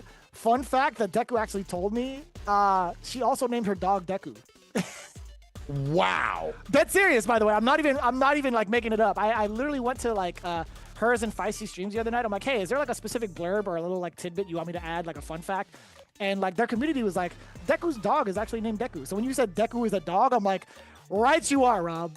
The universe. See, that means that the universe is just on Deku's side right now. 10 points, 10 big points, officially tying it up 10-10 on Team St. Cola and Team Brian F side. And this next one that we have, come on, y'all. Come on. Y'all know what's going on. Come on now. Come on. Eskay versus Curiousjoi. Last match was crazy. We saw so many phenomenal anti-airs. Remember, we seen like stand heavy kick anti-air. I want to say it was like fears. We saw air to airs. Yeah. I think we seen everything but DP. Like she was doing everything else. It didn't even need a DP. Funny enough, I think I like those answers coming in from Curiousjoi, right? Back roundhouse actually covers a pretty decent angle on the ground, and it's like not as committal. Standing heavy punch is way more unorthodox, but it like reaches further out. Like it's pretty good. I mean, most of the time you want to DP. Like I get that to set yourself up for fan. Yeah. But like the thing about her, like Mai specifically, when it comes to uppercuts and Jury for that matter, it covers mostly vertical range more so than horizontal range. So now instead you're using that heavy kick, using the long poke, and you guaranteed to hit that horizontal range. That makes a lot of sense. And then in some spots, like we said earlier, using that the air-to-air jump back just to make sure she don't have to guess between the regular jump or the dive kick. That's something that you want to look for here. But of course, that's on Joy's side. Eskay, I feel like has just been on point. One of the biggest things that I saw was the conversions from Eskay, right? The pressure on offense. So often when Eskay lands that hit, not to give a potential commentator's curse, I feel like she has one of the highest completion percentages of actually converting it into big damage. And when it comes to getting victories, that is huge. As the great Yipes would say, you got to finish your food. He's definitely one to call it out. Pretty damn well when it comes to like the amount of games that he's played. It's come down to really clutch. But we'll see how it plays out. Eskay versus Curiousjoi. Last time they fought each other, it was Eskay 3-1. And with the very crazy ending with the little drop combos, but again, both of these players look very strong. Joy going into burnout early and waking up with the level 1. Gotta make your reads. But there's some theories that going into burnout early is not the worst thing in the world. You know, shout out to Noah, but I've actually seen a video of Fudo talking about this concept that Chris F translated over on YouTube. And not to be confused with Brian, but and he was talking about the potential of maybe going into burnout early on, because then you got more time to build it back. That makes a lot of sense. Yeah, I mean, like if you're in control offensively, right? Like, you can dictate the pace and apply great track and kind of like run your game. Yeah, you're building it for yourself pretty easily, at least more easily, rather than being on the defensive end. Yeah, you know, personally, I am T-Rash. Not even trash. T and then rash when it comes to burnout. So that's not the strat for me. But it definitely works out for some players. I think it depends on the character. You can focus on the Yeah. I mean, I know. Appreciate you, brother. Okay. Seeing that fan pressure. Oh, yes. Wipe yourself off. Not the drop again. Oh, you knew it was coming to you. Oh, but the drop on the side of Eskay this time. We talked about the Curse of Joy earlier from that last time we've seen multiple DIs in the drop combo. Eskay now falling victim to it as well. Yeah, I mean, just when we're talking about those, I brought up Eskay's conversions, but then there's that big drop again. The nerves, man. This is 10-10, single elimination. You know, it's all about just enjoying yourself, having some fun, putting on the show for you and your community. But these players, especially Eskay and Joy, you see how strong they are. They also want to get that done.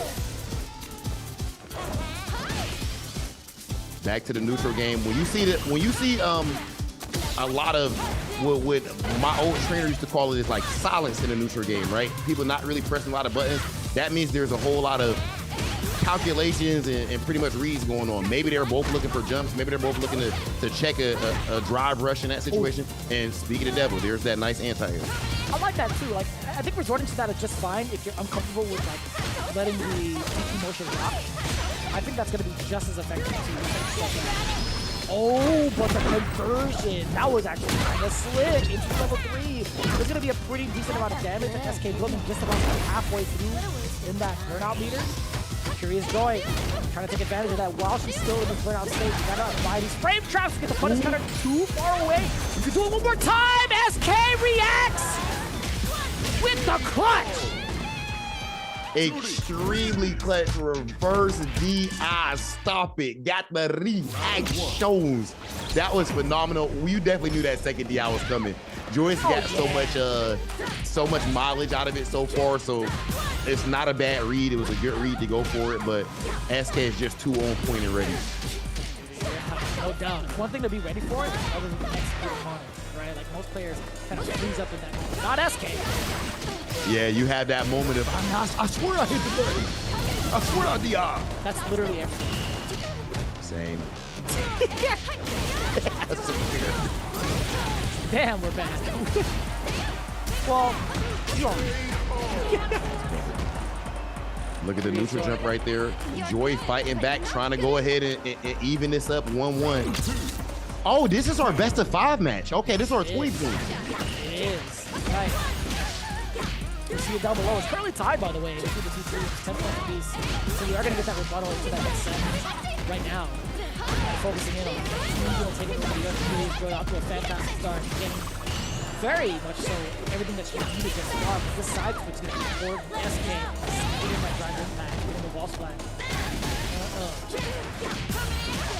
Okay, big read, that throw, and then look, you try to wake him with a jab. Big combo. But being in burnout is dangerous. I do not think Joy should burn herself out in this position. Oh, there it is. the offensive end, right? That's still maintaining the turn. Eskay kind of reluctant to press any sort of buttons until the drive gauge comes back. Counter hit against the, sorry, throw against the counter hit. Hello. That was a great throw, that little micro walk. Those micro adjustments, guys. It's a matter of fixing. Oh, you caught the drive rush with a throw? You caught the drive rush with a throw. That's hard. That goes insane. Premium gaming. Enjoy has a read right now because there's no coincidence that all of a sudden we're seeing her go for so many throws in that last round. And now, no matter what, the mental stack is different on SK side. We might see some shimmies, or do I just keep on going to that same throw game? Yo, I want to hit both these players up the sets. This is looking pretty damn sick. Yeah, honestly.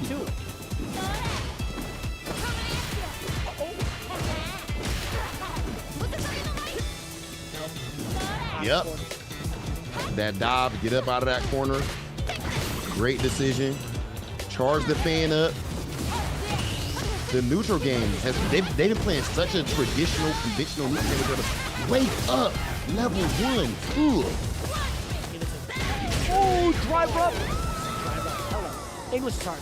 Drive up into the throw. Eskay, kind of difficult to kind of manage against someone like Jerry, right? Especially after drive up.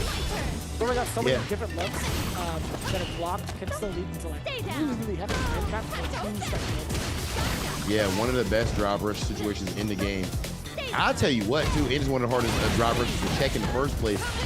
What we haven't seen from Eskay yet, Eskay plays this good and doesn't use level 2.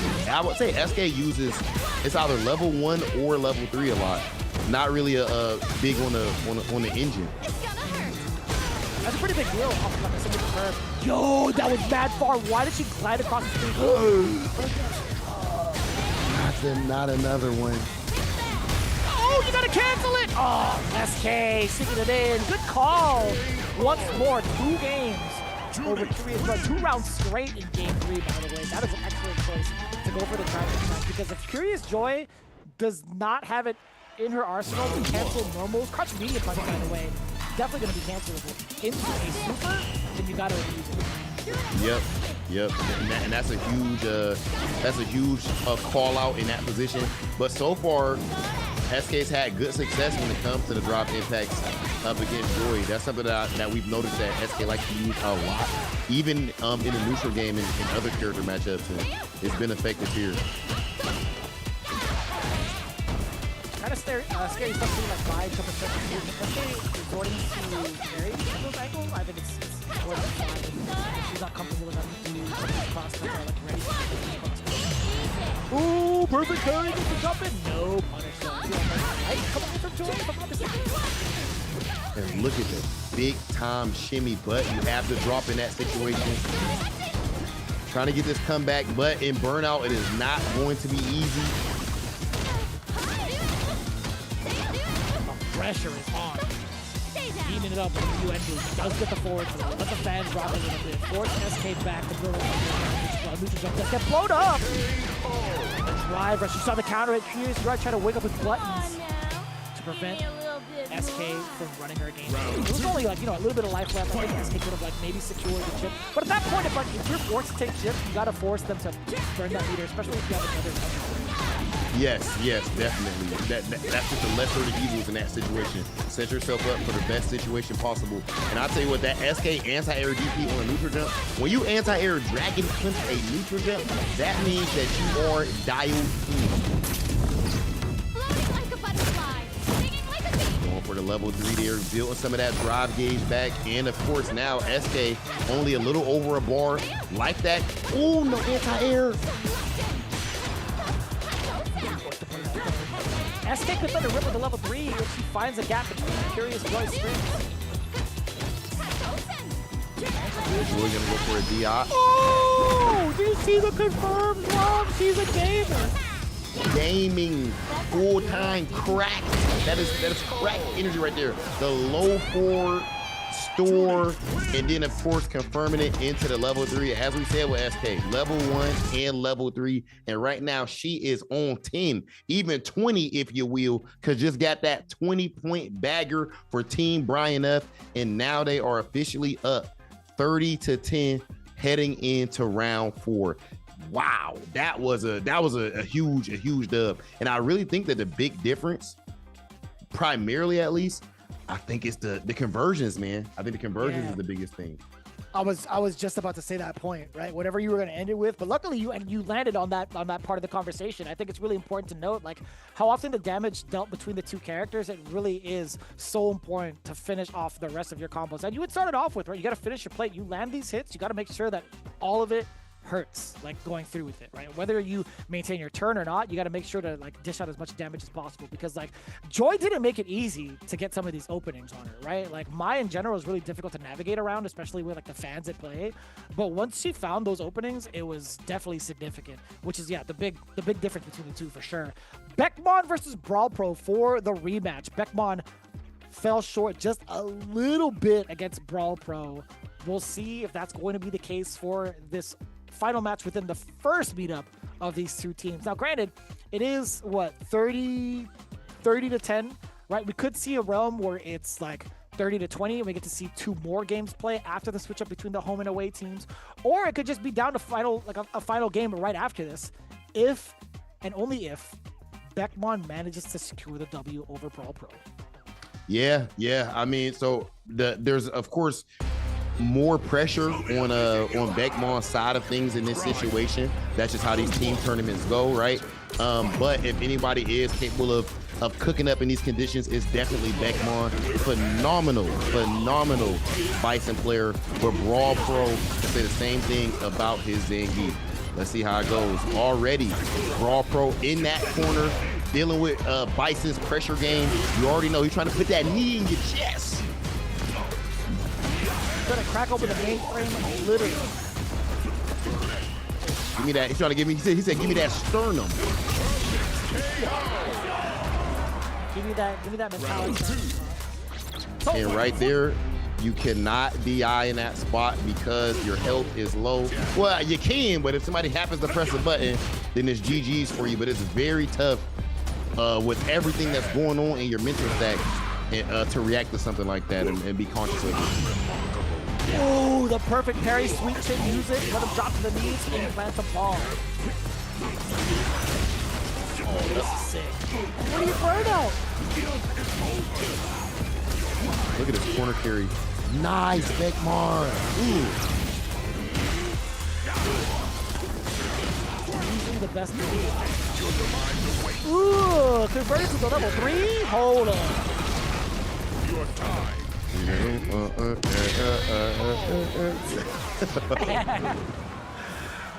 Beckmon, Digiball 2. Bison player. Okay. And Beckmon takes the first one. And remember, this one, of course, is the last match. The third match is the one that's 3 out of 5. This one is only a 1st to 2. It is 10 points. So now Beckmon is already on match point. BrawlPro needs to make an adjustment. And I love that target combo, medium into the medium pick into the low conversion on the counter hit. That only combo on the counter hit. Very nice. Yeah, right now it's been pure control for the part of Beckmon. Every offensive sequence that you've seen and every rebuttal, it's like that, right? Drive rush forward, hold the momentum with crouching light kick, and immediately draw the crouching immediate kick, stuffing out whatever it was that BrawlPro tried to throw out in rebuttal. But again, Beckmon still in full control. Okay. Goes for that scissors kick, but BrawlPro is spaced out. Beckmon probably thought that BrawlPro was going to be moving up closer. Too far away. Of course, that is -8 on block that drop reversal. So he tries to punish with the OD SPD for super big damage. -6 drop reversal on block. But too far away to get that SPD. Man. That's a rough situation. Oh, we sneak it with Brandon's back. We sneak it in. Yeah, that's a +5 scenario. Beckmon was working on that on last night's stream, by the way. That is definitely something that TCU and Fidelity do. What is that? What's that, Vicious? So getting OD Scissor Kick landed into HP Bomb Implant. As they land, if you frame kill with crouching medium kick, it puts you at a +5. It's either +4 or +5. Either way, it's a true strike broken. And you're still okay. Look at that toss. BrawlPro's back is definitely figuratively against the wall, even though not literally in this spot, at least not in the corner. That's good news. And there's the SPD. That's how you get it started. That's how Give gets the party started. Uh-oh. Body splash a little bit too far out. Beckmon at least getting a slight anti-air. A little bit of damage in. Beckmon just needs a touch from a medium. Kiss from a rose. There it is. The medium kick coming in. Just enough damage to stop BrawlPro in his tracks. That's huge for Team St. Cola. Now they officially have 20 points. So it is 30-20, which means that we have 2 more matches at least. Because if Team St. Cola wins the next 2, then of course it will come all the way down to round 3. Now, if I'm not mistaken, at this point, since we're going back, Team St. Cola is now going to be the home team, ladies and gentlemen. Everybody watching at home. They're officially going to be the home team. So they can decide who they want in that 20-point spot. But what they probably will go with instead, you would imagine, like, do you really want your person in the 20-point spot? Or do you want to put your best matchup in the first or second slot in order to try to guarantee that you at least make it to the 20-point match? Right, so I'm of a chaotic nature, right? Between airiesummer and Bash World feels like a coin toss. Genuinely speaking, I would put the 20 points there. I like the way that Bash World's kind of adapted. Like there's still a chance for Bash World to kind of like pump the brakes a little bit and just rely on the fireball game and force a ton of errors for airiesummer. Like I love that volatility. I think putting it 20 first would be great, and then relying on Deku to possibly get the run back against Shumimi. I'm just saying, man. And even if it doesn't work out, then you back it up with Curiousjoi and Eskay. So you're saying putting Bash World and Aries in the 20-point spot. I think that is the dopest scenario possible. That's fire. That will be exciting. All of their matches have pretty much come down to the wire so far, and we've seen them both like evolve their strategies on both sides. Of course, on Bash World side, we see him switch. At first, he was only using his solar plexus and using his heavy specials, heavy DP and everything like that. Then he started using the Tatsu. Eventually started, like you mentioned, he started using his Hadoken. So he made some adjustments. And then on the side of Aries, switching it up and now starting to slow down a little bit on the DPs, sometimes waiting, implemented some crouch medium kick, some crouch medium punch. That's not a match that I would want to bet on. I don't know who would end up taking it, but I definitely would love that. So like if that were to be the case, right, with how volatile that matchup can be between those two players, like you have a little bit of leeway to at least try to buffer out 2 games. But no, it's going to be Deku versus Shumimi first. And granted, I feel like that matchup alone, like we talked about in the first initial matchup against each other, that was easily the matchup of the day in regards to like what went down towards the back and forth between Zangief and JP. This was also kind of tough to call. Yes, I agree. You remember that's when you almost fell out of your chair. yeah. That parry into the level 3. So in this situation, it's late, so excuse my mathematics, but it's at least very unlikely that we get to the Eskay and Curiousjoi match, right? Yes, it is very unlikely that we'll see Curiousjoi and Eskay play again. And that one's kind of tough to call. I think like if you were Coach St. Cola, there is a lot of potential between Curiousjoi facing off against Eskay for the 3rd time in the longer set, but I would much rather take the gamble with like the way Deku and Shumimi's been playing, Bash World especially against airiesummer. But the Beckmon versus BrawlPro, if we get to that one's also kind of dicey. Although I can't say dicey because that was rather convincing from Beckmon towards the end of that set. Yeah, it was. In a longer set, when you allow BrawlPro that extra leeway to adapt for a 3rd game potentially, that's kind of dangerous, no? So yeah, no, 100%. I fully agree with you, and I'm hearing from production again. It's late, so excuse my math, but production has us. So it can't go to the 4th match the way that the points are set up right now. So I don't mind that idea at all from St. Cola's side, or as far as that choice as far as the captain side of things. Eskay has been on fire throughout this tournament. Joy's been playing amazing too, but if Eskay's been that hot, nah, we're gonna go ahead and sit you down instead of feeding a hot hand. But this right here is a huge match. Deku versus Shumimi. And yeah, you gotta have a shimmy right there, Vicious. And last time, this again, like you said, was one of the matches of the event. That level 3, phenomenal. Does Deku still have some magic? You gotta channel that dog in you. And also have Deku on deck with you also. Like, actually have your dog nearby the setup. Channel both Dekus. And I see somebody brings up, they feel like the higher seed getting having home advantage first is a disadvantage for them. Fully disagree. I fully disagree with that. This is the same way that it happens on Street Fighter League and everything as well. And because you're supposed to be able to start off with a big lead in that situation, which is what happened. They are starting off with the lead, so it's definitely a good spot. But at the end of the day, you got to get your dubs. It's like 2 games away before like the anchor match even happens. They are a very interesting position.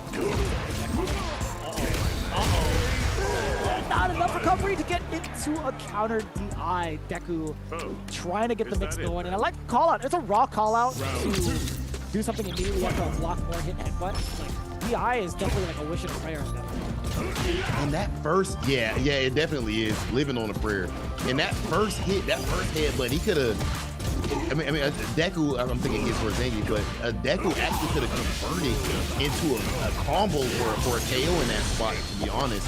But sometimes, even at the highest level, you mentally, or at least around the highest level, maybe the highest, but you mentally already have committed to your opponent blocking what you're gonna do. So I think that's why we didn't see the conversion in that spot. Still very well played from Shumimi, and now she's in position. Oh my goodness, no punish on that command grab, Jeremy Vicious. Sorry, not Jeremy Vicious. I'm so sorry, bro. I'm just so close. My God, off camera. It's all good, Rob TV. Yeah, why you say it like that?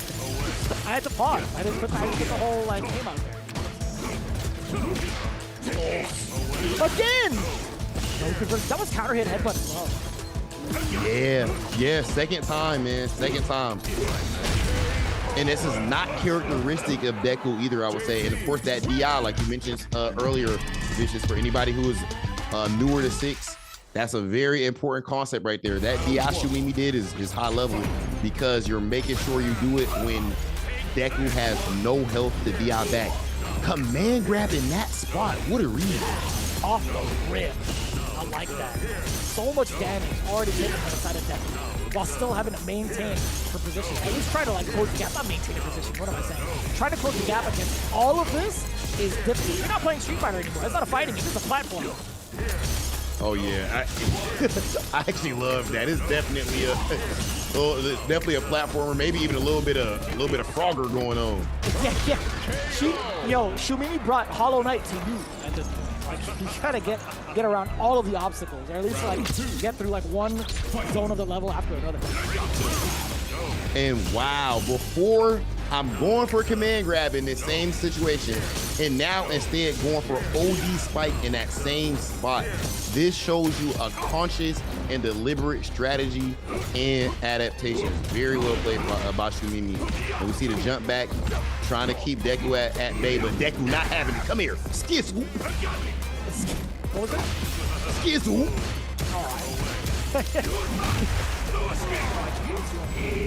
Oh, what was that again right here?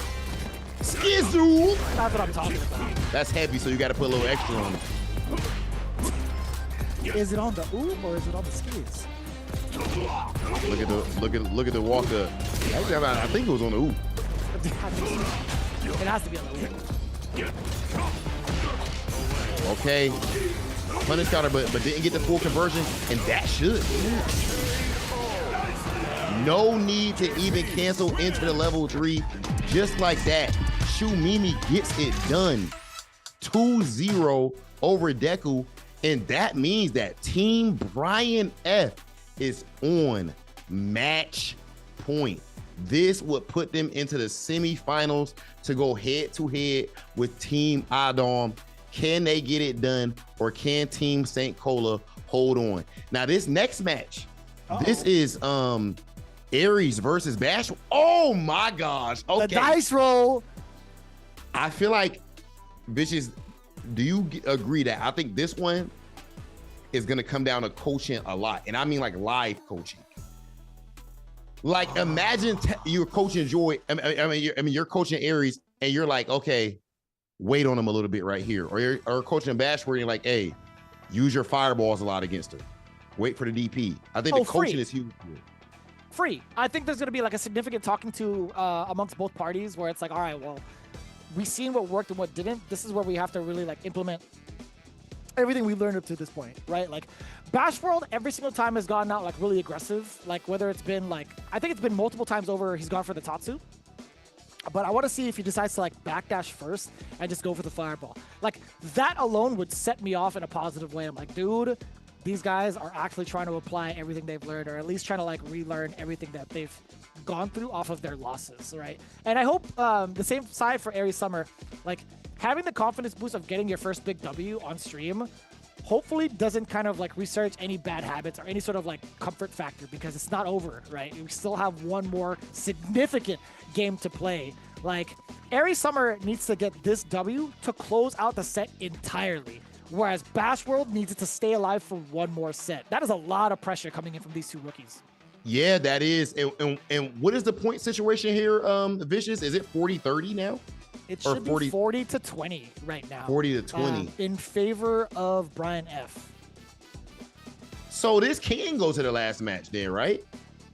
Because if technically cannot, because the match no, it in can't, round because the next one is 20.1. Yeah. Yeah, you're right. You're right. Okay, yeah. So yeah, this is, it's gonna come down to this. This is huge. I mean, if Bash World, okay, I'm not biased at all as far as like who wins the matches here. But since this matchup has just been so good overall, this match has been so good, I would like to see it keep going as long as possible. So I might be happy to root for the Bash World side of things for the time being. That said, ladies and gentlemen, it looks like we're about to get into it. Bash World 2K going up against Aries Summer.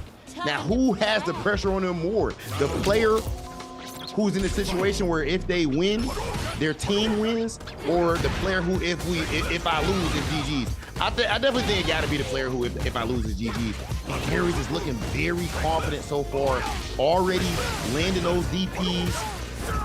And Bash World has also changed his strategy. You see him going to work with all of these fireballs. Back to the corner, though, he is in burnout. And he fight out of it. Wake up, DI, come here. That is one of the great options to use. Donkey Kick, one of Ryu's strongest special moves, one of the strongest special moves in the game, I would even contend. But it does have a weakness to drive impact. You got to call it out preemptively, but in this situation, Aries did exactly that. Extremely well done. We will see who ends up drawing first blood. We know that both teams, all of their teammates are trying to hype their player up or try to calm them down, depending on your strategy. When it comes to this team tournament stuff, ladies and gentlemen, y'all know I'm a Street Fighter League veteran, competitively and as far as on the hosting side. One of the most important things is knowing exactly what that exact type of what that teammate needs. Some people want to get hyped up, somebody like Mena RD. Then somebody else like Boost might appreciate more of the calm side of things. I remember Boost last season or 2 seasons ago, literally telling Noah, hey, shut up. Calm down a little bit, brother. I'm trying to focus. There is that drive impact again. Aries Summer turning up the heat. Up 1-0. Trying to finish it off and send Team Brian F through to the semifinals. Who is it gonna be? Let's see if Bash World can make some adjustments. The Ume Shoryukens. Okay. We're seeing that OD usage. A lot of hits, but of course, again, Aries is in burnout. Dash World can take some risk with drop impacts if he so chooses. Big pressure. 2 OD DPs. If at first you don't succeed, dust yourself off and try again. Another DP. First one ain't hit, second one, bang. Money in the bank. I'm so sad that I missed that first one. My computer could not handle all the energy being like set up. Match point already? Match point. Aries Summer has been going crazy in a good way. I'm saying just cooking up. The offense has been phenomenal. Look at the 3 cross medium switch. Oh, that's so hard to tell like what's coming out when it comes to like Aries Summer and for like DP. I like that, the axe kick. Yo, you better block the whole thing. He does! Oh, in between! Oh, wait a minute. Oh, that was sick. The adjustments, good stuff, Bash World. The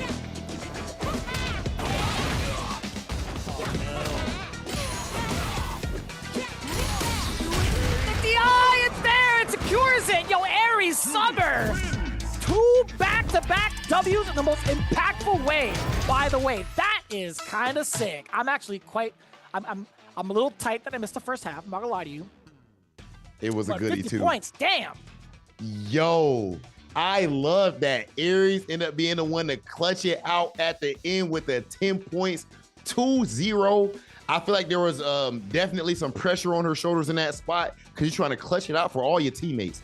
If you don't know, most players agree that a lot of the highest level of pressure that you get is these team tournaments because you're playing for other people. But Aries Summer actually was the one that ended up handling that pressure extremely well. And Bash World, man, great adjustments. I love how you pointed out right there, Vicious. He blocks the level 1 this time and ended up punishing it this time around. We saw the adjustments, very well played from both. Aries Summer gets it done.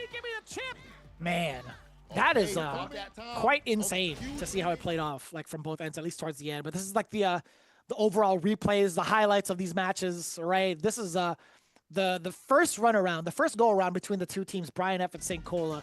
This easily has to be like our marquee matchup of the day too. The back and forth, the call outs between Shumimi and Deku, and the usage of that not perfect, but like the parries going into the level 3, that was kind of godlike. But the way we even got set up, right? Like you see Shumimi just laying down the labyrinth and forcing Deku to guess what was happening. It was rather tough, but man, I could not have called it either way.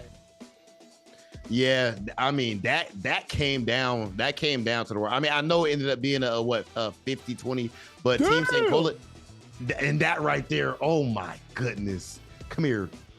On your neck. On your neck. Oh, my man's yo. Deku on your neck. Deku is nasty, man. I was about to say Deku was a dog again, and I'm thinking about actual doggy Deku. But man, the gameplay there is just absolutely insane. And again, I really love what St. Cola and team did as far as not putting Eskay back up there. Even though I believe Joy definitely can get that dub, it can go either way the way those two were playing. But Eskay was on a bender, absolutely fire. No doubt, man. There was definitely a lot of potential between these two. I would have loved to see like a final set. We know that it wasn't going to be like within the running to do so, just because of like how the points were laid out and how the first match had kind of gone through. But it would have been an insane rebuttal between the two to kind of like finally hash it out. But also, speaking of big rebuttals, Beckmon cleaning it up against BrawlPro, a significant difference in what we saw in round 3 of the group stages. Cleaning it up 2-0 was rather impressive. And also, from the side of Shumimi, being able to get the big comeback against Deku in a very tight-knit race was rather impressive. And as you saw, Rob carrying this rest of the broadcast with the matchup between Bash World and Aries Summer, I would not have been able to see like what would have happened, like, or even call what would have happened between these two because it's so volatile. I'm so glad it ended up coming down to that. But it all comes down to this. As you can see, officially Team Brian F, 50 points, advancing to the next round, and officially we have our semifinals. First, can we please show some love to Team St. Cola Extremely well done on all of their parts. Shout out to Saint and all those players for balling out. But now it is going to be Team iDom versus Brian F. And again, this is a 50-point match, single elimination, first to 50. Winner makes it to grand finals where they will throw down with Team Nephew. Man, this has been absolute fire up to this point. And we have even more fire for you in the world of Street Fighter League US. Street Fighter League US is gearing up right now. You can experience the first ever fully live, yes, that's right, live version of Street Fighter League US in studio, in the audience. The tickets are currently on sale. They're available for purchase. All you got to do is scan that QR code that's right there on the screen to catch all of the action live and in person. And it's going to be going down on Capcom Fighters. You do not want to miss the highest level of play possible. You're damn right. We got 2 whole phases before we get into the finals. Screenshot this while you're viewing it to take down the dates. November 13th through the 16th, November 3rd through the 6th, and of course the finals happening deep in Los Angeles, December 7th. Highly encourage you guys to be there because this is going to be the first time ever we get Street Fighter League US live for this year. And also for, I guess, like a few times out of the year, we do get a sale, but not as significant as this one. 50% off of Street Fighter 6 right now. If you guys have been enjoying yourselves watching the game, I guarantee you'll have just as much fun playing the game. It's not even just from like the versus perspective in terms of playing ranked, casuals, getting together with your group of friends for custom rooms, etc. There's also a full-blown single-player mode, which they've devoted a lot of time and effort to with the World Tour mode. I've seen a lot of people conjure up some really, really crazy and chaotic custom characterizations, or custom characterizations, I should say. Customizations. Hello? That's the word. And honestly, it's been rather a treat to see like how often you can see different combinations of characters pop up. But if you want to check it out for yourself, scan the QR code now. Take advantage of that 50% off. And while you're at it, make sure to check out all the costumes coming out with our most recent Outfit 4 coming in with a lot of the characters. We got Luke, Kim, Cammy, Aki, Chun-Li, Manon, and... Sorry, I was going to say Luke again. You know, I always say Jamie and Luke, they're pretty much the same guy because their vibes are pretty much the same. Yeah, I never thought about that before, but that's definitely true. You know what type of guy they are at the party. But yeah, make sure you guys are joining the party when it comes to watching Street Fighter League. Go ahead and picking up Street Fighter 6 and enjoying the new costumes. That said, we are about to get into our semi-final match. Team iDom versus Team Brian F. We're going to see who is going to punch their ticket into the finals and try to get that trip to Capcom Cup over in Japan. We've got more Street Fighter 6 New Challengers Tournament action for you right after this. My loyal fans! Look at this body of iron!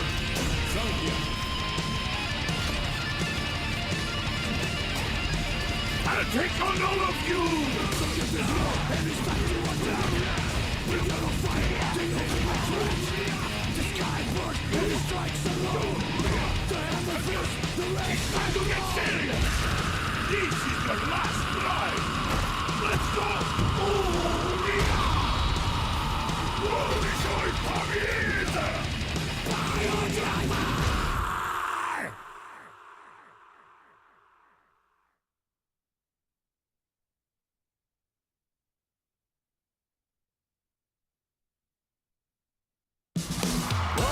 You ready? Top player is here! You on the scene! Wait, there's poisons on the menu. No mercy for you. Ready? Then show me. All right, let's get it. Game over, yo. Too easy. Beast mode, baby! Sure thing. Let's dance. You know what they say. If you rock the boat, prepare to get washed. Let's play. Make way for the ninja star! Domo arigato! From the Vortinu!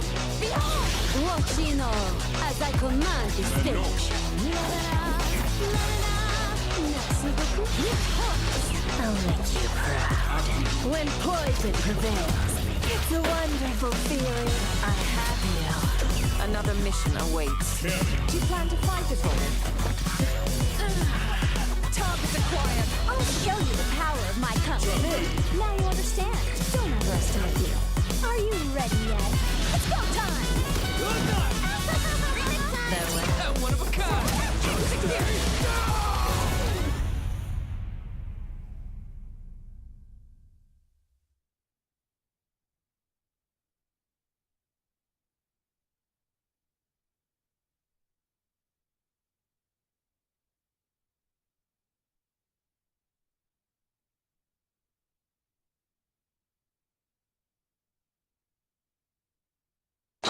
Action!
Welcome back to the Street Fighter 6 New Challengers Tournament.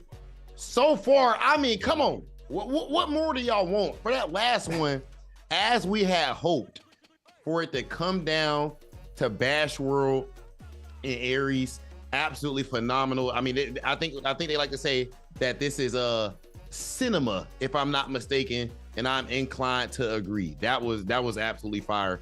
And now our next match is about to up the ante. Right, and while we're at it, I do want to take the time out to, again, as you guys are tuning in, show some love to all the streamers and content creators that are currently throwing down for the new Challengers Tournament, right? Like Bash World 2K, Deku, Curiousjoi, excuse me, BrawlPro as well. Be sure to holler at them and, let them know, give them a follow, give them a shout out in general for all their hard work too. So going forward into it, now we have iDom's team versus Brian F's team. As we saw, the big 50 points over Team St. Cola. This is going to be a significant change-up going forward. iDom has JapaneseCurry in the pantry with a side of Serotina, a full helping of KarQ, and of course for dessert, we got some Fumi. Hey, I'm not gonna lie, I'm actually hungry right now, and you did not just make it better, but I'm also got an appetite for this phenomenal gameplay that we've been seeing up to this point, man. I mean, a lot of players are, especially again, like we brought up, Eskay have been finishing their food. And speaking of Eskay, you see her right there in the match 2 slot against KarQ. That is going to be a banger. We're starting things off with Serotina versus Airiesummer, and then our 20-point match, the home team has decided to put Fumi up against Shumimi. And then in the last match, well, not last match, but potentially I should say, JapaneseCurry going head to head with a BrawlPro. Man, it's going to be a goodie. Last time Fumi did win this matchup, so it makes sense that they would want to run this match, but Shumimi has been getting some big dubs since then, so I would not be shocked to see it go the other way.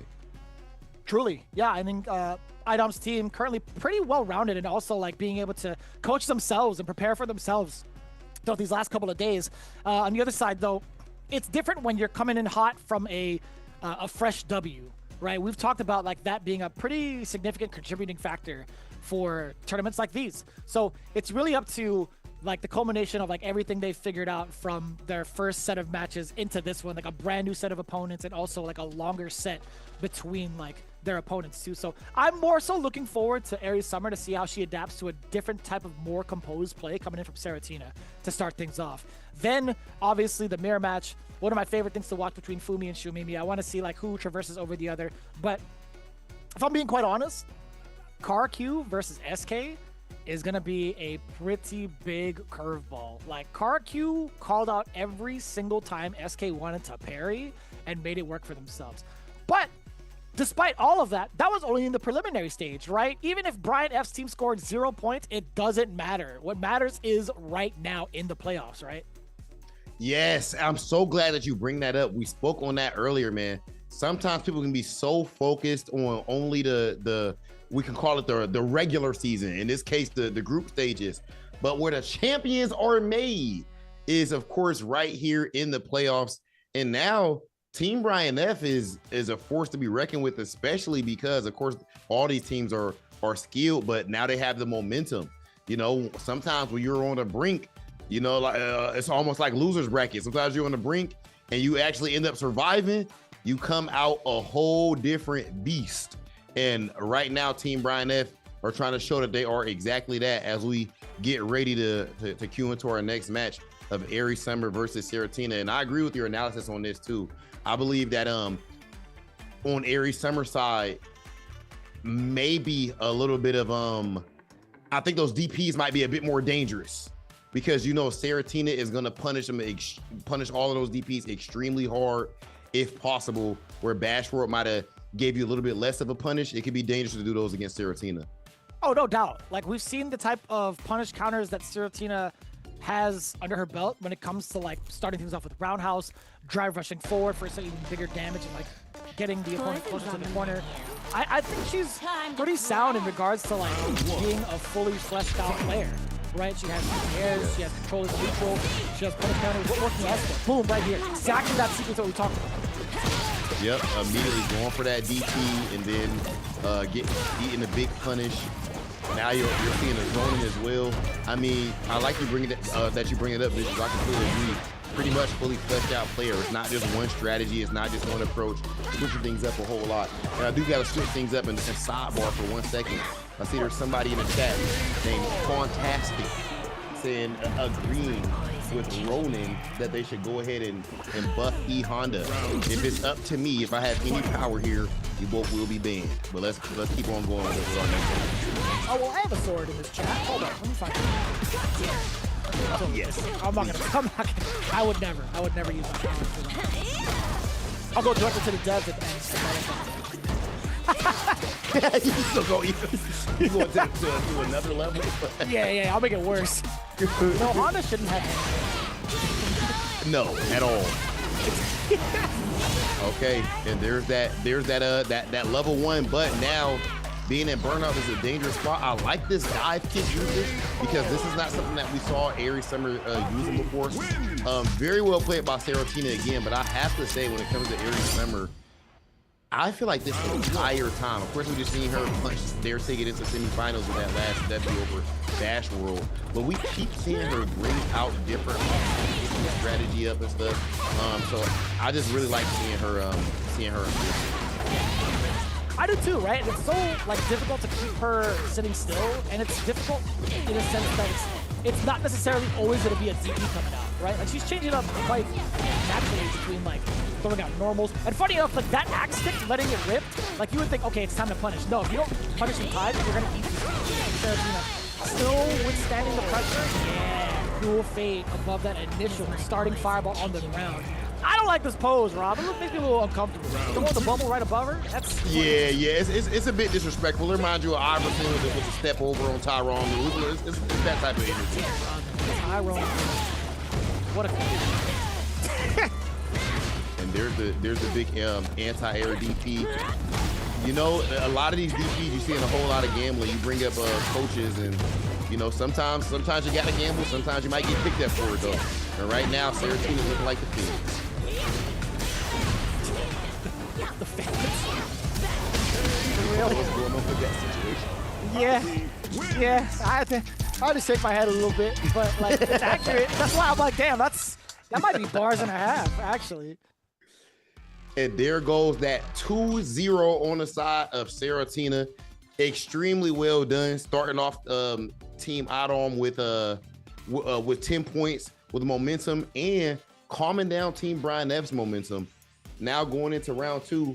If we can see what is this next matchup actually? I'm trying to remember. I don't know if this one was the KarQ Eskay. versus Eskay. It is KarQ versus Eskay. Really excited about it, right? I mean, like it was the last time they played, right? Brian F actually their team got swept by iDom's team 50 straight, right? 50 straight points. In this matchup, we saw KarQ pretty much taking advantage of Eskay's tendencies. But I think that's also like you're giving KarQ a false sense of security, right? Especially in the preliminaries. It's like, all right, well, I'm gonna be like really active with my parries. Like, what happens if Eskay, playing the way that she did against Curiousjoi, now steps up to the plate, newly reinvigorated, newly like I guess like really bringing out the tough strategies against KarQ? How is he going to adapt to that? Yeah, great point, Vicious. I mean, this is the equivalent of running into somebody, like losing to someone in winner's side in a double elimination bracket, and then running back into them later on.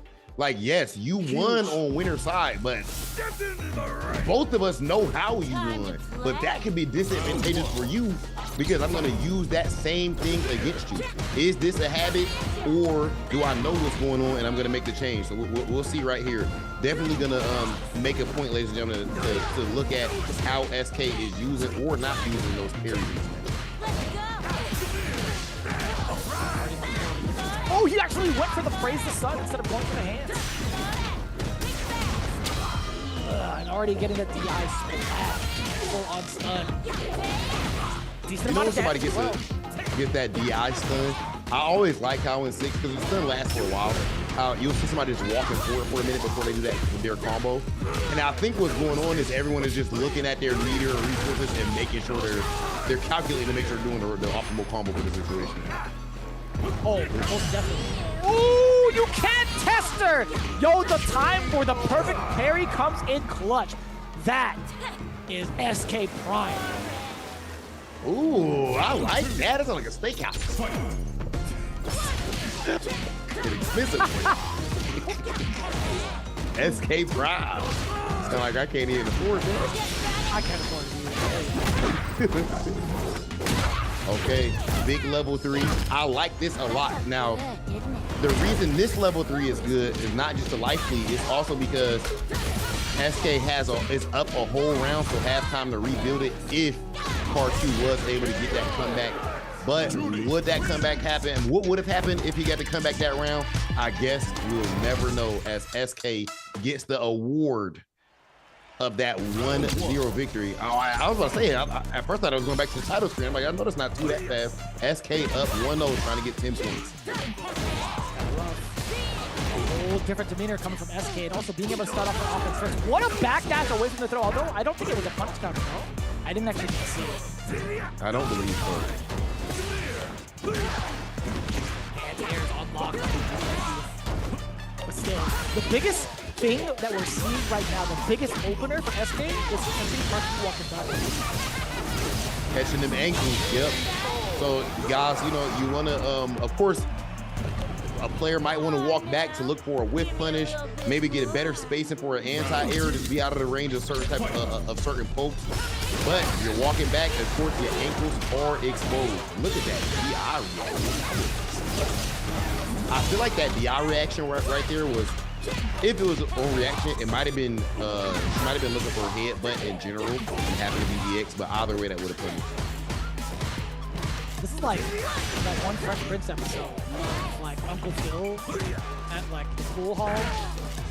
kind of like hustling that one dude. And then once he lost all that money and they were like betting the big stakes, he's like, bring out Lucille. That's what I feel like Eskay did. Eskay that brought Lucille out. Eskay proud and brought Lucille. It feels like a whole different demeanor, right? Like, this is a tough one right now for KarQ. Eskay 2 games straight. Another set of points, but this time on the side of Brian F. Vicious, I'm not going to say which delegation or which draft, but if such a draft ever came up with the references you make, we would be putting in the bid for you, brother. I mean, like, I'd be super down, by the way, first and foremost. I appreciate it. Thank you for your consideration, of course, you know.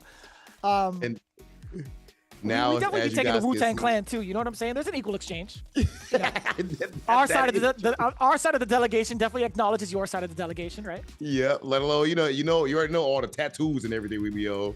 Yes, You sir. already know what type of tattoos we get. The tattoos we can't read. Yo, I kid you not. Like sometimes, although I'm a commentator, I'm glad that I have to speak more than I have to read. I'll tell you what. And brother, I'm saying, people be getting them characters that mess around and say, so you get that kanji on, you mess around and say something you don't even, you know what I'm saying? How you fact checking that? Who you trusting? Who you hit up? You ain't hit Daigo up about that tattoo. You know, like the illest kanji on your back and it just says lemonade or something.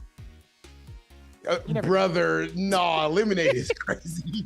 You gotta lie about it. Now you gotta act like there's some deep meaning behind it. Nah, there's really not. Just don't show that off in public. At least in China or something. Or at least like Japan, right? Fumi versus Shoomimi. Coming up next for the big anchor spot, or at least for the 10-point ball game, I should be specific. Okay, yeah, this is a 20 point. This is big time. All right, right now, as you guys can see, it's completely tied up. 10-10. Last time when we saw this mirror match, Fumi was able to get the dub. But I really think this is maybe close to a 50-50 matchup. Just judging by the way they played overall, even against other opponents. Definitely a great matchup skill-wise.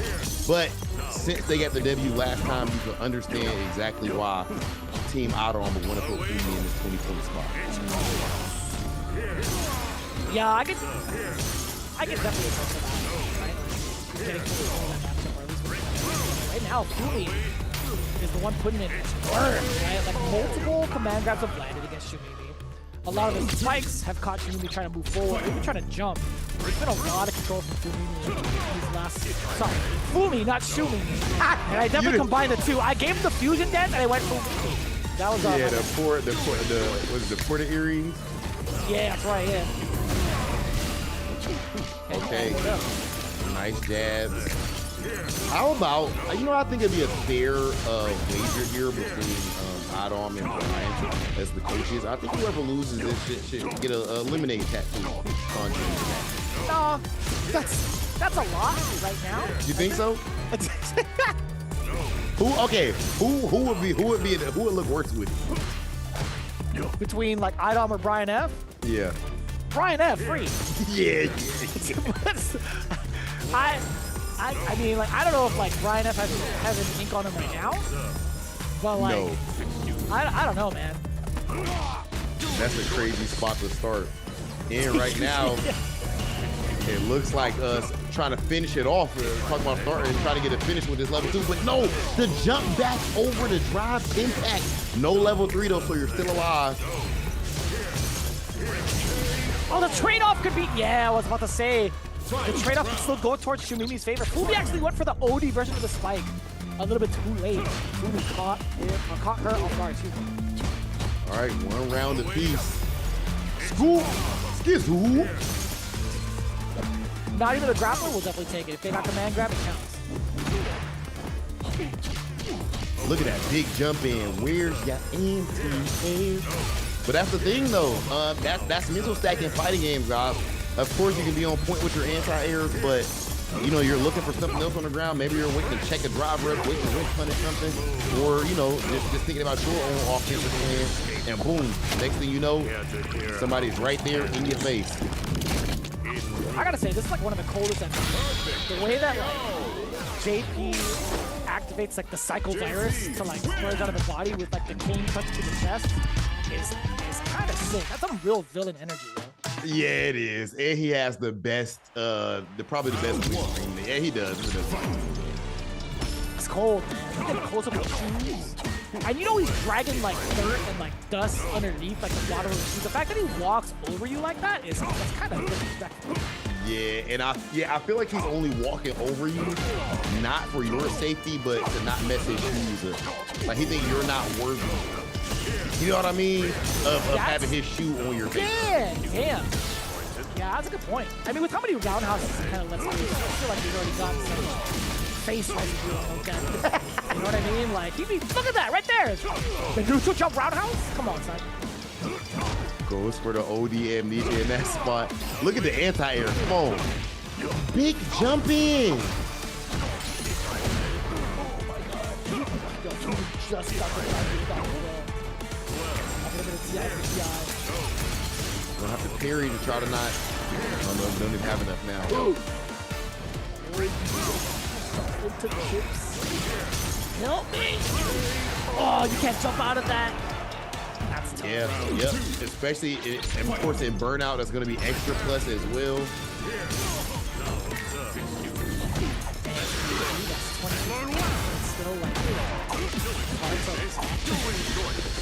What's that? 22 frames started? Man, yeah, good luck.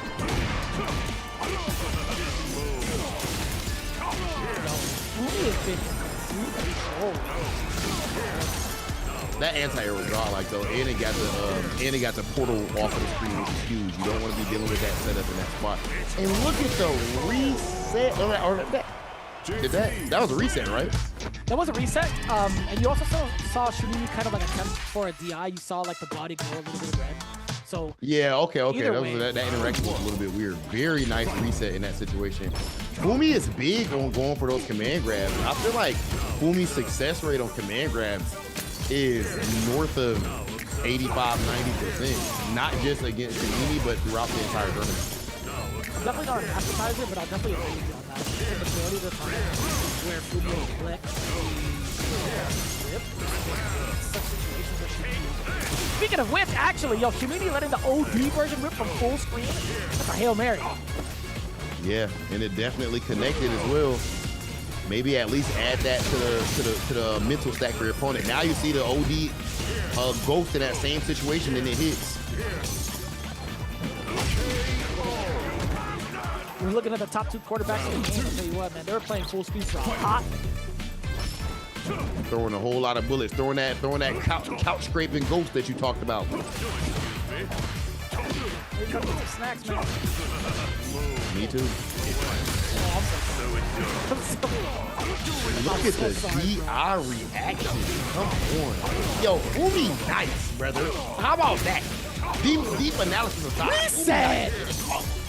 Did you see that? The target combo reset? That was kind of nasty. Yo, Fumi. Let me run a set real quick. Hold up. Thought we wanted to play some more. Uh-oh. This is the second time I've seen Shumimi back jump over a DI. Great read on that. Shumimi. Guys, this oh, this is huge. Oh, okay. Not gonna do the critical yet. What? Ooh, oh. Ah, that's rough for Shumimi. I believe that was an input error, maybe. You think? I'm not too sure. I don't recall what had happened prior to that actually being initiated, but we would have to take a look at the replay for sure, and then I'll be able to like confidently call it. But a lot of confidence coming in from Team iDom, being on the home side, 30 points. What a call out too so far, putting Fumi in that position, entrusting a lot of that faith into the confident JP mirror match. 3-0 again, by the way, just like we saw in round 2 in the beginning phase of it all. Yeah. So now, of course, BrawlPro versus JapaneseCurry. Man, this is a goodie. BrawlPro getting this dub here goes without saying would be massive for his squad, because Team iDom being up 30 points to 10 right now. If they go ahead and take this right now and go up 40 to 10, that's a big ask to try to get that comeback. Whereas if he gets this dub, if BrawlPro is able to get it done, then honestly, it's still entirely a toss-up. But we will see. JapaneseCurry and BrawlPro have both put on phenomenal shows up to this point. But right here is where it matters most. Again, no matter what, phenomenal play though from everybody. Funny enough, it's like very similar results from what we saw round 2, right? It's been like complete blowouts, whether it's 2-0, 2-0, 3-0. Between like JapaneseCurry and BrawlPro, that was like the closest match they've had in like Yeah. Oh my goodness, you see the backdash? But a little too far. It was an awkward range, so you're not sure exactly what to punish. I wonder if like switching music would have rock instead of the background house. Yeah, I like that idea. I think so. Round 2.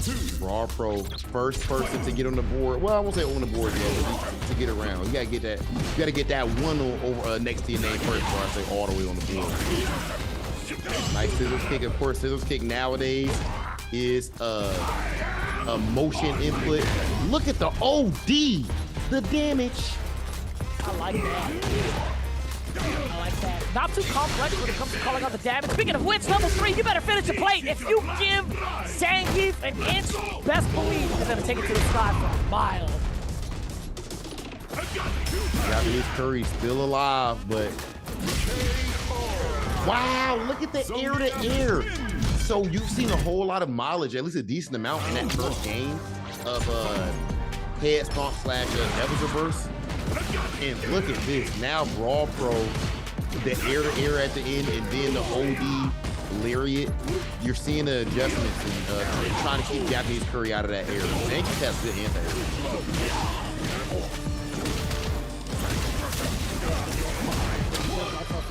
Does still manage to walk up a little bit to some of that drive gauge back. Trying to check BrawlPro. Nothing to it though. BrawlPro wasn't flipping up to the point. Up, nice and easy. Stirring up the pot a little bit. JapaneseCurry now taking the first round of game 2. Yeah, I may be Curry, but I'm not the one getting cooked in this match. At least that's how JapaneseCurry is hoping that this is about to go.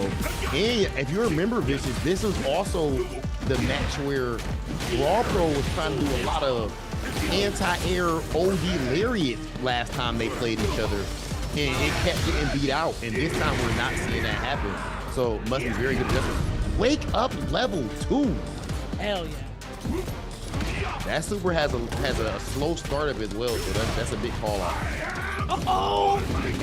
Almighty! We get the ODSP again. Punish on the drive reversal. That could have been so dangerous. JapaneseCurry is ready with a parry.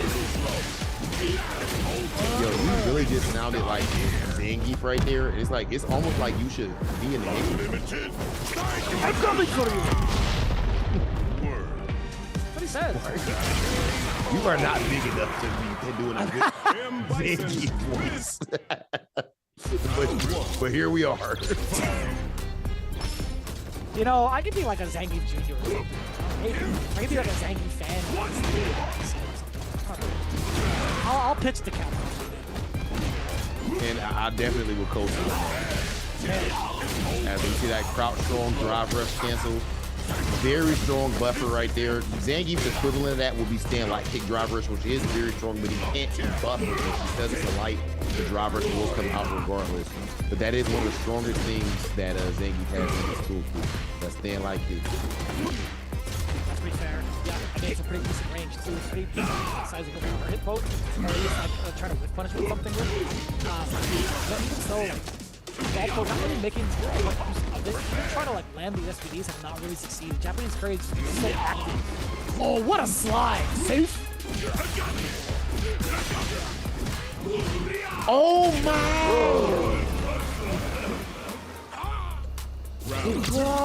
The drop. That's rough. It is first to 2, brother. That is huge. That's huge. You gotta punish that.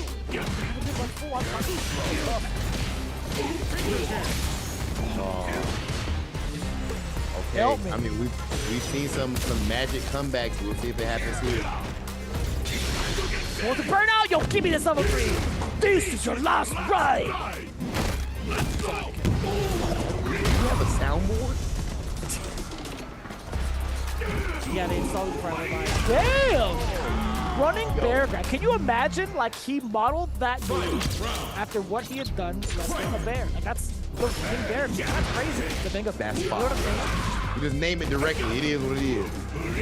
Look at, yo, is BrawlPro about to do this? After that draw, a lot of people would have crumbled, but instead, BrawlPro is standing strong. That, in the words of Punk the God, is the definition of clutch. Phenomenal play right there from BrawlPro. A lot of people would have crumbled, but he actually got it done. Wow. He pretty much just won 3 rounds, but only get credit for 2 of them. You didn't get the full credit? That's crazy. Man, wow. That's fair. Okay. 30-20, man. Okay, so now what do you do? Team Brian F is now the home team. This is the thing. If you get to the second round and you're down 20-30, but you were the away team, you're happy with that. That's a W. Because you guys were able to get the 20-point match that you wanted, and we still were able to get 20 points. Y'all got 30 points, we had 20 points. So now on this next one, you can put who you want in the 20-point spot. That's big. Okay, so there's a little bit of leverage here because it's 30-20, and iDom is now on the away side. I would say put Shoomimi up first for the run back. Eskay versus KarQ again. And then JapaneseCurry versus BrawlPro for the 20-point ball game. Right? Because even if you lose that first game, like maybe Shumimi might find a way around like Fumi in a shorter set and get that rebuttal. That's 10 points. Like even if, let's say it doesn't go by Brian F's way, that's like 40 points now to iDom. There's still a 30-point potential with Eskay and BrawlPro, especially with the way that their last matchups went. BrawlPro is playing kind of hot. Like he had a couple of mishaps, but I'm pretty sure he'll have time to clean it up. I would like. You're putting Eskay in the 20-point spot. I'm putting Eskay in the spot right before the 20-pointer, right? Because I don't know if KarQ is gonna make that adaptation, right? I like BrawlPro. That's fair. In the longer set. I like BrawlPro in the longer set against JapaneseCurry, perhaps. Right. And with how BrawlPro much just has gone won to his too. BrawlPro is hot right now. Yeah, I agree. I like that a lot too. I'm never mad at putting Eskay there either, of course. But yeah, either way, at this point, 30-20, we are only one team battle away. Not even a whole team battle now. We only a couple of matches away from officially having our grand final set, and we now have our order set. It's gonna be BrawlPro versus JapaneseCurry first.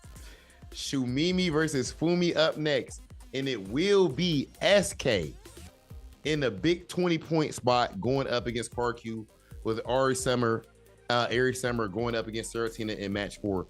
And again, it's even later this time, so my math is even worse. But I believe it's impossible to go to match 4. So I think this is going to be settled. It's going to be settled within these first 3 matches. That was correct. Like it's a pretty similar start to what we saw in round 1 of like the playoffs between Brian F and St. Cola, where it came down to 30-20.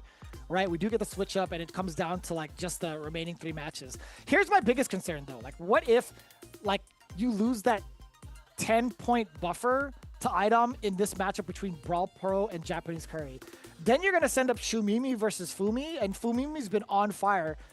She has 5 games straight over Shumimi. I would much rather take the buffer for like that match first, just based off of statistics. But like, obviously, Shumimi has like room to grow and fix like her errors in the matchup. So I like that kind of being like more of the buffer for those extra 10 points in general, or like the 10 points at the very top, right? Yep, And then I agree. I think securing the next 10 points between Eskay and KarQ because of how dominant Eskay was and changing up their strategy. I think like her strategy was really strong against KarQ. I think that guarantees the 10-point rebuttal from Brian F. Right? And then having BrawlPro and JapaneseCurry taking out the 2-point ball, that would be pizza. I really like your analysis of the strategic side. I know you said it'd be dope if you was like a player or something like this. Man, you might need to be coaching, brother. I'm not gonna lie. I like your breakdown legitimately. And the same thing goes on in Street Fighter League as well. You know, me, you, and Steve on the desk and everything. You always have good analysis. All right, I'm done giving you credit for tonight. That's enough. shot you ran into it. No shot you ran into After the rest he of blocked the Larry. first. Oh no! Nerves are settling in. Oh, that's a sick perfect parry. That's crazy. This is the immediate run back. Perfect parry again. Come here. Skizzle. There he is. Look at those double headbutts. Oh my goodness. Even if you block it. Now there is like a 10 frame gap in between those headbutts, but you're making a read because you don't know if he's gonna go for Hail Stab. That said, I do not believe that we've seen BrawlPro go for headbutt into Hail Stab yet. So right there, I'm probably mashing unless I think he's gonna squeeze. 10 frames is a lot. But it's like it's such I'm pretty sure. Yeah, no, you're right, because it's like it's plus 4, right? If I'm not mistaken. Yeah, it's plus 4 and it's a 14 frame startup boost. So you are absolutely right. Okay, there's the OD. Oh wow! What? Yo, the spots where BrawlPro be landing these SPDs, man, that's a real. And it makes sense, right? Like, you're more in here as a Bison player, like, trying to really what their turn's gonna be. He also, like, cycle punch. Yeah. Kind of BrawlPro took bad liberties with the SPD. And speaking of, that's the OD. And I mean, you know, you gotta imagine too, Bison, of course, is a character where he doesn't have a wake-up BP. I'm curious to know Beckmon's opinion on this matchup. I don't know exactly his opinion on this direct character matchup, but I would imagine, of course, that Bison would do well in a neutral game. But then as far as that pressure, it can get really dark for him not having a wake-up BP. You gotta rely on those supers or just the harder the cards. Yeah, she definitely hates it. I definitely caught her like talking about it a little bit on the other day. She definitely does not enjoy this matchup. With that said, though, like it really depends on like, how kind of you spend up your offensive feature is. I think Bison is definitely that kind of character to make that jump. Yeah, I fully agree with you. And you see JapaneseCurry going for these perfect carry attempts. Even though it's a little late in that situation, even if you don't get the perfect parry, even if you get the imperfect parry, you're still not taking any drive gauge damage, you're recovering something. And here goes the level 3 again. How many times can he keep getting away with this? He can't keep getting away with it. Amazing reads on these level 3s, man. Such a high percentage hit rate. Finish breaking down. No. JapaneseCurry securing the second game. What a DI. That was I can't believe it. I know. I've heard it. Okay, and here we go. This is officially last game. Of course, this is only a 2 out of 3, first to 2. And it's cool to see JapaneseCurry standing on business, getting his run back after he lost that last match to BrawlPro. They literally just played. BrawlPro gets the better of it. And now, BrawlPro gets the better of it. And now JapaneseCurry fighting back. Come here, -6. Skitzu. I gotta watch the camera when you say that. There's a lot of effort into this game. I need to calm down. What's the burnout, by the way? Ugh. Plus frames on the stop. That is well executed. What a call out. Yo, JapaneseCurry. Look at that match point. All right. Let's see if JapaneseCurry can get some redemption from that last set. Very well played so far. Now back to the corner. The raw sweep.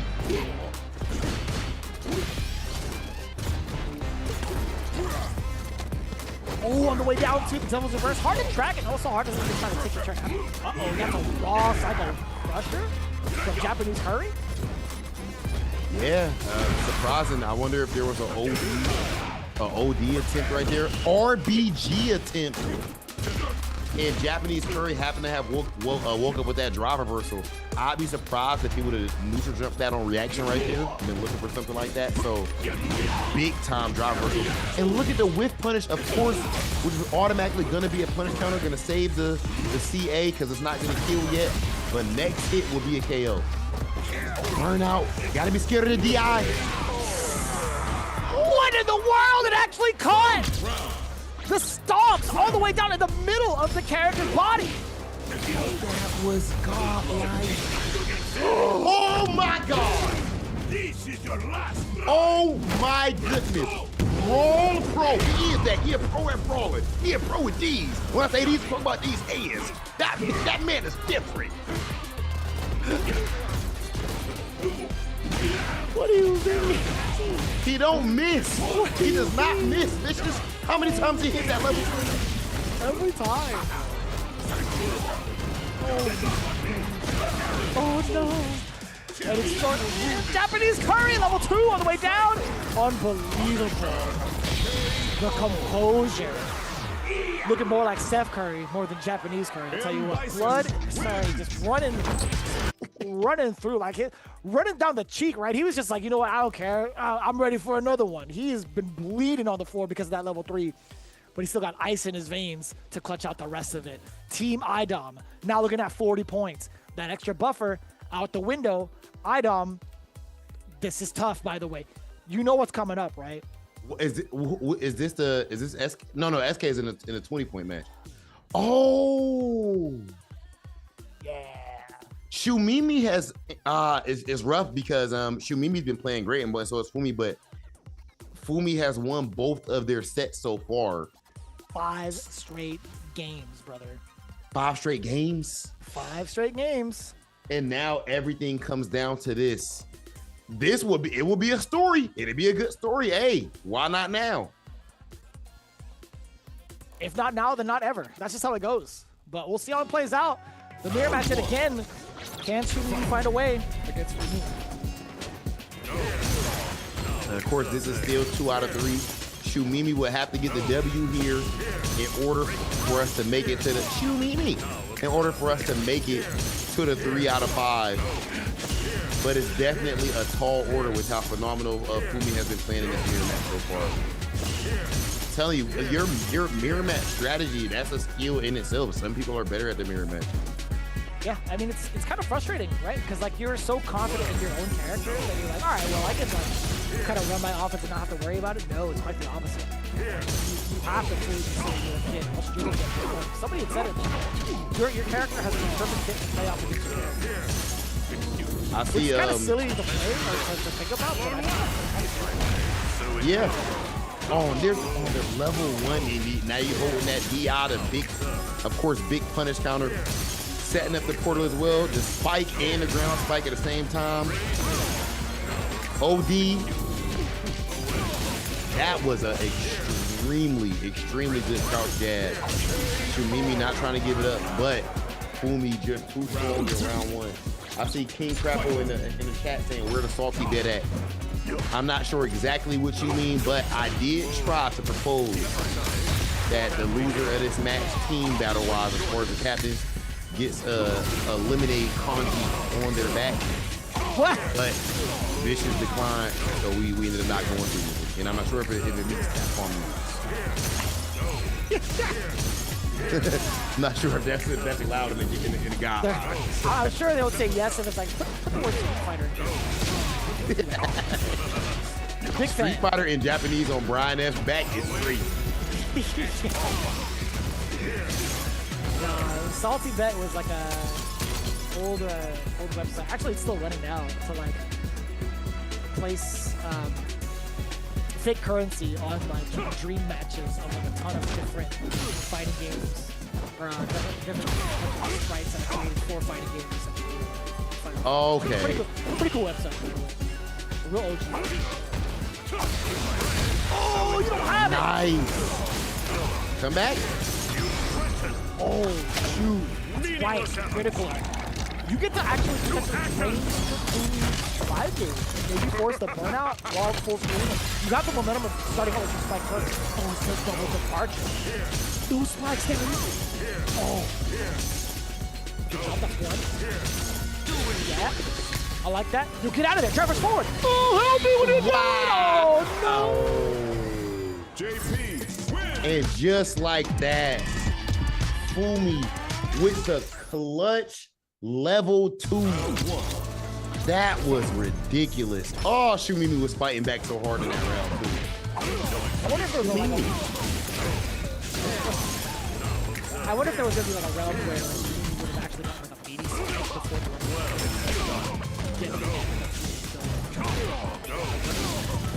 Yeah. Oh, man. Did Shumimi not have enough gauge to carry? I'm not sure. No, actually she did. Yeah, she had like a fully stocked drive game, or nearly fully stocked. Oh, you're right. Forward, carried, right? It would have, I think it would have been like, it would have opened to Fumi putting out a portal and teleporting towards her. So that is kind of difficult. Yeah, that's good. It's like that. Yep. Immediately goes for that departure teleport, the portal teleport. Wow. This is gonna hurt. Oh, the reaction of the punish counter. You trying to throw the jab, but getting caught in time with the eye. Level 2. Wow! Absolutely nothing in regards to the threat that Shumimi was trying to present with the level 2. Unfortunate. Fumi. Damn! That's what I like to see. Like, if I don't have to block it, I'm not gonna. Yo, that answer was wow. The 2 jump forwards. And yes, there we go right there. Team iDom officially takes down Team Brian F and advances to our grand finals stage. Congratulations to a great performance, of course, from Team Brian F, fighting back from, they started out rough in the group stage and then turned it up at the end, and then in the playoffs ended up performing very well, took down Team St. Cola and had a good match here. But at the end, Team iDom was able to get it done. As you see, looking at these replays, man, even KarQ and Eskay, that was a banger in itself. We've seen so many adjustments from them two from the first match to this one. Oh yeah, right? Like Eskay was pretty much given a lot of like the fake information based off of like her practice sessions. Like KarQ was really fixated on trying to punish and blow up a lot of the parries, but this one also came down to the wire a bunch of times over. Despite it being like a 3-0 in favor of Fumi, there were like so many moments where it felt like Shumimi would have had like a pretty decent fighting chance to keep it like closer than just like a full-on blowout. Like there have been a lot of rounds that were really well thought out, but a little bit of overzealousness too coming in from the level 3, just more of a heart play than it was trying to react to Fumi. But damn, yo, my MVP matchup between these two has to be like the first set between BrawlPro and JapaneseCurry. Free. Yo, they were gaming high key, and then the run back ended up being dope too, man. But that first one, then he had that drop in the corner, and then getting the next 2 rounds, they were balling out. And didn't know in their last matchup. Remember, he's in the corner, he's burned out, and I think it was like head stomp, and he anti-air it with the lariat in the clutch. Clutch, dude. Yo, I can't even believe that hit. That was absolutely phenomenal play. BrawlPro and JapaneseCurry, that's 2 beasts right there. No doubt. And even in the run back, right? There was a moment where like BrawlPro looked like he was about to take it all the way. And there was an accident that JapaneseCurry had where he blocked that first part of the lariat and ran into the second half of it and lost that round. I was actually quite surprised that happened. But this is the moment, right? Bang! Down to the final round. What a call out and good clutches from BrawlPro. But the drive reversal killing them in the end. JapaneseCurry being able to convert the damage into the clutch kill. Rather tough. And this is that moment too. We saw the level 2 rip, right? Parry. I thought maybe, so she did try to spike to try to kill Fumi. So I understand. Like, yeah, if it's not she meaty tried to enough, just kill her instead. Yeah, if it's not meaty enough, you definitely wouldn't catch like the startup or punish at level 2. Really unfortunate, but she had committed to the spike for sure. So as we can see, 50-20 for Team Brian F over St. Cola. And then they had a taste of the medicine that they dished out as Team iDom takes it 50-20 over them. And now it all comes down to this, the grand finals of the Street Fighter 6 New Challengers Tournament is Team Nephew versus Team Ivan Domination. I dominate, whatever you want to say. Capcom Cup champ and the Dark Lord himself. Who is the best coach who got the coldest players. Either way, I feel like both of these teams, not to be talking like that, but it is what it is. I feel like both of them got to be proud at this point after making it this far. I mean, they've been balling out vicious. Yeah, I mean, one team's gonna be balling out for sure when it comes to that first place prize, right? We have $4K on the line. That is $1,000 per player, and also a free trip to view Capcom Cup 12 live in the Ryogoku Kokugikon. I am absolutely excited to see like how everybody's gonna be bringing in their strategies for the very final match of our Street Fighter 6 New Challengers Tournament. But again, as we welcome the new matchup going into the grand finals, we have to bid farewell to the players before them. Team Brian F, again, big shout out to them. I think I'm really excited to see like where they go from here on out in regards to like continuing on with Street Fighter 6 or even like fighting games in general. I know Eskay is very much so involved in the Box Jam tournament as well. Brian F, airiesummer, Eskay, Shoomimi, BrawlPro as well. You got to make sure to holler at them, say what's up, give them a follow, show them some love, and thank them for the time. Genuinely, I'm really happy to see them all like play the way that they did. Yes, and you guys are also going to be happy to see the level of play that we are about to have at Street Fighter League US. As you can see, looking at them dates right there, it's coming up soon, and it's going to be fire. Street Fighter League US is gearing up, ladies and gentlemen. So you want to make sure you experience the first ever historic fully live season of Street Fighter League US, and it's also going to have a live studio audience. That audience could be you yourself. Tickets right now are available for purchase. All you got to do is scan that QR code right there on the screen, screenshot it, whatever you need to do, and you can catch all of the action live in person. This is all happening on Capcom Fighters, and you do not want to miss it. Most definitely not. Screenshot this right now as you're tuning in. These dates are going to be so important to find out who makes it into the big dance of Capcom Cup 12. And speaking of, if you guys have been enjoying your time, best believe you'll have even more fun playing the game now that it is 50% off right now. Street Fighter 6 currently available on all platforms, really. Be sure to scan that QR code and get involved with Street Fighter 6, one of the best fighting games out there. And that's been a lifelong testament to that claim, honestly. There's a reason why it's been around the block for so long, and a plethora of different mainstay events and also all around the world. If you guys want to experience why, it's the best time to do it. 50% off happening right now. Yep, and of course, when you pick up that Street Fighter 6, you got to make sure you look good. When you look good, you feel good, you play good, and you cook up. At least if you're playing against Vicious or St. Cola or something. So, of course, we do have Outfit 4. Outfit 4 just dropped recently. Make sure you guys go ahead and check out that content. We got new outfits for Cammy, Chun-Li, Luke, and even more, including the recently released Mech Zangief that you've been seeing all night. And if you go play online, you will see everybody using it too, because it is the coldest costume, in my opinion, in the game right now. Show off your new look, get your new threads from your favorite characters today. All right, guys, so it all comes down to this. We only have one more set left. Grand finals of the Street Fighter 6 New Challengers Tournament. You do not want to miss it. We're going to be right. Vicious, you messed me up. Got there going crazy. Look at, put your bald head, shiny head in the camera. My eyes getting messed up and everything. You sent us the break there. We'll see you guys on the other side as we get ready for grand finals. We'll see you soon.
This is gonna be a match to remember. Fight!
My loyal fans! Look at this body of iron! Thank you. I'll take on all of you! And it's back to one down! We're gonna fight! Take over my troops! The sky burst and it strikes alone! The hammer feels the rain! It's time to get serious! This is your last ride! Let's go! JapaneseCurry Paris! Fire driver!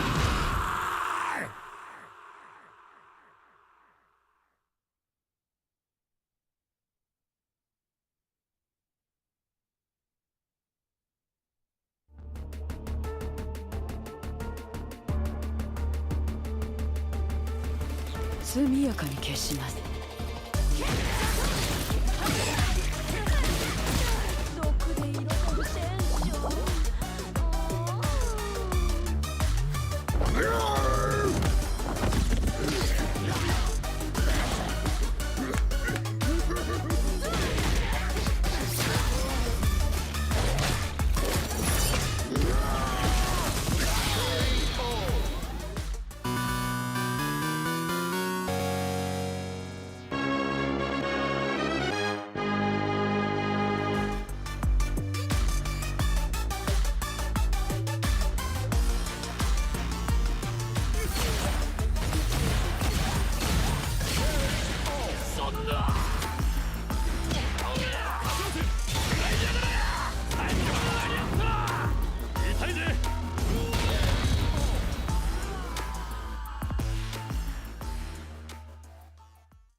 Blessington.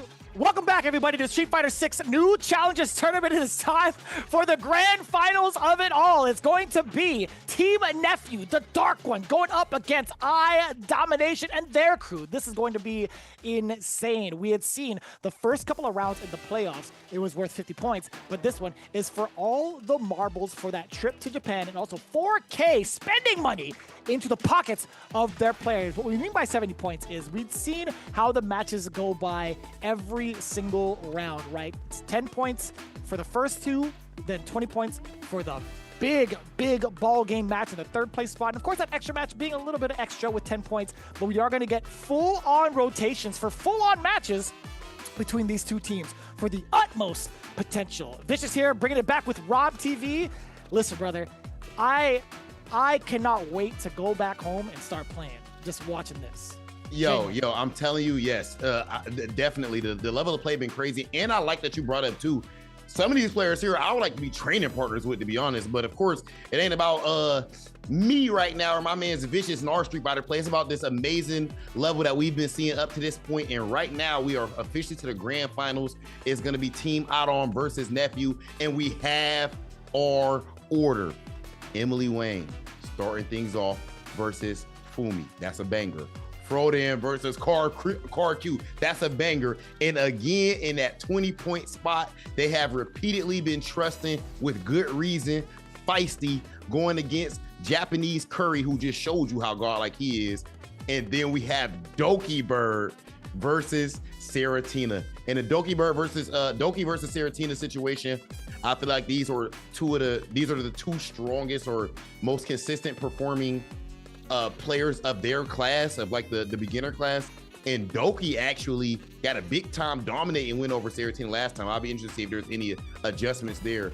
Feisty, even if some of the matches end up being close, whether it's a close or she ran through somebody, Feisty, I don't think Feisty's lost yet. If so, only once, but I'm not sure that Feisty's even lost a set in this event. That's correct. Yeah, she's been undefeated. She has lost like a game. I think it was towards like Beckmon, where she clutched out like the overhead at the very last second to advance over her for those points. But yeah, I mean, in general, she has been on fire thus far. But another challenge kind of like is presented towards her, facing off against JapaneseCurry, if I'm not mistaken. Right? So that's going to be JapaneseCurry. A very, very fun match to watch. Yeah, we just seen JapaneseCurry having phenomenal showings. Going up against a BrawlPro.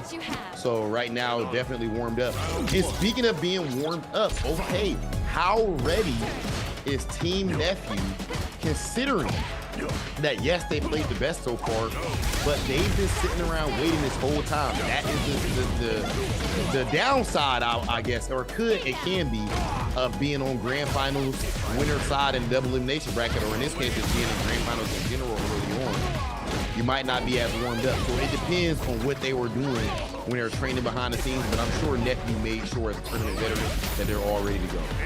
Wild is like, this is the first time we're actually going to see them on the main broadcast, right? Nephew versus iDom actually played off stream in their replays, and Nephew actually took it down over iDom barely 30-20. 30-20. Which match was that? That was in the replay segment of Round 2 while we were watching St. Paul and Brian F. Nephew and iDom's team were both playing on the side, and we only saw the replay segment. Oh, and this 30-20 was close. Oh, and speaking of which, also very close here, yo, Emily actually clutching it out against Fumi. Emily's mod has just been absolutely ridiculous up to this point. I mean, just very composed play, and we know what type of timing that Fumi's been on. Look at this damage, man. And not only the damage, the big thing is setting up this situation in fighting games, or I guess just in gaming in general, or anything competition. There is something called a win condition. Sometimes there's multiple win conditions. For JP, we like to get you full screen, and once he got you in that spot, then now he's setting up, as you're about to see right here. This is JP's win condition. Yeah, there's not too many resources left, like trying to burn out the rest of that drive gauge, forcing like mistimed parries. And also, when you get used to parrying so much, you gotta call them out with the command grab. Exactly what Fumi did. So many routes to lethal that JP can scout out one of them. Pretty much finding the mark. We do get a very aggressive Emily coming in there. Does net that blow first against Fumi. Now back and JP to the corner. It's tough. DP's coming out this time. It was something that says a lot too about you as a player. Somebody like Emilyywang had huge challenges against JP during Stage Jam Slam and said that that was her demon character. But as you can see right here with big jump ins like this, she has actually found success against JP here in this tournament. So that says a lot about her level of preparation that she's put into this. No doubt, Brett. You are involved with the Dark One, and you make that attack with someone like that. Oh, that's gonna catch, right? That's crazy. That's the enhanced version. Also, extra damage attack on top of it, and the drive impact. I like her forcing that issue because it was up to Fumi to spend that level 1, and honestly, it was do or die. Like, if you didn't do it, obviously, you lose that game. But it was still gonna be such a tough hill to climb. I love Emily being able to put Fumi in that situation. Yeah, I mean, ooh. Yeah, this one is tough. Emily's gonna be very tough to stop. I love seeing that dive in that spot. Yeah, man. To jump in. Fumi does not just stick to one strat. I think both of these players, you used the term earlier for a player that's just like an all-around solid player. You were talking about Serotina, and I definitely think that applies for Fumi and Emilyywang. Truly, right? We've seen them navigate like multiple different matches thus far. That's why they're in grand finals, right? You see the back and forth between the two. This is easily a matchup that's like that could be in tournament play, right? Like in a season. Okay, big jump over to OD Ghost.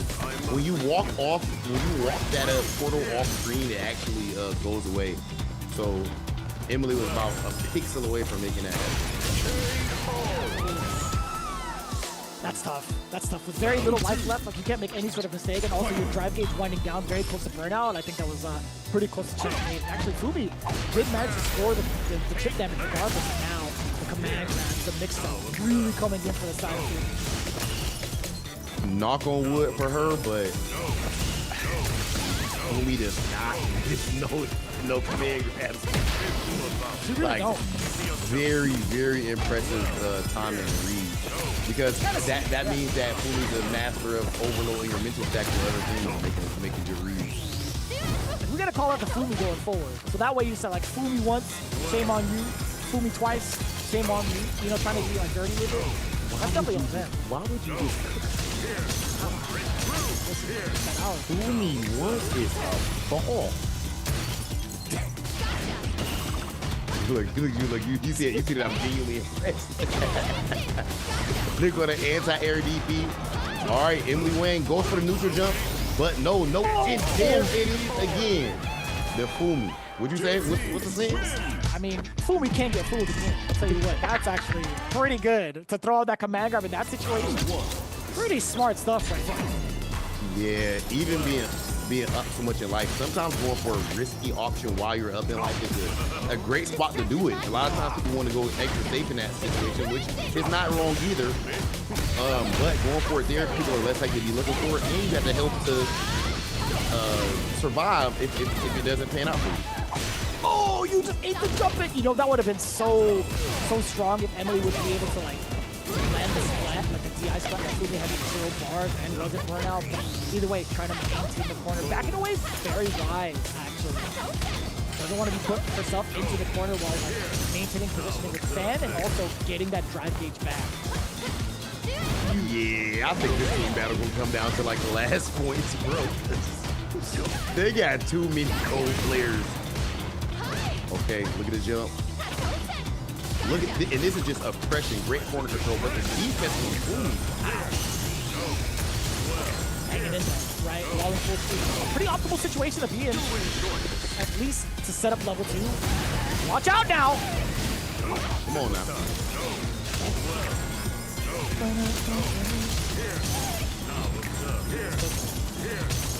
And this all came from, look, and when you look at this situation, notice this all came from great corner defense from Fumi. And we're seeing it again, jumping out of the corner. Back dash, set that up. And that portal is right there just to catch, that medium portal is right there to catch Emily walking forward. Fumi is active right now. Oh, no way! Modern reactions! That was a great reaction. Level 1! That was a great reaction. Dang! Damn, son! That was a very risky teleport in, though. And we were close to, it was close to timeout. We wouldn't even see many timeouts.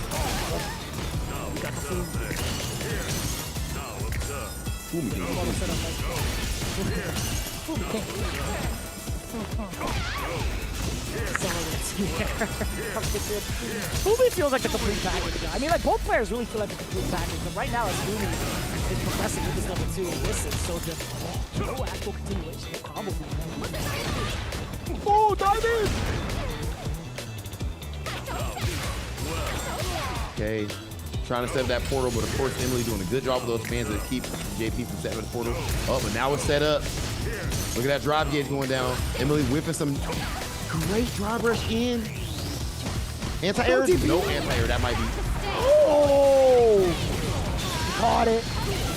Made the hard read against the command grab. Oh, she tried to commit to the target double, don't punish, but still drive impact. Fumi finds her way to get the big punish on Emily. Yeah, that's just strong play. I mean, this last round you could flip a coin. This isn't even that close. It's going to come down to who can make the adjustments at the end, or who can keep relying on what's been working, like that command grab from Fumi. Kind of tough, right? It's hard to predict whether or not Fumi's going to throw out a ghost. And I kind of want to parry it sometimes, but it's been happening so often. Fumi's just away with it. Wow. So far, I believe Fumi's untouched. Oh, another one. Command grab. You set up the portal, you teleport in, you have to fight for the talking. I like that. The risk averse. Fumi doesn't need to go in. You have so many resources on your side. And that was the overhead ghost right there. Very, very, very, very well played, especially in that last round for Fumi. Both of them balled out. I loved the strategy on both sides, the execution, but Fumi was too strong in the end. And I really think the big decider, the big difference came down to those command grabs. 100% success rate on the command grabs. And that just says a lot. That's the mark of a good player too, to notice what's working and keep on going to the well. Does Steph stop shooting when they going in? No, he gonna shoot it again. You know what I'm saying? Did Miami Brawl stop going to the rack? No, he did not. Take these command grabs, skizzoo. There's no way I can say the rest of that, but I'll tell you what, like, yeah, you got it. That's you, man. Like that's pretty much on point. Like if it ain't broke, don't fix it. Continue to skizzoo. Like you have to. Like if they're inclined to try and parry that close against the ghost projectile, that's like you got to change it up. Like that's easily like the mark of a good player, like understanding what the defensive tendencies are, right? Gotta do this. Yes, definitely. And you know what? I like seeing kind of like the face off in boxing or MMA, right? When you have that little stare down at the beginning where you can make different faces with your character. It says a lot to me that they're both still making faces with their character. I know it's just a small psychological thing, but that means that they might be a little bit loose. And if anybody from Frodan's stream could let me know about his heart rate, I would appreciate it. I know he has a heart rate monitor. I'm sure like production will be like keeping us honest with it. They are like making sure to check out every single streamer. That's so far. I'm sure it's got to be around like 110 average. Oh my god, take it down. Laying it down with the Jin Rise. Kind of tough to deal with while you're in burnout mode. Check. Uncle Honda. Wow, that sounds like a real reliable. Jin Rise hits it. Works out there. Ooh, opener with the jump. What a lead. Okay, nice parry. Then that drop rush. When it comes to your back to the corner, sometimes you want to go for a button and drop rush just like that. In this case, maybe not when it's burnout, it could be a lot more dangerous. But sometimes you just want to push yourself out of the corner, go for a drop rush, cross jab. But there goes the DI, big read. Not even huge read though. You're in burnout. You know you can't DI back. Very well done from KarQ side. One round. I think it's not bad for Frodan, right? Like willingly taking the DI instead of just like landing into like level 3. I think that's totally fine. Even if you did land it, KarQ has so much life ahead. Yeah, I mean, and then oh my gosh, that one wasn't punishable, was it? That drag? I don't think it was the heavy. So that's what you're asking. I really don't think that was the heavy. You got a little harder on that one. Okay. No parries on these scoops, and I really like the regular butt, not scoop, but butt slam. And I really like that regular butt slam immediately into OD butt slam. Just a nice swoop in the face. He slipped out the gap. He got the level 1. Was that a block spring? Someone with stronger hands? Yeah, it must have been maybe like a medium hands. Medium or heavy. Yeah, there is a guy for sure. What a way to call it out, too. Number one. Yo, Squat Slam all the way through. Yeah, that's the second opening gambit where Frodan actually resorted to a fireball. Although KarQ managing to go for like, choosing to go for the Squat Slam, not going to be a Uh-oh. Could have got more on that punish, but it was still good. Wow, the stop throw leaves enough of a gap. If that was a stand fierce, for example, then you wouldn't have been able to get the wall splat. It can't be a true combo to get a wall splat. Crouch strong guarantees on hit or block. You're gonna be able to get that wall.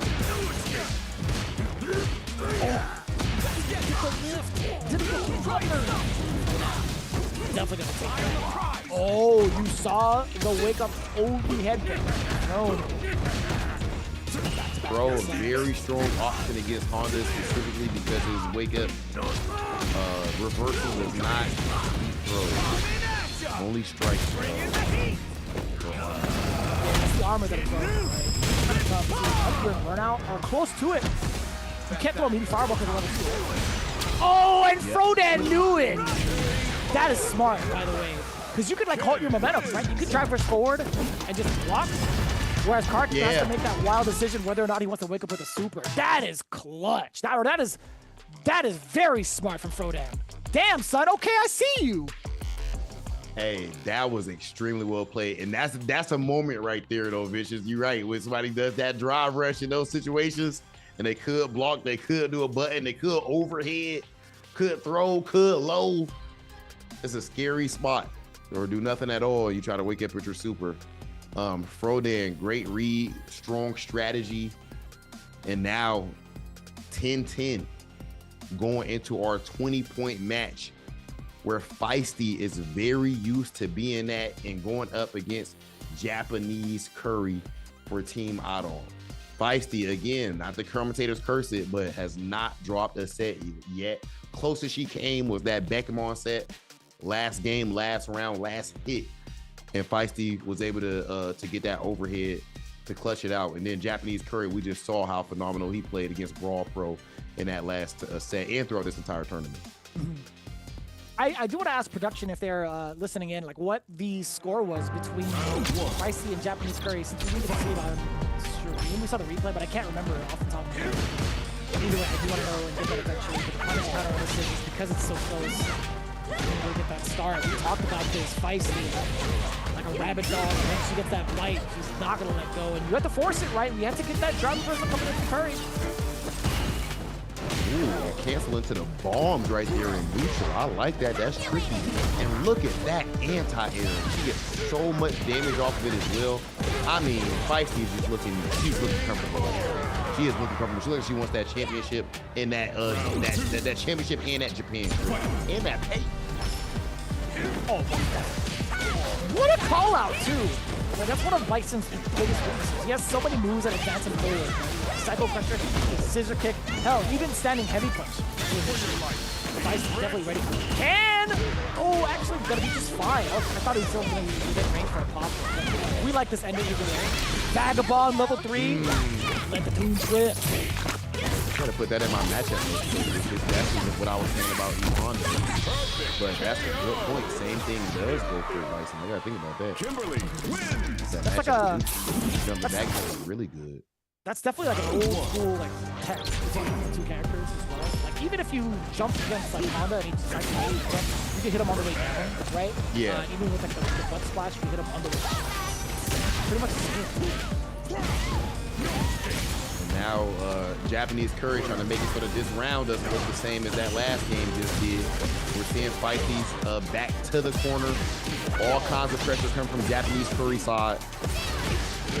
But if any player and character can make a comeback happen, it is Feisty and Kimberly, but not in this case. JapaneseCurry cooking up. A little bit of information too. Feisty was definitely trying to hound down the wake up super. So the run up and just kind of pause there and wait before she did it. A lot more control and composition coming in from Curry, right? Like not trying to do anything wild with the synergy right now. He's been poking a lot with KarQ Punch against Feisty's normal. You saw him try to actually counter the drive rush, overhead and knockdown. This is that offensive sequence we were talking about. Back-to-back throw. Do it one more time. There it is. It's a jab first kick throw. See a light into a throw. We call that a tick throw. Terminology. Okay, driver's overhead. There's the parry. I'm not gonna guess. Oh, too far off the mark. Oh man. And I think that was a back jump. I think that literally was a back jump right there too. It was like going on the head, but come here. Very nice whip punish. I like that. This one right here. That's the 5. This is the 10-point ball game matchup. This is a huge round for JapaneseCurry. Huge round. Going down 0-2 is that's scary.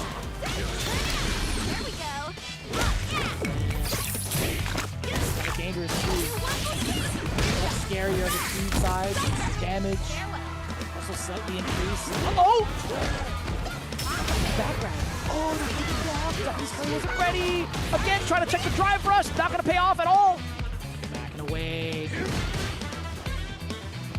Even look at, do you see this neutral game though? Even the way that, look at that Feisty. The way that Feisty is using that Kimberly's walk speed.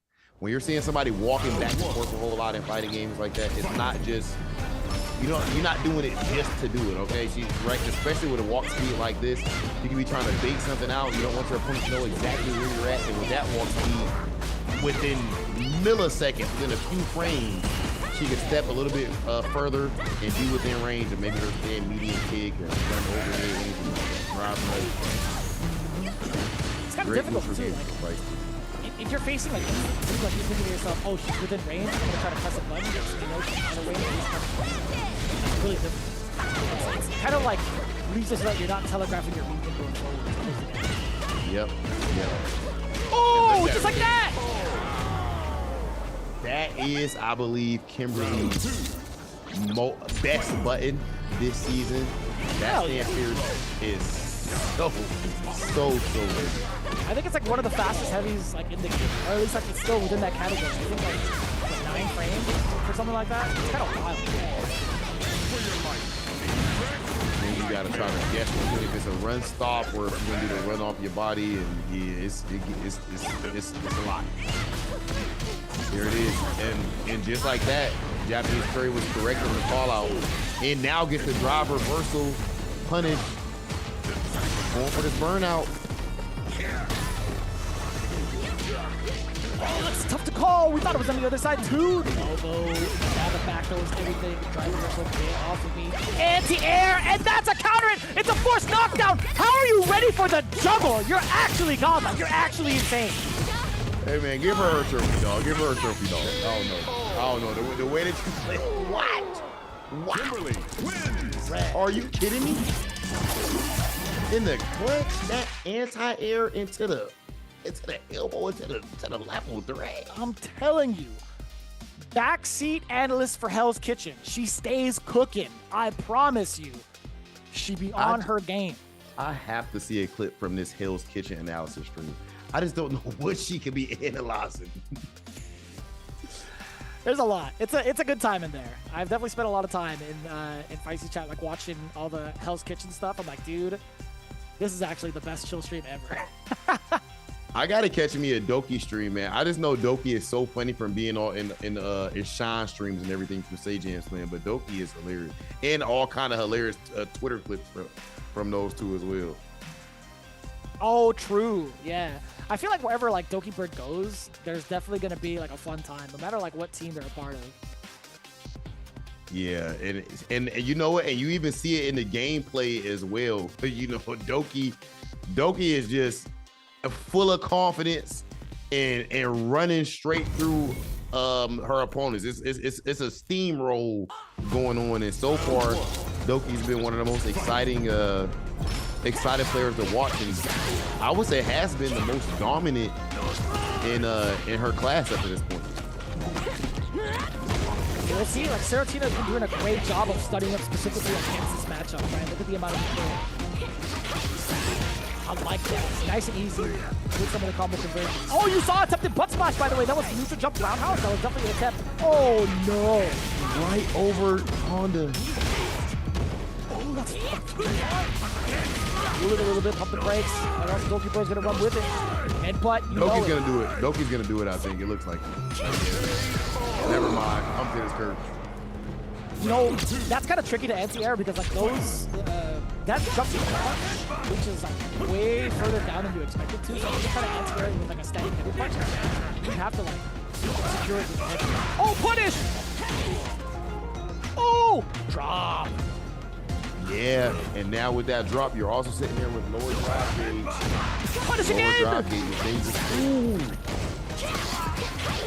That's a deep cross-up. What a call.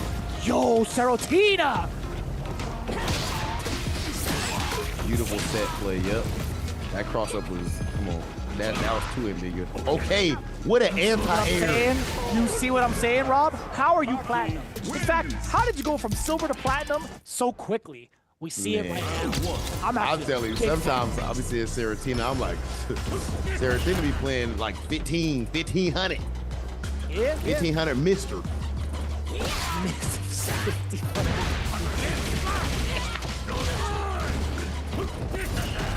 High Bips value, high Mr. value for sure. I like that parry right there as well because when Honda is butt slamming in that situation, it's very ambiguous to see if it's going to be in front of you or behind you. You know what? Just go for the parry, and there again, perfect parry on a butt slam in this situation. And of course, Aki doesn't have like a regular GC either. Yeah, kind of tough. Like she falls into that category of having a little bit of a hard time with defense. You get the bounce! Going out. Kind of Dokibird. Very close to Serotina when you get the throw though.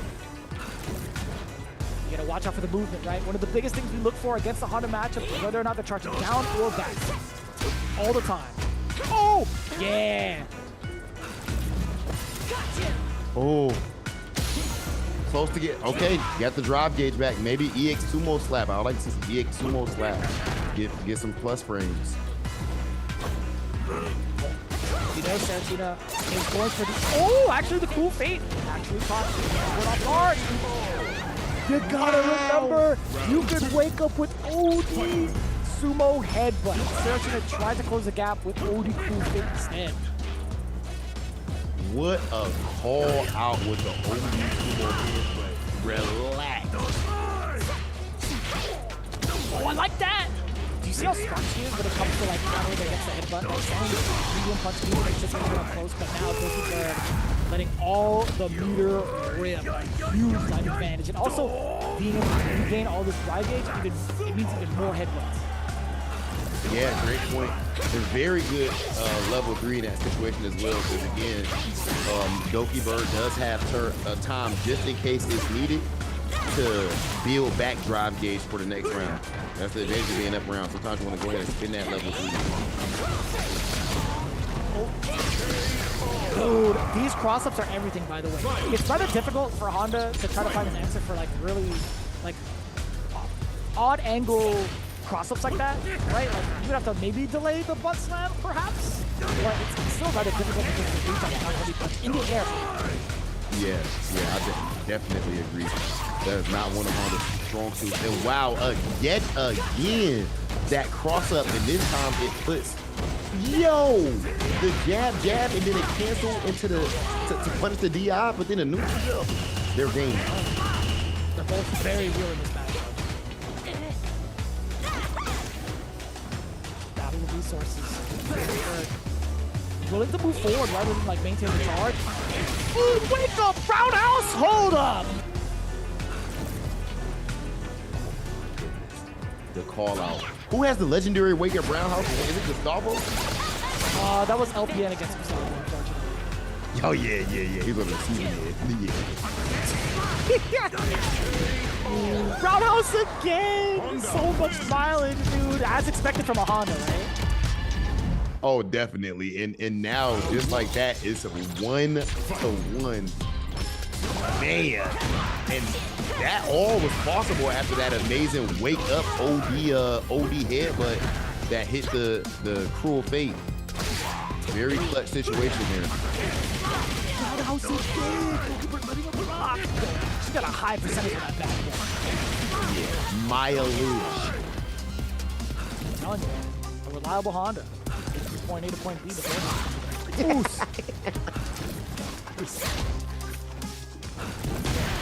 at that jump. She's looking for it. She's actively looking for the bubble. And you see it too, like willing to maintain charge in certain spots, and as soon as the bubbles, I'm jumping, brother. You know, of course, different experience levels, skill levels, whatever.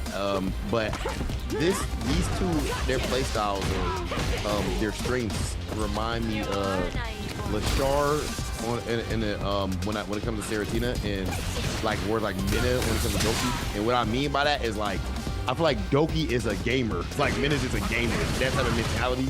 And I think like Serotina is actually more maybe like a polished, just like I would say like Lashar in that type of situation. Of course, different skill levels, but you know. You kind of see it in like some of the actions that Serotina is taking to purposely counter against some of the tactics that really throw people off. Like there's a lot of one-two punches out there. Dokibird does not feel like that, right? Like he adapts a multitude of different styles, but Serotina seems to have an answer for all of it. She seems to find routes to close the game. See what I'm saying? Like now she's adapting towards Dokibird jumping over the fireball. She drive rushes forward so that Honda loses charge at least from like left to right, and then also catching him upon landing is a pretty significant deal. So you're starting to see the adaptation between the two right now. That's why it's so close, by the way. Jesus. Final game, final round. Yeah, great point. And wow, and immediately that level 3 early on. But Vicious, that's a great point. Even in that, you talked about Serotina needing to close out matches. And that's the first time that we saw that sequence. So adjustments are being made. Big anti-air from Dokibird, and then Doki goes full screen. Accidentally gets an OD SPD though, an OD command grab, I should say. Imagine if he had an SPD though. Oh, let's not.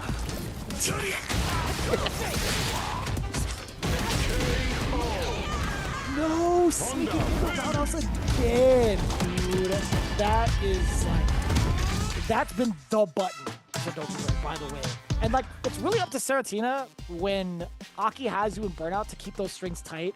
And I know for sure she has it. Like she was flexing it a little bit earlier. She was doing standing medium punch, crouching jab, standing medium punch, crouching jab.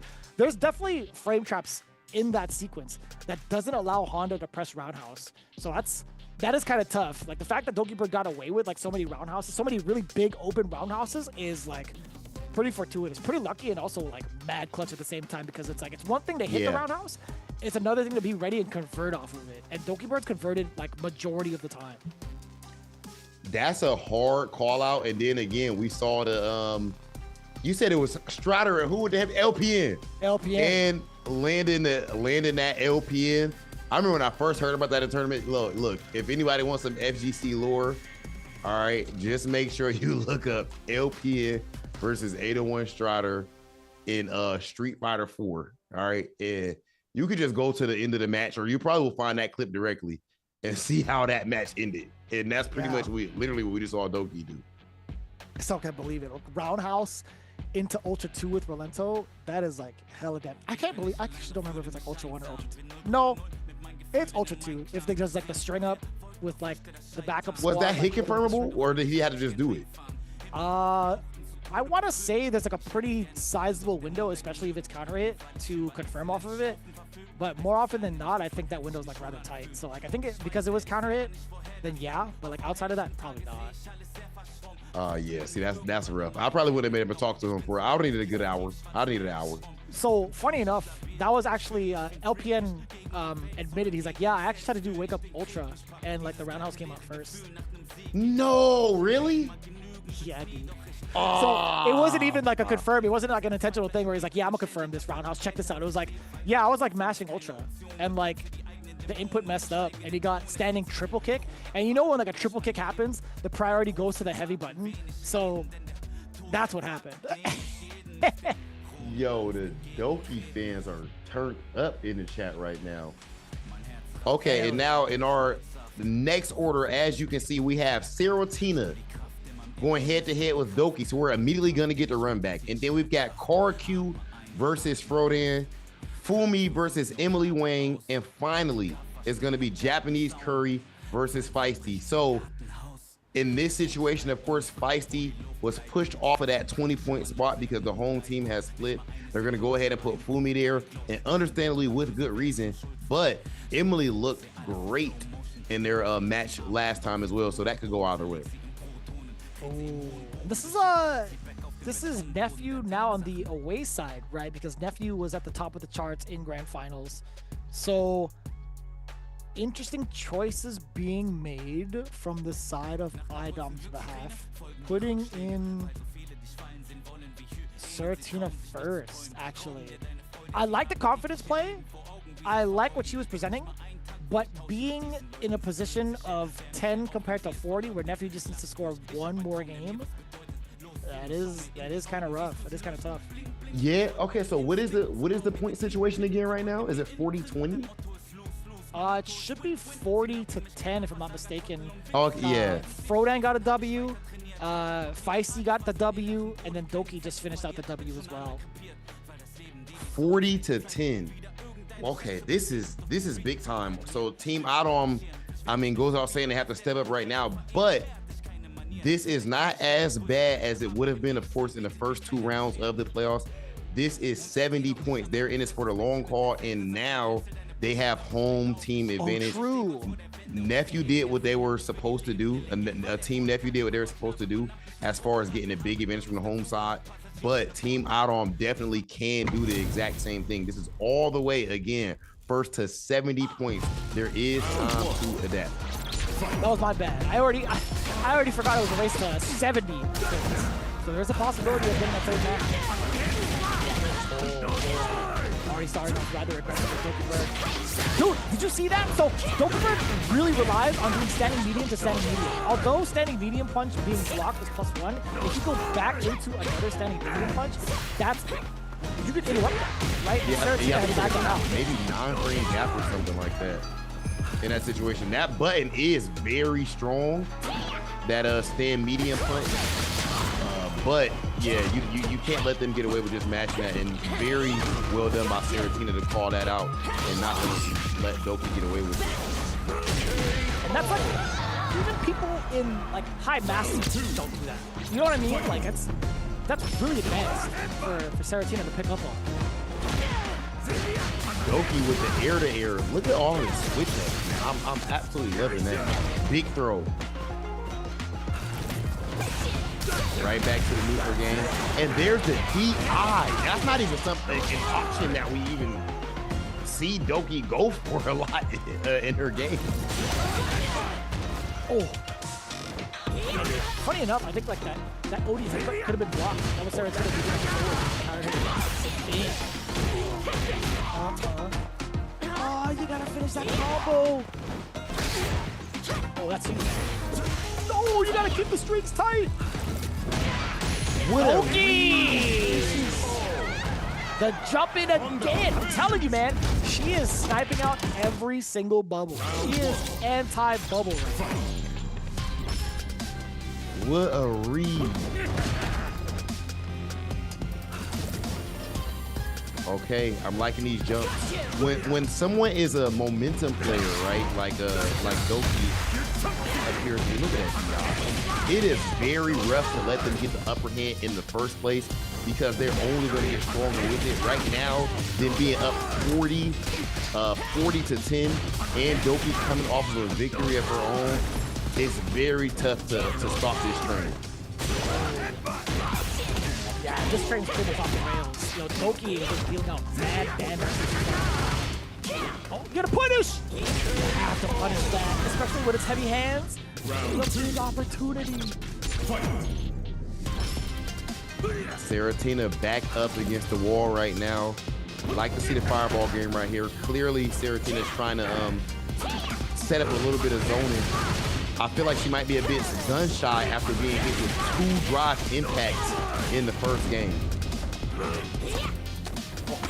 There have been a lot of instances with damage. Yeah, okay. Committing to the rest of the trick again, breaking the DI, but it's Dokibird. Flying away with it again, level 3. Dokibird flying away. Yeah, bring him in the ring of fire. You got some hot chicken. Look at the patience. Sorry. I'm talking about you. It looks like right there too, Doki's tried to react to the, oh my goodness, level 3. Okay, Serotina, fight back then. My magnum opus. The magnum opus. This character's so cool, dude. Aki, Loki kind of creepy, but like high key, really cool. This is wrong for you. Like, no, using your terminology like that, like magnum opus. I feel like it's just not of my character to shoot that intelligent. Yeah.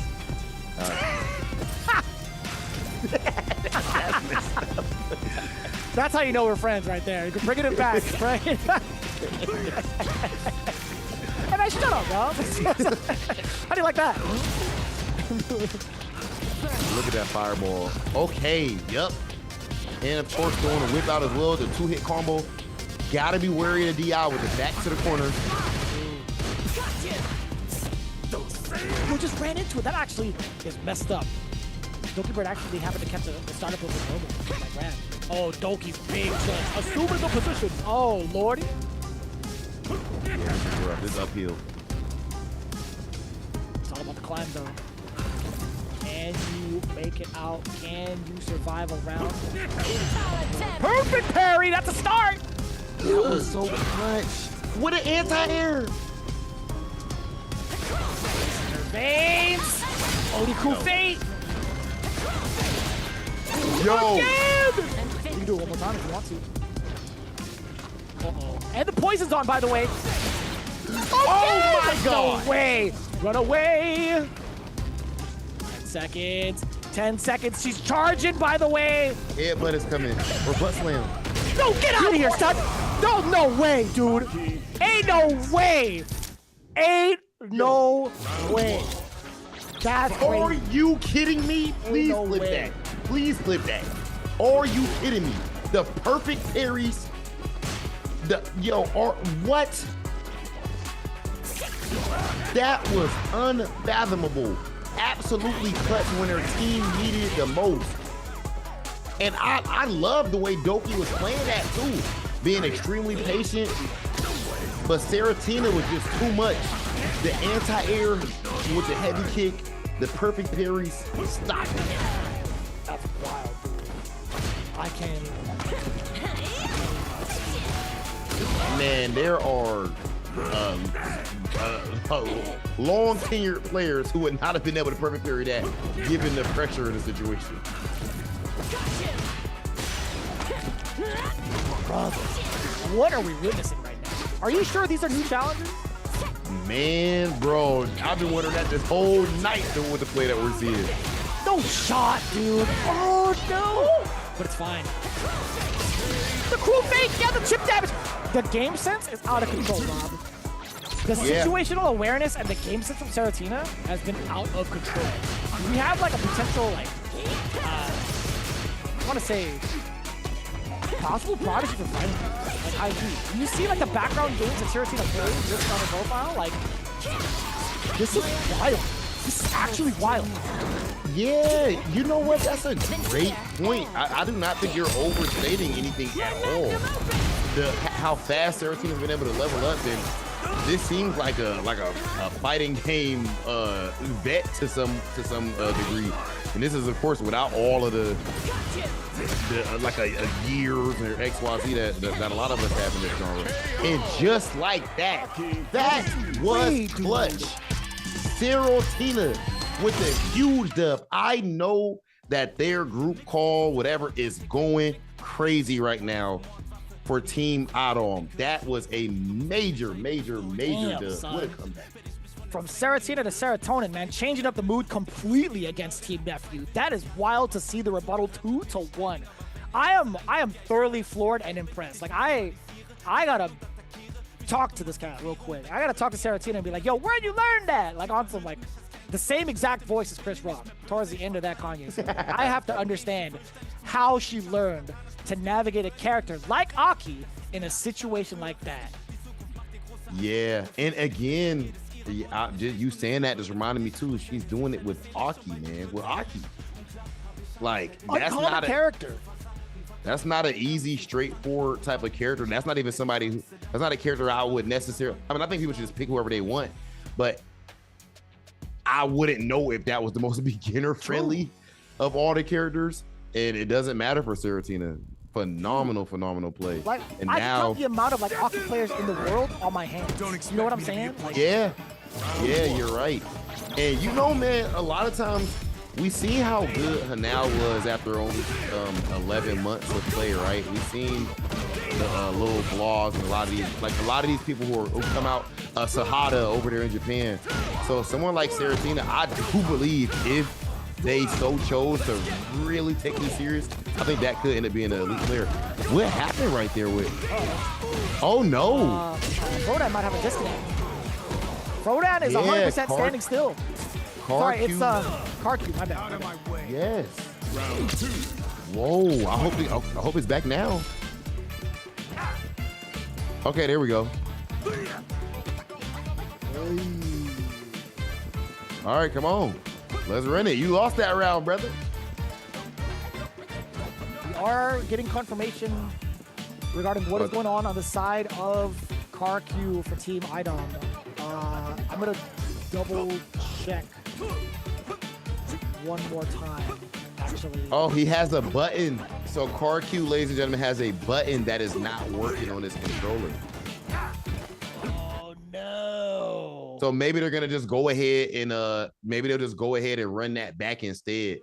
But wow, I mean, I'm still tripping out over that over that first Serotina match. I mean, I thought it was GG's, to be honest, just because Doki is playing so well.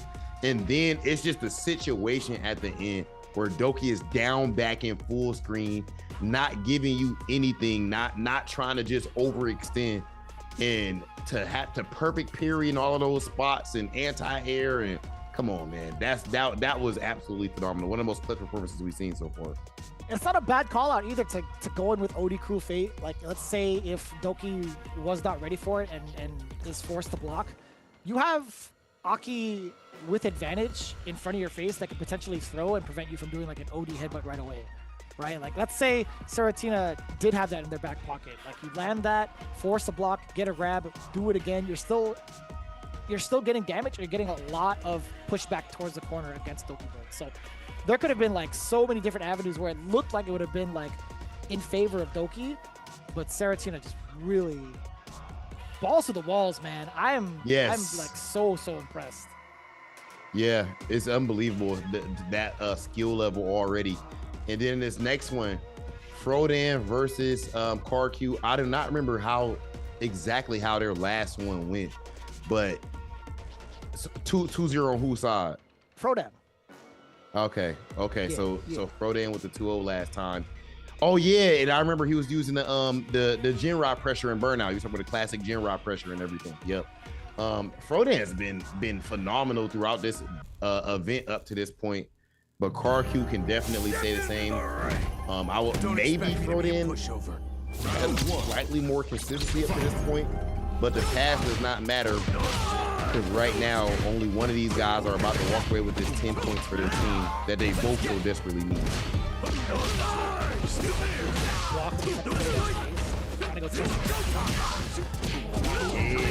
Yes.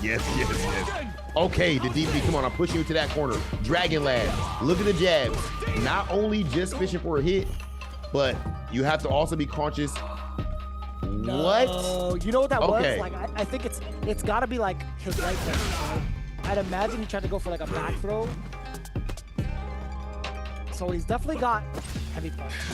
He's got the parries. He's got roundhouse. I think it's his 2 light buttons. Can't throw. Have you not seen light punch or light kick? I saw crouching light punch as a counter hit in the beginning of the match, but I haven't seen light kick at all. I know he's going through it. That's rough at a time like this to have to deal with the button issues, but a lot of people have been there before. I do know that of course this was in a different type of tournament, I guess, but shout out to Ramsey, formerly known as Random High Five. There was a situation that was kind of viral on FTC Twitter back in my playing days. I'm playing against Random High Fives. We're playing Gal versus Zangief. We're in last game, last round. He lands a big super, and I get stunned, whatever it was, or SPD or whatever. I get stunned and he's gonna win, but he gets hyped and he smacks his stick. He smacks his fight stick, and it disconnects. Now I'm stunned. I stood up expeditiously, was like, that's mine. I won. GG's. It's over with. And sure enough, I did. That was it. Now, technically, if he did anything to hit me, I would have died, but it's not inevitable death or whatever we call it. That's right. Yeah, if it's not in a sequence where it's gonna kill, or you're like midway through a combo that automatically like continues on without having to do any inputs, that does not count towards like the inevitable death rule. And funny enough, I didn't know Ramsey was Random High Five. I watched hella clips of Random High Five, and I always wondered, I'm like, what the hell happened to this guy? That's crazy. I did not know that was the same guy. I'm a big fan of Ramsey too, so it just makes sense. You know, Ramsey had a crazy situation where he went to Japan for, I want to say it was Evo Japan, and he literally made top 8 of Evo Japan, but he booked his flight to leave like Sunday morning because he assumed he would not make top 8 at such a hard tournament. So he literally made top 8 with a performance of a lifetime and just had to fly out and couldn't play. Could you imagine? I'd rather be stranded in Japan than fly home. I'm sorry, no. I'm playing that. Free. If there's any place you would like that you could be stranded in, that's not a bad place to be in. Like Tokyo, Japan, I think you'd be well taken care of by like community members as well. Oh yeah, you ain't gonna be in a hyperbolic time chamber. You know, we already been talking about Street Fighter League. A lot of players, a lot of our players are actually over there right now as we speak, getting training in. You've been seeing Team Bandits. I don't know if you've been seeing that, Vicious. The Team Bandits have been having exhibitions with all of the Street Fighter League Japan teams.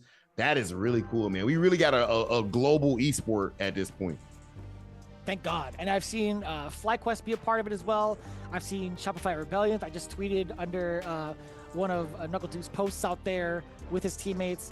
A lot of the guys are making that pilgrimage to make sure that they level up. And it's also great intel to see like what the players are doing to level themselves up for Street Fighter League US, but also like what they're anticipating towards fighting off against the potential champions of Street Fighter League Japan, right? Because at the end of it all, when it comes to Capcom Cup 12, when we determine the champions of US, EU, and Japan, they all have to face each other in a round robin and then in a bracket in the playoffs, just like this one, in the same exact format that we're presenting in a new Challengers tournament.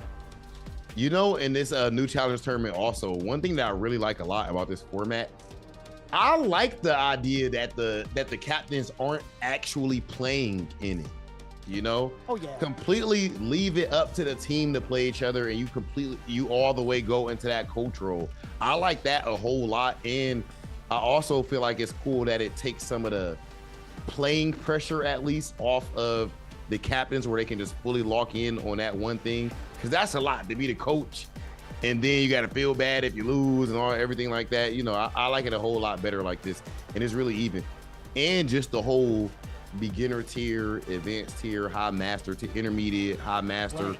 I think that's really cool as well. So that's why one of the reasons why we're seeing such competitive matches.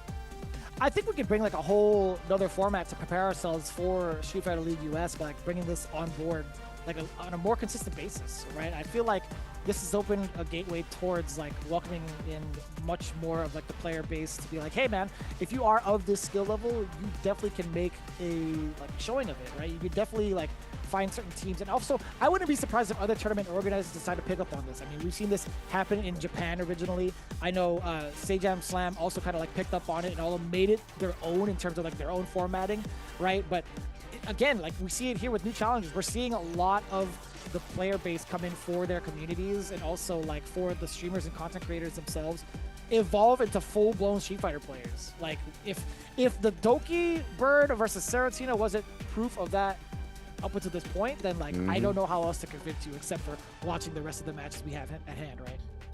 Yeah, and this also shows, man, I think a lot of people naturally we're used to just watching, you know, these events where we're gonna see a I don't know, Knuckle versus Kaba or Punk versus Mina RD, right? But really, if you are putting two players on screen that are of a similar skill level and we can follow what's going on with it, that alone is automatically going to be hype. And I like that too, because I feel like it when it comes to entertainment value, even for the players themselves playing off stream, man, you want to have fun with Street Fighter. Everybody thinks they need to go play up against a pro player or something. No, play against somebody of your similar skill level, and automatically you're gonna be leveling up and enjoying yourself all the way. So I hope that we do add more of this to the world of Street Fighter 6 as far as content is concerned. Now, as far as if this actually was a tournament, I'll ask you this, Vicious, where the captains were playing. Do you think that it changes the results of this event at all? Nothing about the players who are playing, but if you added in captain matches as well. Hold up.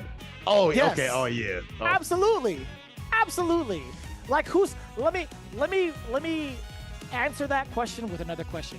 Who do you think is the most like prime and ready for a tournament scenario of this roster? Nephew. Free. Easily. So yes. And then they're currently on the that's true. 100%. Dark Neff literally won the mix up and been getting phenomenal results. Nephew won the mix up, right? Yeah, he did. That's how he qualified for Capcom Cup. So like been getting phenomenal results. Runner up would have to be iDom or EWC for sure. Right? He said runner up will be iDom. Yeah. Oh, for sure. Yeah, definitely. We know how godlike Brian historically has been, but of course, right now he's on his content creator grind.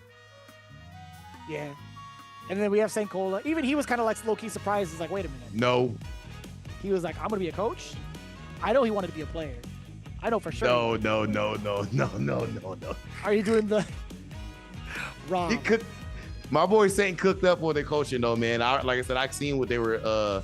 I seen in their group chat and everything what they were talking about. So Saint stepping into a little different role.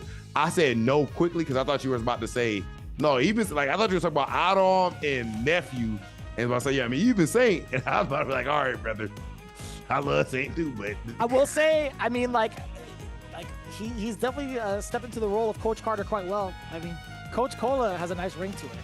I will say. Yeah, it does. This might need to be a regular thing that goes on. And at some point, I might even have to compete in something like this. Okay, so while we're getting everything figured out, we're going to be right back at you guys with our grand finals. Again, it all comes down to this, and we are about to see who gets that trip to Japan. We'll see you guys soon.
Let's rock.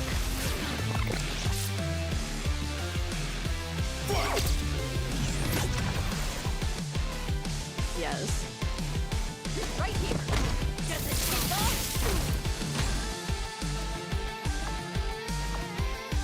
You sure? That's right.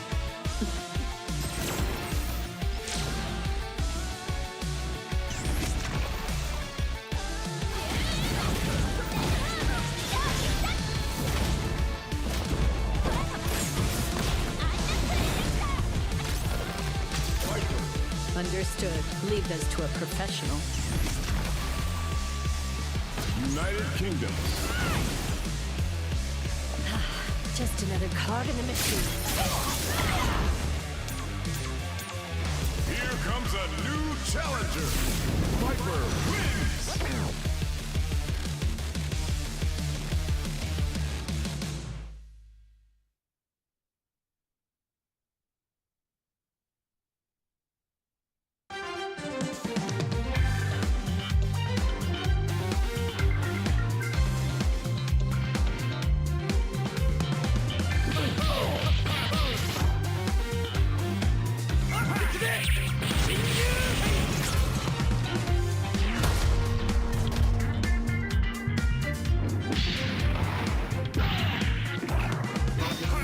Repulsor blast! Unity! Repulsor blast! Yes!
Welcome back to the Street Fighter 6 New Challenger Tournament, and as you can see, we are into our match. There were some technical difficulties where a couple buttons were not working on KarQ side, but now he was able to get everything situated, and it was about that time. He started off winning that first round too. He said, "I got my buttons now." Yeah, we do have a little bit of a switch up in regards to like the sides of like the names right now, but it's gonna be Frodan. He actually is gonna be securing that first game right off the bat. Let me see the rest of that. Sit down, shut up. Not quite yet. Run deep. Okay, I was kind of scared, but either way, don't be fooled by the labels on the top. We're gonna get them readjusted real soon. But as it stands, Frodan got the first game. Yeah. Okay. Yep. So that's definitely what ended up happening right there. It's a bit of a switch up as far as the names, but I'm definitely I'm happy that his controller ended up working for him. Thank goodness. That is a nightmare fuel scenario. Ended up in a spot where you're in grand finals, you've been playing well this entire time, and then out of nowhere, finally your equipment wants to fail you. Going to tournaments, there's a little side pro tip. I know this is not necessarily like traveling to a tournament, but eventually what I like to do was, and of course I'm a pad player, I will always have a second pad with me just in case. One time, Brian F, one of the rare times Brian beat me at Evo, on stream, on stage, and I was furious about it, and I swear one of my buttons was sticking. It is what it is, bitches. It sounds like excuses, but that's what I remember happening.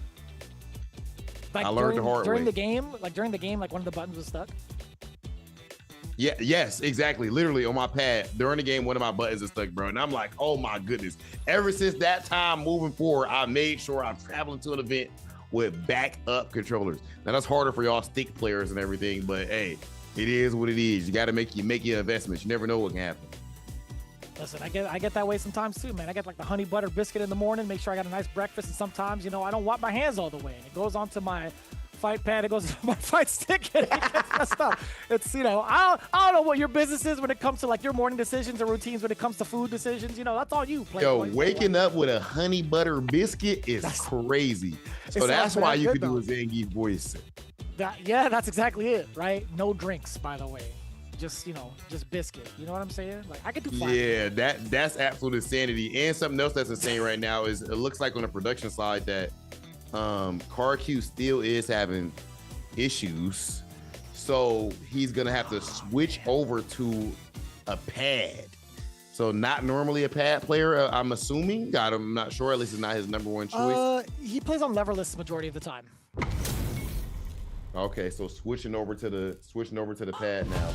And yeah, we are officially in grand finals. Come on, let's see it. Frodan up 1-0 and already getting the party started. Look at the drive rush spirits. We should waking up the buttons for This got tough. Frodan's got his name all over the rest of this matchup, right? Already calling out the figure that Honda has in this matchup, right? Very susceptible to throws in regards to like trying to pick defensive options, like maybe trying to go for a level 1 could kind of like force your point off. But the way that Frodan's been playing, it's kind of advantage. And also not cashing out of the damage off of that DI punish is KarQ. Frodan is playing like, you know, like he was tired of waiting. He's not, dude, like he's up late. He's got a kid to take care of. Like, you gotta put the baby to bed. Like, this is rough, man. Yeah, this is just straight ruthless aggression is what we're seeing from Frodan right now. It's working out for him. Congrats to Frodan. He's got a 18-month-old baby. So, understandably so, you gotta get back to the daddy duties. Oh yeah. Right now, he's showing, putting a performance that his kid can be proud of. 2-0 hasn't even dropped around up to this point. Oh, actually, this is best of 3. This is only a first to 2. Man, I thought that was a Kimono Michi match. How long that got? I thought this was. Yeah. Tokido Daigo. Maybe, right? Like, yeah, dude, most definitely. It felt that way, but honestly, Frodan, well-deserved in regards to, like, understanding the matchups. Like, whether or not, like, we had, like, technical issues, I think his understanding of what objectives he needs to hit in the Honda matchup were successful, right? Oh, yeah. Yeah, entirely. And I really like the aggression that he showed in that last game. I feel like that's, in all seriousness, sometimes you have to make reads even outside of the game when it comes to tournaments, right? You're able to, so to speak, smell blood. And this is not a character matchup strategy thing or even player matchup strategy thing. It's reading the vibe of your opponent. That's why sometimes you might even watch a player like Punk, at least he used to do it in Street Fighter 5. You will literally see when it like in between games, you will see him literally look at his opponent. Like he's looking at his opponent's face to see, to check the vibe or whatever. That's what I always feel like he was on, at least. But I know that I did stuff like that. But as we can see right here, we have Fumi going head to head with Emilyywang. Now, is this gonna be the first to 3 match? This is indeed the 20-point ball game. It's gonna be 3 out of 5 between Emilyywang and Fumi. Now, if Team iDom manages to take that W with Fumi, they survive on to the next set of matches because they have to see like Feisty versus JapaneseCurry. But this is huge right here. It's essentially win it all potential for Team Nephew because they're currently at 50 points because of that win coming in from Frodan. Yeah, this could be it. This is 50 already. This could be. Side note, ladies and gentlemen. Rob, when you talk about like checking in the player, by the way, like what if they're having a great time? They have like a huge smile on their face and they're still like having fun. Like, how do you feel about that? Even if you beat them, you know what I mean? Like, even if you beat them I mean, look, that means your nerves gonna be up a little bit. You gotta be on high alert because that means that this guy's probably about to still be playing nice. That's how I feel playing against Itabashi in tournament, for example. Yeah. I was actually no curious matter about, like, what. the opposite demeanor is. They don't look stressed, they look like they have a great time. It's like, oh no, this guy. Yep. It's like he doesn't. It's like he knows something that you don't know. Yeah. Terrifying. Oh my god, the jump out! Oh, you got the Fumi again! Fumi once. Get the level 2 in time. Really great defense, by the way! No way! That's gonna be... What? You ran into it! Oh my goodness. Oh my god. Emilyywang. Emilyywang. Round 2. Oh my god! Yo. Emilyywang! The walk into the level 1.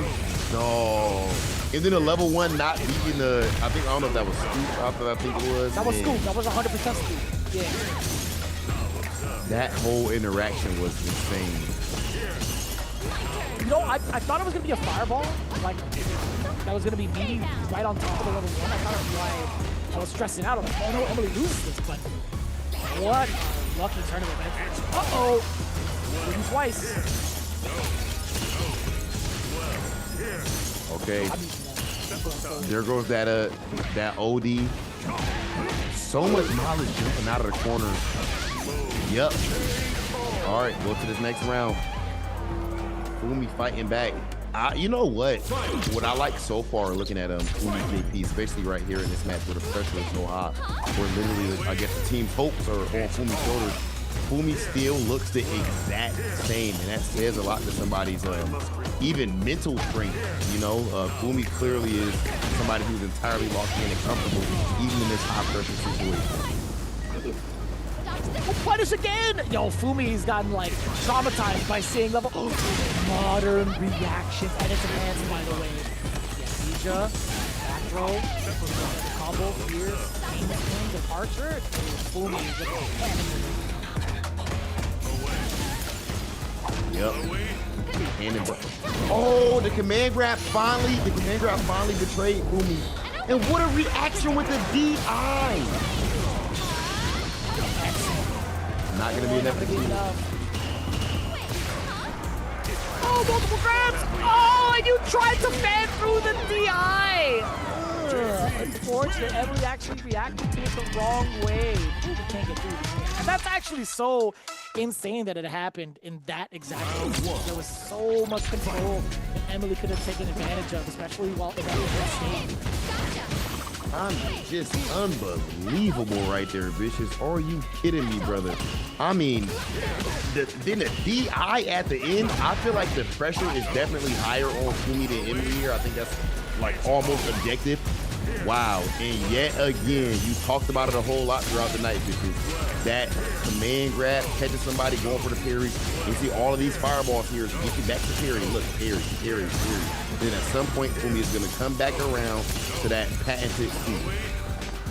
It's your time to act.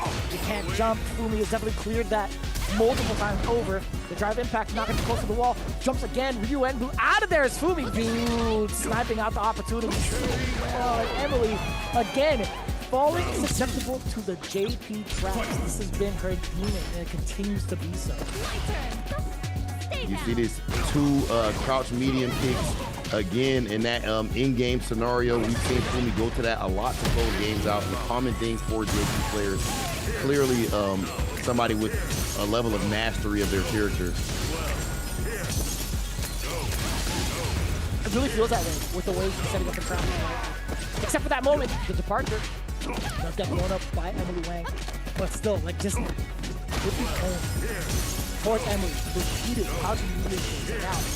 In this exact scenario, damn! Busting right through the ghosts and the spikes. Oh, American Ninja Warrior, your heart out. The drop. Oh my goodness. Oh, no way, dude! Huh? Another missed punish opportunity. Fumi actually would have had game because of how much drive game they built up for themselves, being able to punish counter, and they also had critical. Dude, that is rough. That's yet again you missed that punish. That's a dangerous situation. I mean, not even dangerous. This is actually just a guaranteed KO. But regardless, Emilyywang stays alive here. Look at the reaction. Who you trying to impact? Modern.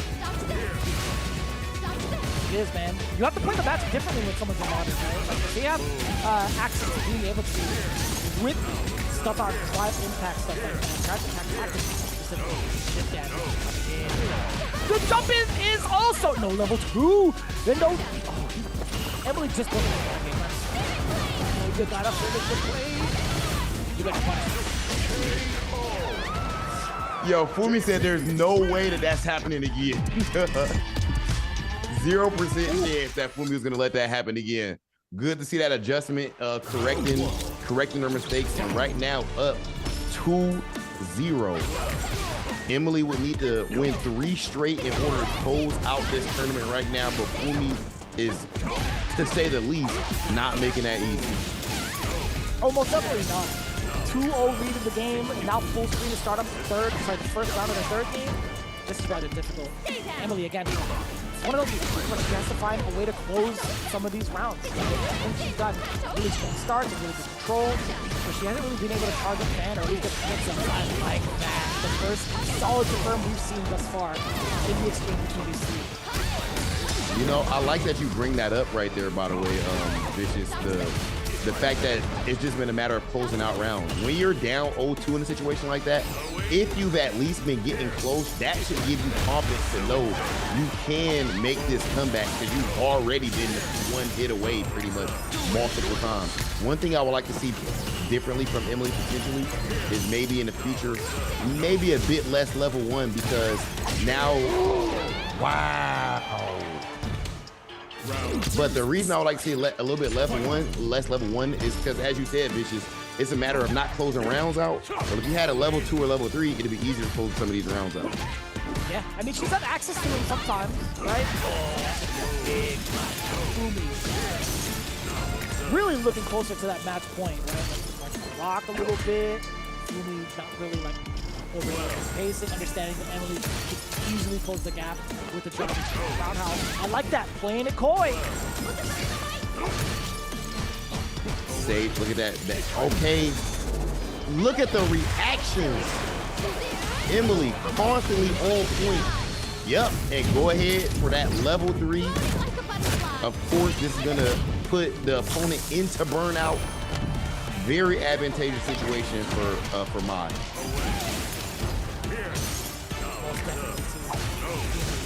A little bit on the back end in terms of resources, but it doesn't matter. With that much life left and how JP operates, 3-0 over Emilyywang, continuously becoming a threat, or actually a problem on Emilyywang's side with that JP. We got ourselves a close match, ladies and gentlemen. We could see a tie 50-50, but what's guaranteed is we are 100% going into another switch up into the set. Not before we find out the conclusion of round 4 between JapaneseCurry and zFiesty. Yeah, again, I believe Feisty still undefeated. Yeah, but Feisty still undefeated in this event, which is just absolute insanity, but not surprising at the same time. JapaneseCurry has been extremely strong with that Bison up to this point. What I'm noticing right now, I think the big storyline of this grand finals is both teams up to this point have shown the value and the power of being on the home side. Getting that 20-point match, for example, is just so big. And right there, you see Fumi getting the 3-0 in a spot where her team really needed those points. That is why Team iDom put her in that spot. They like that matchup for good reason. So you can guarantee that when Team Nephew is back on the home side, you will not be seeing that match in the 20-point spot.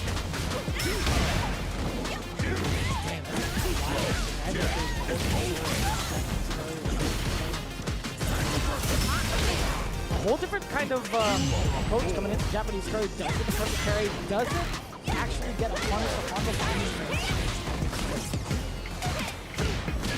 That's why in the end, that's -4 in that spot, so it's not extremely negative, but it is punishable. JapaneseCurry ready and on point with the punish.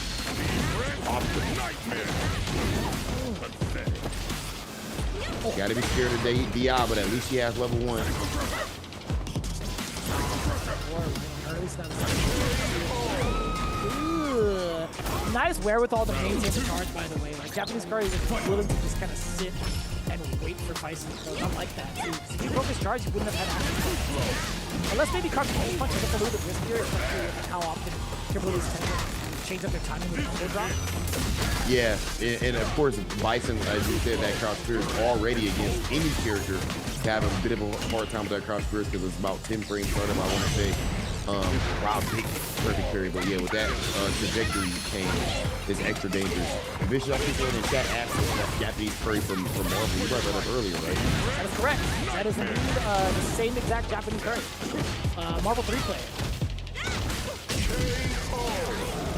And what a jab. That is huge for me right there. That stand fair situation, I'm telling you guys, that is one of the best, most advantageous situations, I should say, in the game. Not from just a frame data situation, but just know it's extremely good. So him jabbing that right there is a hard call out, and he does it. We talked about like the offensive pressure a lot of the time. It just feels so aggressive, right? There's not a lot of moments where these gaps can really be countered against because they're timing against JapaneseCurry. It's not really majority of the time. Counter hit, even like whipping, sonic counters, etc. Yeah, you know, Feisty always in your face. Of course, that neutral game is strong too, and that is why she's always able to get into those positions. But JapaneseCurry is fighting hard to give Feisty her first loss of this tournament. Currently 1 round away from tying this thing up 50-50.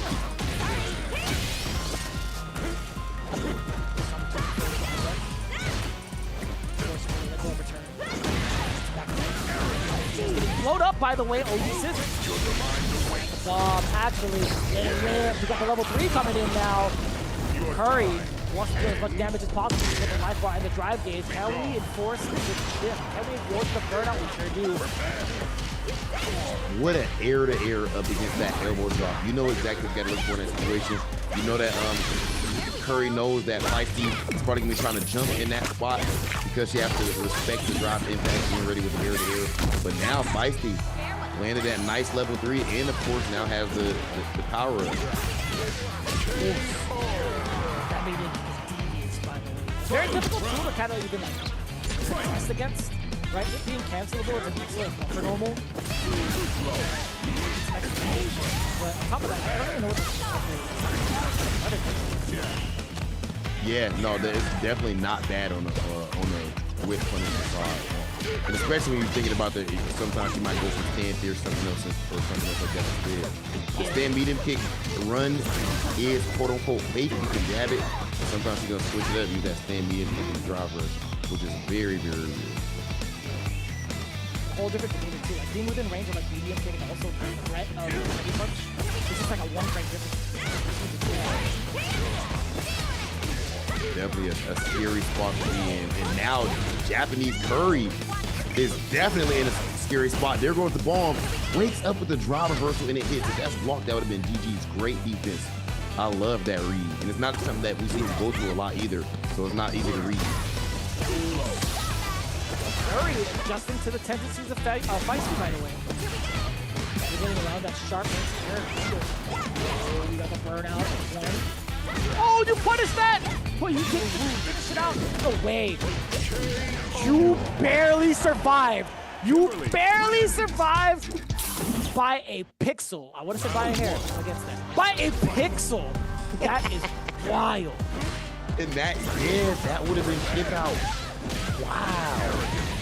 That's unbelievable. I mean, you can't blame JapaneseCurry for that calculation at all. Anybody could have missed that. I feel like that could have been problematic.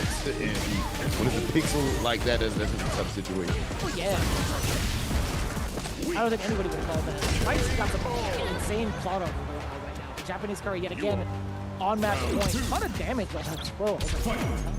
Yeah, I did not think that was going to kill either. I noticed that as well. Here you see tried to anti-air with the cycle pressure. Ends up getting beat out. And there's that stand pierce. That's another thing that's great about it. Is that it's actually actually a punish counter button as well. I mean, it does everything. And then look, the stand fierce in the run. You got free pressure. A good mix up right there from Feisty. Final game, final round between the two.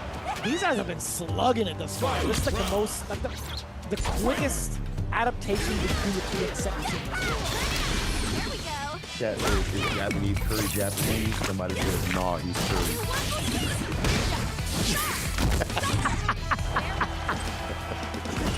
Man, keep it down back there, will ya? That's pretty good. I would have answered the same exact way. That's so funny. And look at that. Big wake up level 3. Drive rush. Knee to the sternum.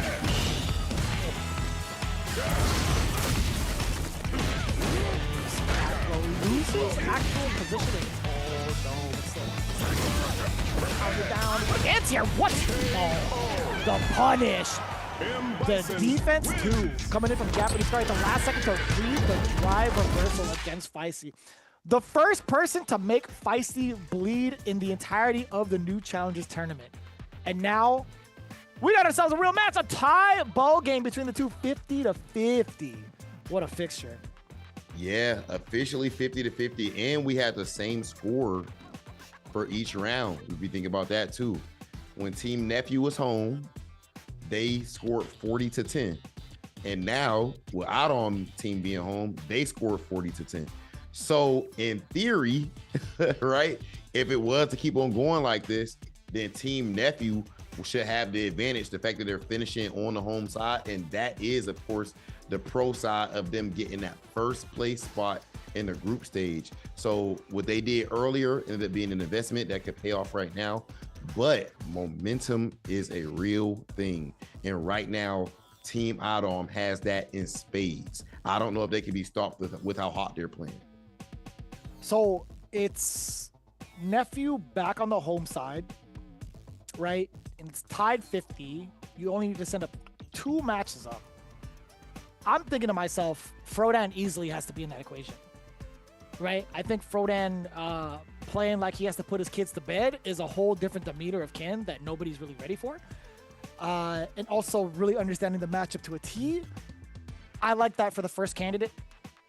Second candidate is insanely difficult now that we've seen the results between Feisty and JapaneseCurry, right? We thought it was like very convincing from Feisty's side, and now we're seeing like signs of her slowing down a little bit in that matchup.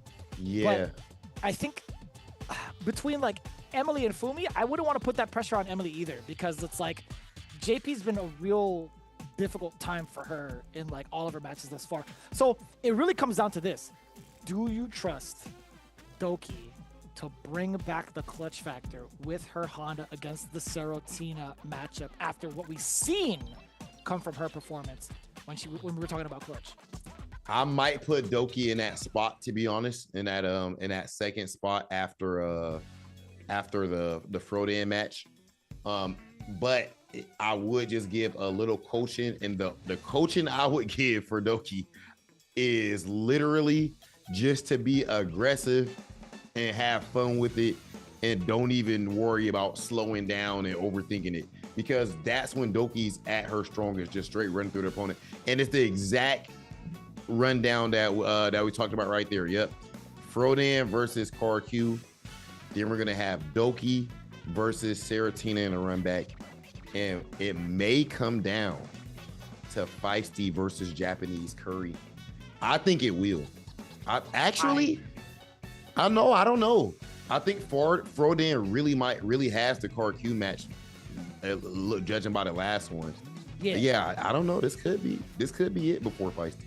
Dude, I think we're gonna go down to the very final like set of points, right? I think it'll come down to 60-60, and someone's gonna break the rules and get 80 points. You know what I'm saying? Like, considering the third match is gonna be a 20-point ball game, this could be a first. Honestly, it's gonna be sick to watch, man. There's so many different adjustments that could be made between matchups, and I'm about it. Like, it makes sense too to kind of put Emilyywang and Fumi on the back burner just a little bit. I think there's a lot of frustrations in that matchup, just watching it in general. Like, it's not even just like an Emily thing, right? I just feel like JP in general does a pretty decent time against like a good amount of the characters, right? I'm not gonna get into that conversation just yet, but just statistically, right? Fumi has had her number quite convincingly, but this is it right here, right? If Frodan can get the momentum started and play in the exact same way he did in the previous set, I think he's really chill. This is a great start.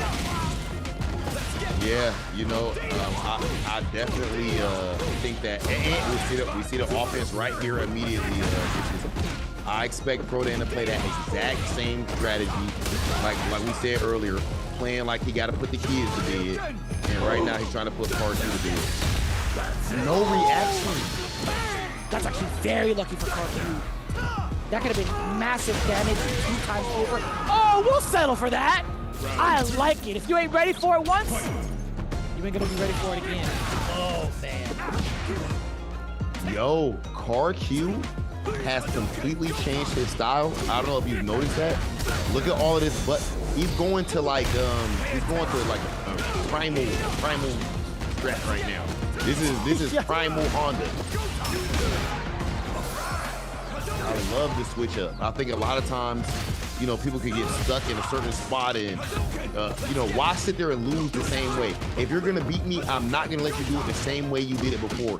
I absolutely love this switch up from KarQ, and I don't think Frodan or his teammates expected this switch up at all. Not going for the level 3, by the way. This guy's insane. What a read. Yo, KarQ went back-to-back drive impacts. The first one got blown up by a handful of jabs. Frodan was like, all right, I got this. It's my turn. Nah, son. If you ain't completing the combo, it's not going to be your turn. KarQ withstanding the barrage of normals. What a beast. You are not kidding. He's going mad aggro. You got a level 3? You got to do that level 3 right there, though, man. That level 3 for the KO, I'm not sure if that's a matter of trying to save the meter or if it was just a drop. Yeah, they look like they're going back to character select on this one. Understandably, there's no way that they seen that coming. This huge switch up. If anybody went back to character select, it better have been Frodan, because KarQ with all that momentum, you need to keep that going. You know, you need to keep that going exactly as is. Oh, most definitely, right? Like, I think it's smart for Frodan to go and take that slight timeout into character select, just to kind of ice KarQ from the way he's been playing, because that really is like such a detriment to a lot of players. Like, you have that liberty to take that break, by the way. Like, don't feel pressure to continue on with the set. You have like full control because you are part of the tournament itself too. So we are waiting for KarQ to rejoin, by the way. We did have a slight technical difficulty from the side of KarQ where he had a malfunctioning leverless, but he's recovered pretty damn well, I would say, getting the first game over Frodan in that manner too. Back-to-back drive impacts, I wouldn't have expected it. No, definitely not. And then, not to mention, when he did the regular headbutt on block and then immediately went to OD headbutt after, and it hit. Like, and that was when, of course, Frodan was also in burnout. So the first headbutt wasn't as disadvantageous. Very nice. What a jump over the fireball, but nothing big out of it, actually. Just a couple of hits. Yeah, I like, you know how Frodan like jumping that shield punch after the blast, right? By the way, that's definitely an anticipation for Icho, right? But it still manages to come out, right? It was just a matter of how KarQ could force Frodan to sit still. And you notice as soon as that floodgate is open, he was going straight through that same exact tactic. What a beast. Match point for KarQ. Yo, it's just straight butt slam, scoop, headbutts. Like, he's going with, look, OD headbutt read. He's going ham. You know what side this is on. He's overwhelming him, vicious. Oh, this is tough. Oh, Icho within range, by the way. Not gonna do it. Oh, Frodan's a burnout as well. Better maintain the pressure. Force down. Level 1. Wow. Punish! Help me! Ah! KarQ with the unbelievable. Oh my gosh. You put him up first to go up against KarQ. After how bad Frodan beat him in the last one on the controller issues, KarQ comes back with a brand new strategy, switches it up entirely. I have to know where that came from. I have to know, was this advice from iDom?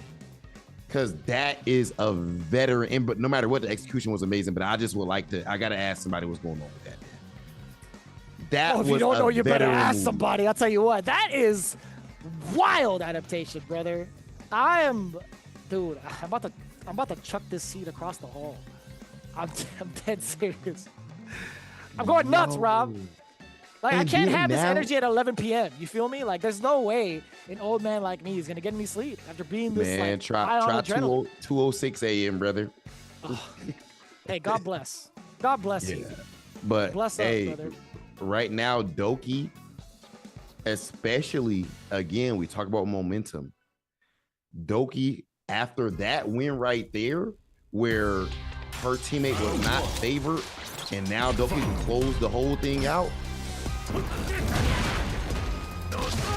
Oh no, I'm sorry. Doki is looking to tie it up, huh? Yes, that is correct. Serotina has a chance, and a pretty solid chance at that, right? We've seen the clutch factor and understanding of it. Oh my God! What do you mean? What do you mean? You're platinum, dude? That's a broski tactic. Man, I'm telling you, Serotina, I gotta check that birth certificate. I don't know what's going on, because I think that MR gonna say you be looking godlike. Serotina is a dog. Dude, I gotta play her.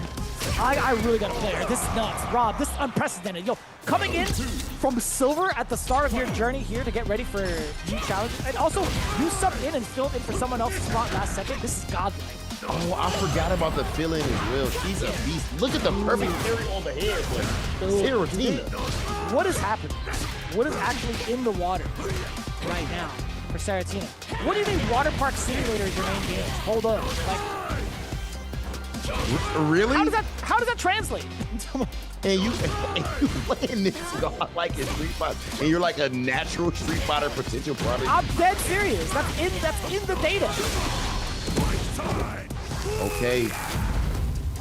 Doki been downloading the data and all the matches that she's been having with Serotina, apparently getting that nice level 3 finish. I don't know if she had to do level 3 in that spot, but either way, get that dub, finish your food.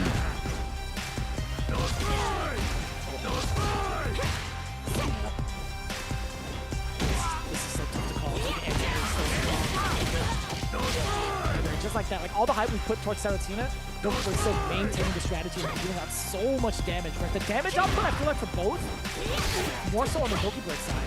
I think Serotina's just got a couple more openings compared to Honda. Yeah, I fully agree, and I'm interested in. Oh my God, this is not gonna be enough to kill though.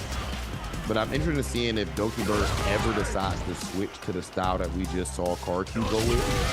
But it's crazy. KarQ switched his strategy to a far more aggressive style, and Dokibird switched her strategy to a far more reserved style. Both of them with the switch ups.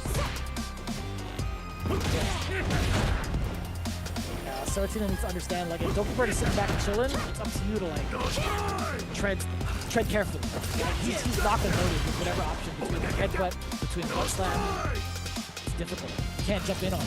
In fact, don't even approach the air. Yeah. If you're doing so, it needs to be a neutral jumper back jump. Don't go towards it.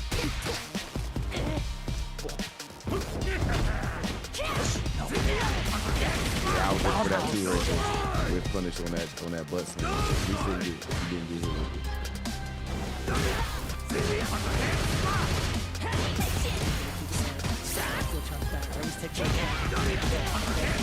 But no relief coming in. Dokibird threatening with the headbutt, which she does.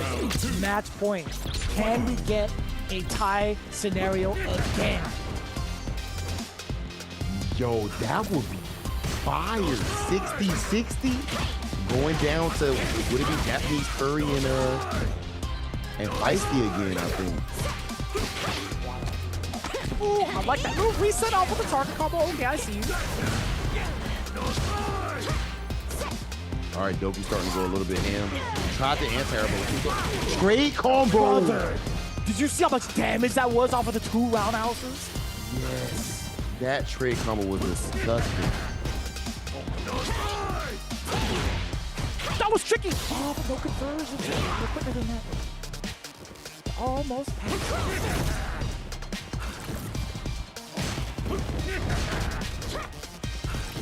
How to go for the button in there. Ooh. A little too far. Oh, cool feat. Damn. The counter hit too. I couldn't even tell you what side that was on. It didn't say crossover, by the way. Did you see that? No. Oh, did it? It did. I don't think it said crossover. No, it didn't. No, okay, no, it didn't. I thought.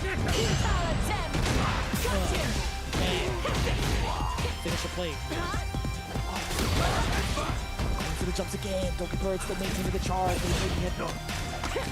Nice grab. That was headbutt startup. I saw it. I don't know if the Double Doki three. probably tried to do OD, but that you can't regular. Either way, the throw would have won. My magnum opus. Right, magnum opus. Now that drive gauge is looking mighty low. Oh, the side switch. Roundhouse again. Rob, how is she getting away with it? She can't keep getting away with it. Yeah, I mean, we've seen this in so many scenarios. Wake up roundhouse. We've seen now trade combo roundhouse. Even while Serotina on the pressure side of things, roundhouse is connected. Definitely Doki button. Oh my goodness, Serotina is different. This cat Serotina is sick in the hands of Serotina. Dude, how are you situationally aware of that when to throw out the venomous fang while they're mid-air so that they land on the bubble? Are you kidding me? That's literally a high-level play, like you said. That's a Broski play right there. Oh, look at this damage. What's the guess? Out of there. At least temporarily. Doki, big chill. Oh, wait! Yo, how did you still maintain the right side for the Oicho? Ugh, missing the opportunity for the parry. This is definitely going to be a Dokibird round. It has to be, right? Yeah, there's no way Doki that OD was that was rough. Rob, he's not charging. He's not charging. Okay. Great air to air. At this point, I want to see this go to. I just want to see it go to the last match, bro. You threw the DI? No. The counter hit conversion? No. Missed the venomous fang. Dokibird. How do you approach? The jump in is clean. Oh, you DI back this character. Yo, this cat is godlike. Yes. Why are you this ready? Why are you this ready? Do not spin that level 3. Do not. Dokibird needs to save that level 3 unless it's. Yeah. Wow. And this is it. Ladies and gentlemen, this is tournament point on the side of Team iDom. Perfect parry, but too late on the punish, trying to get that punish counter.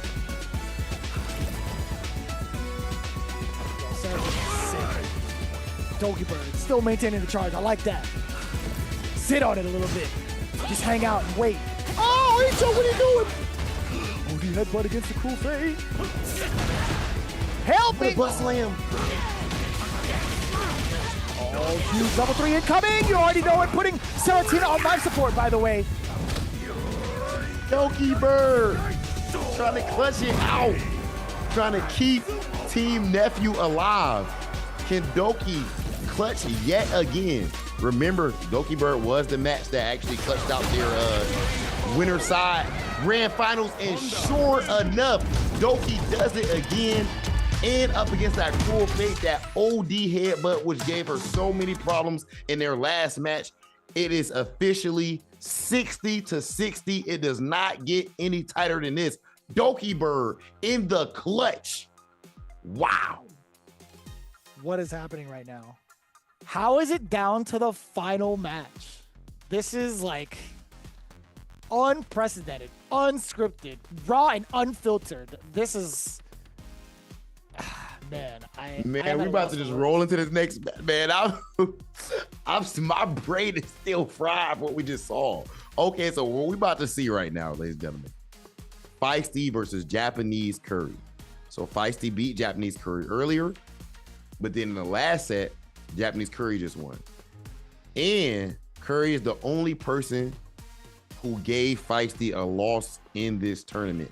Outside of that, Feisty had actually been literally perfect when it comes to her results, when it comes to her records. And now it all comes down to this. I mean, you couldn't have written this any better than this. You could not have written this any better. Chat, who do y'all have in this match? Do you got Feisty? Do you have JapaneseCurry? Who takes this? Team Nephew or Team iDom? This is about to be a good one, man. Shout out to all of these players so far. Everybody has been cooking up and playing phenomenal.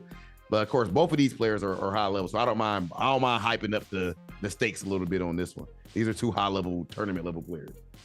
Man, I really got to re-up on my JapaneseCurry, actually. That's not a bad idea. My pantry looking kind of dry. But no, I mean, like, this is for everything right here. The stakes are as hot as ever between Feisty and JapaneseCurry. This determines which team gets flown out to watch Capcom Cup 12 live in Tokyo, Japan, with a good amount of spending money. 4K in the pot, by the way, for first place. That is $1,000 per player.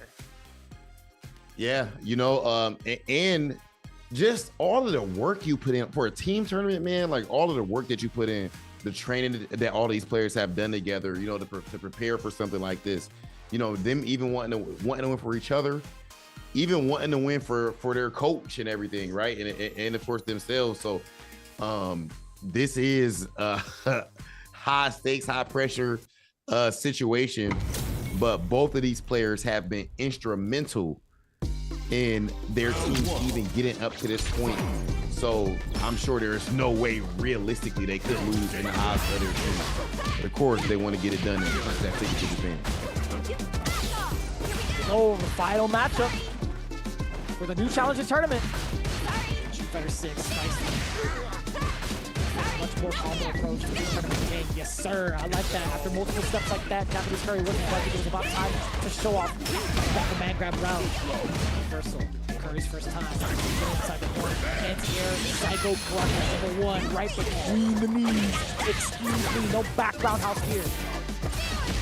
Yeah, love that level 1 wake up right there. Gotta make your reads. And when you have a life lead, sometimes people might think, oh, I want to be safer on my wake up options. But because you have a big life lead, your opponent might also be more likely to be aggressive so they can try to make a comeback.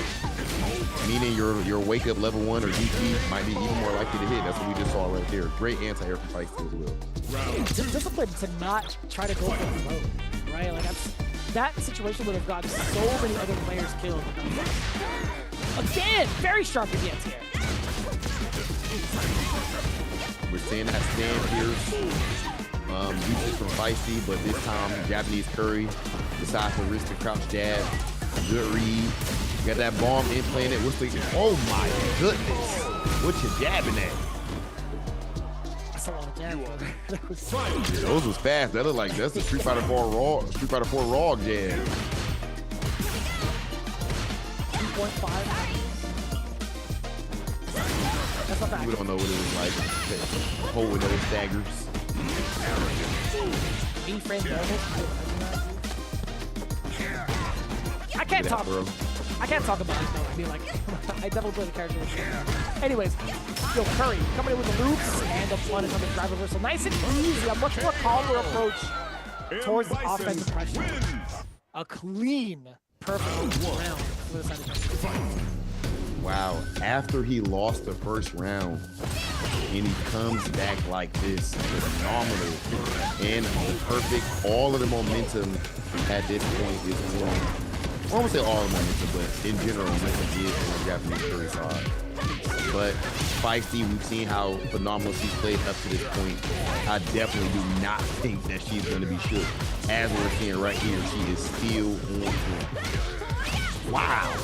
You see how far she was? Like, I thought she was still within range for a throw. That was a Yeah, that was a pixel perfect situation. Look at that. Trying them ankles. Firms are pretty sick too. Crouching Gavin, crouching strong with the red team. This is Feisty. Arch step goes in.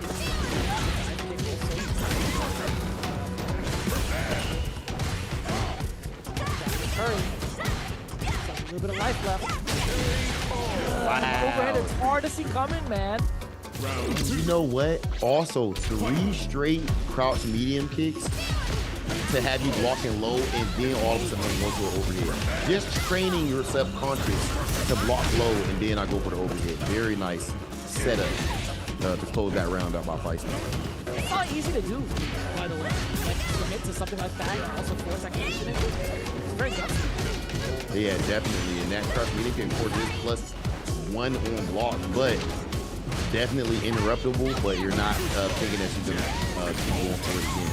Just good reads. What a walk back position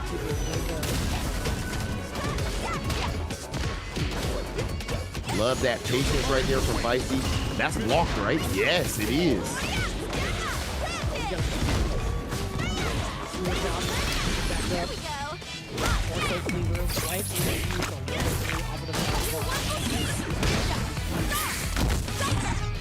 Yep, very good. Oh, and now, and he has no level 1. That's checkmate. Yeah, that level 3 was actually a checkmate scenario, ladies and gentlemen, because JapaneseCurry Bison is in burnout right there, no matter what, and no level 1 at even as far as a super is concerned. So you're gonna get hit into KO, or you're gonna hold the DI into GGs. 1-1.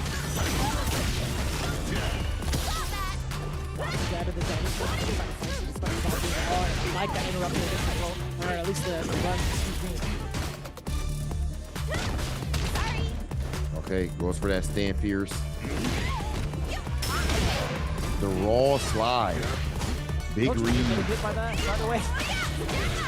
It drives me crazy when I get hit with it. Oh man. I got screwed for that one. Okay. Damn it, kick driver. But look at that. Yep, what's the read? In burnout, Feisty has to make this count. No, the drop. Great anti-air, but the drop. Wait! Oh, that was actually wild. I thought JapaneseCurry had committed to a normal or like a Psycho Crusher for some reason. I don't know why. But I thought it was going to be like a special move for Chip. And I thought Feisty was going to get the level 1 to interrupt it. Either way, nice call. Okay, we're going to see if Feisty's able to clutch out in this situation. JapaneseCurry looking extremely strong. All right, there goes that drive reversal. But every time you see that that devil reverse, we're seeing the anti-air into a big comp conversion, and in this case, it's going to be burnout. That's tough, man. You do have critical art and territory for JapaneseCurry, though. How do you withstand this pressure? Counter hit, by the way. You could finish the rest of it. The damage output significantly buff off of that level 3. Yo, Feisty being able to finish the rest of that combo. I like this. Another round we go. It is best of 5, by the way. This is how the last match is supposed to be. After such an amazing tournament, after such an amazing team battle, it's supposed to come down to an epic match like this, and we are being treated to some phenomenal Street Fighter 6. Yo, you're close to dead. There's no way, right? Oh. Oh, too far for the continuation. Too far for the link. And you tried to overhead. JapaneseCurry was definitely holding on to that button. He was 100% going to be mashing on jab, right? What a check. Yes, and definitely was on point there. Feisty had just had a good check as well, but JapaneseCurry just too strong, too clutch in that situation. All right, stand fierce run. Again, JapaneseCurry likes to jab in that spot, but that's the risk of going for the jab. If she goes ahead and finishes the run, you are going to get counter hit. The damage isn't crazy, but you're getting a whole combo and, of course, taking the damage.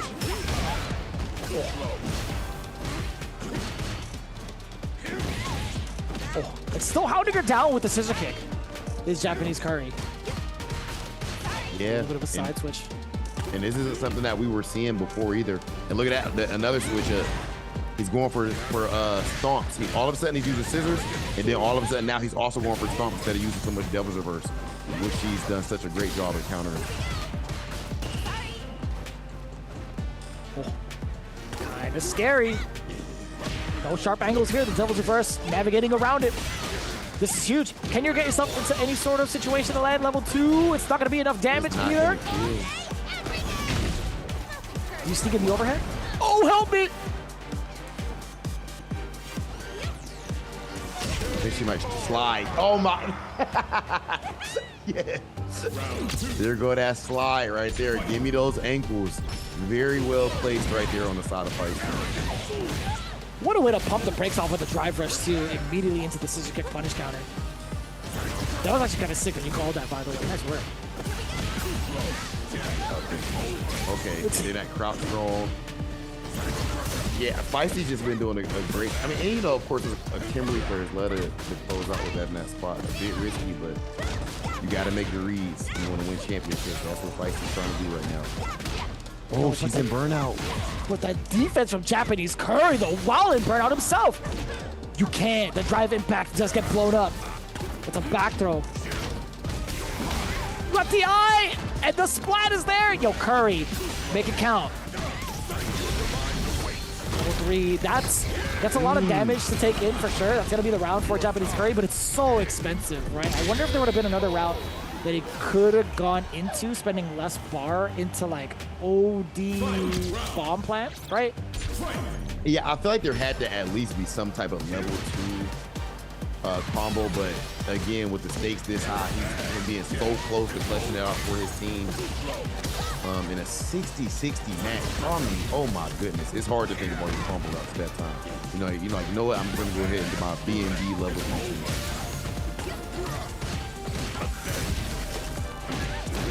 2. Okay, normally we've seen Feisty anti-air the devil's reverse, but in that situation had to mine the bomb planet inside.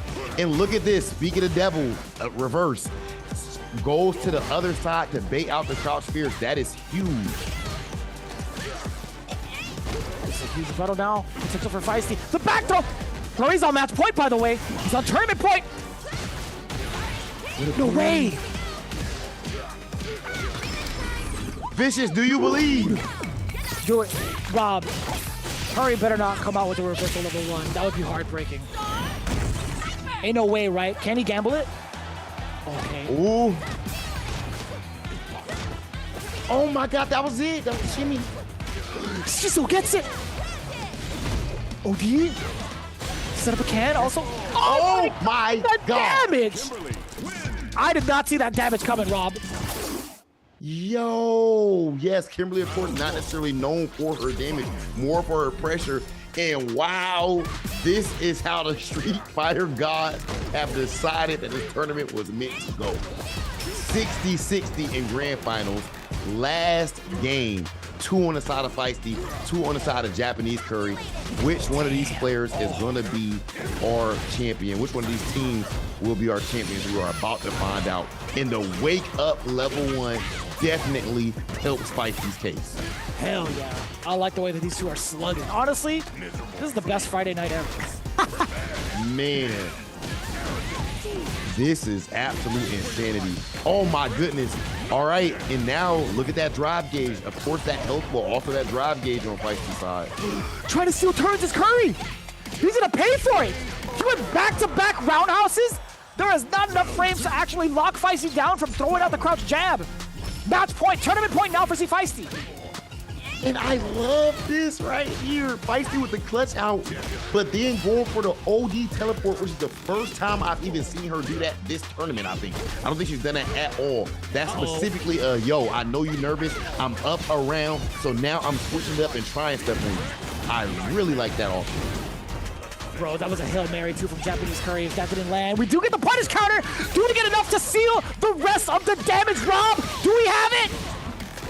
Feisty, just like that. With the level 2, no need for the level 3. That is how you clutch out when your team needs you the most. She was down 1-2, and it looked like her back was up against the ropes. What a tournament.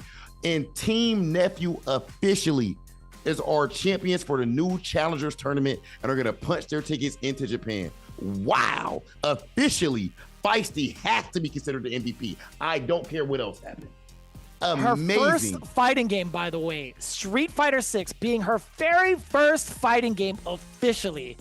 And now climbing through the ranks, fighting herself in the new Challengers tournament, being able to clutch it out with teammates like Emilyywang, Frodan, and Doki. All similar storylines, by the way, in regards to their first time playing in the FGC. I'm loving this so far. Everybody pulling in their own weight, climbing up into first place, and also being so close and so tightly knit towards each other and climbing up to get as far as they did right now, dude. 80 points to 60, literally down to the final game, final round. I mean, look how amazing their entire team played, man. Dokibird was just absolutely phenomenal throughout this entire tournament. Shout out to Doki. Emilyywang with that Mai, you know, even doing so good to try to conquer that JP team that she used to have. It was amazing to see her gameplay, the anti-airs and everything throughout the entire tournament. Frodan, we seen that first game. I mean, and throughout the night in general, that Ken Master just fit him like a glove. And then Feisty went throughout most of this night without ever losing. Lost to one person, which was JapaneseCurry. And fate would have it that you got to fight the same guy for all the marbles, and you go down 1-2 and clutch it out like that. I mean, come on.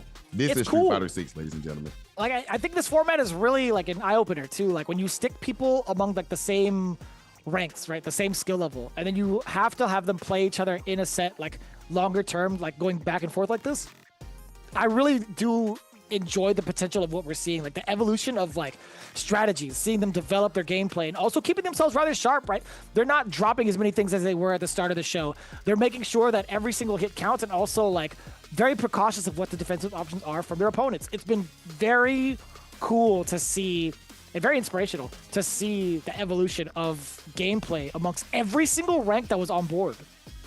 Yes, no, I fully agree. We've seen it from the, like you said, from the all the way from the beginner rank all the way up to the high master rank, man. Just the leveling up here, and then that's not even including the camaraderie, right? Like that was even built throughout this entire thing. The amount of new Street Fighter players, as far as whether the influencers themselves or, of course, all of the fans that are watching this event that's probably newer to the world of the Street Fighter 6 and to the FGC in general. That energy that you just saw, that hype, you know, the last pixel, that is exactly the type of stuff that got us hooked to this and made us dedicate so much time of our lives to this thing. And we definitely happy to have all of the new players here. But man, Feisty in her first Street Fighter game, clutching out like that. I cannot wait to see Team Nephew over there in Japan. They deserve it. It's wild because like your anchor, like your high master player being in this type of scenario and Street Fighter 6 being their first fighting game, unprecedented. Yeah, and they put Feisty in that spot over and over again. And you know what? Also, shout out to their team, to Dark Neff and everything for constantly putting her in that spot. Even after the JapaneseCurry match, nah, go ahead, run that back. You got to believe in your teammates. It's not, oh, you lost that match. Oh, I don't know at this point then.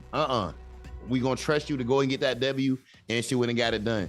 And of course, also, I want to make sure that we show some love to Team iDom as well, because, I mean, wow. They cooked up throughout this entire tournament. Serotina, when you use the words that Serotina might literally be like a fighting game prodigy, I fully agree with you. Like, if Serotina wants to keep training at this and and take it seriously, I know that will eventually become a tournament player. You seen what Fumi was on. The command grabs the Fumi once. Fumi can't fool me again. and then, of course, KarQ and JapaneseCurry. We know about JapaneseCurry, but KarQ had the craziest adjustment because I did not think he was about to take out Frodan. So just phenomenal play from all the team iDom as well.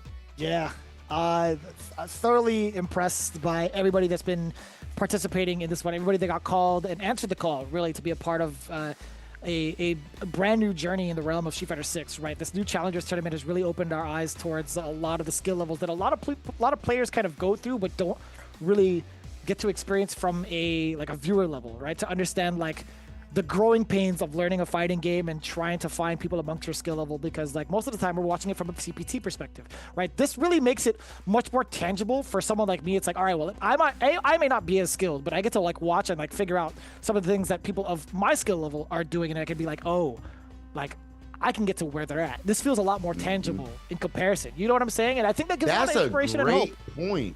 That's a great point where if you're just watching, you're new to Street Fighter, and you're just watching, I don't know, Tokido or Crime or something like that, and you're like, man, there's such a huge gap in between the two. But seeing something like this, and again, I cannot express the hype that we had here from every single level of match. When I say level, I mean as far as experience level, skill level. So this event, absolutely fire. But speaking of fire events, speaking of great events, we do have another one coming up soon, and that is Street Fighter League US. Street Fighter League US is going to be gearing up soon, and this is going to be the first ever fully live season of Street Fighter League US with a live studio audience. If you want to be in attendance, and of course, who does not, you can pull up and see all of your favorite players, talent, and all that in the best Street Fighter play possible. All you got to do is go ahead and get your tickets, scan this QR code that's right here on the screen, and catch all of the action live in person. This is all happening on Capcom Fighters, and you do not want to miss it.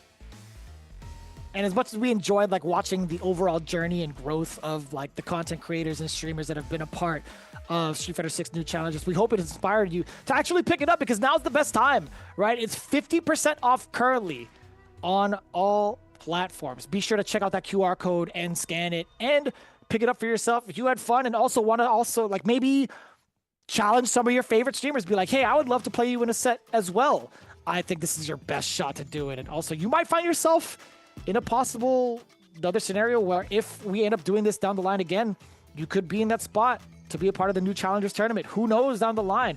We'll figure it out. In the meantime, don't miss out. 50% off Street Fighter 6 on sale now. Yep, go ahead and get that Street Fighter 6, pick it up. And of course, if you want to play good, you also want to look good. You got to feel good. And that's very easy with the brand new Outfit 4s that have released. So make sure you guys do not forget to check that out. All the new content, costumes for characters like Cammy, Chun-Li, Luke, and even more, including a recently released Mech Zangief costume, which is just taking the FGC by storm right now. Show off your new look with some of your favorite characters today. All right, guys. So that has been the inaugural Street Fighter 6 New Challengers Tournament. And I definitely use that word because I believe that with the way that this just went, there is no way that we don't do this again. I know I want to see it. Vicious, I'm sure you do. And everybody that watched this from home, congratulations again to all of the players here. And of course, especially Team Nephew. That's just phenomenal coaching. And then a play from top to bottom there. Absolutely phenomenal. And Vicious, I know it's been a long stream and everything like that, brother. It's been an absolute pleasure to work with you as always. Phenomenal job to my dog, as I'd expect. Same with you, man.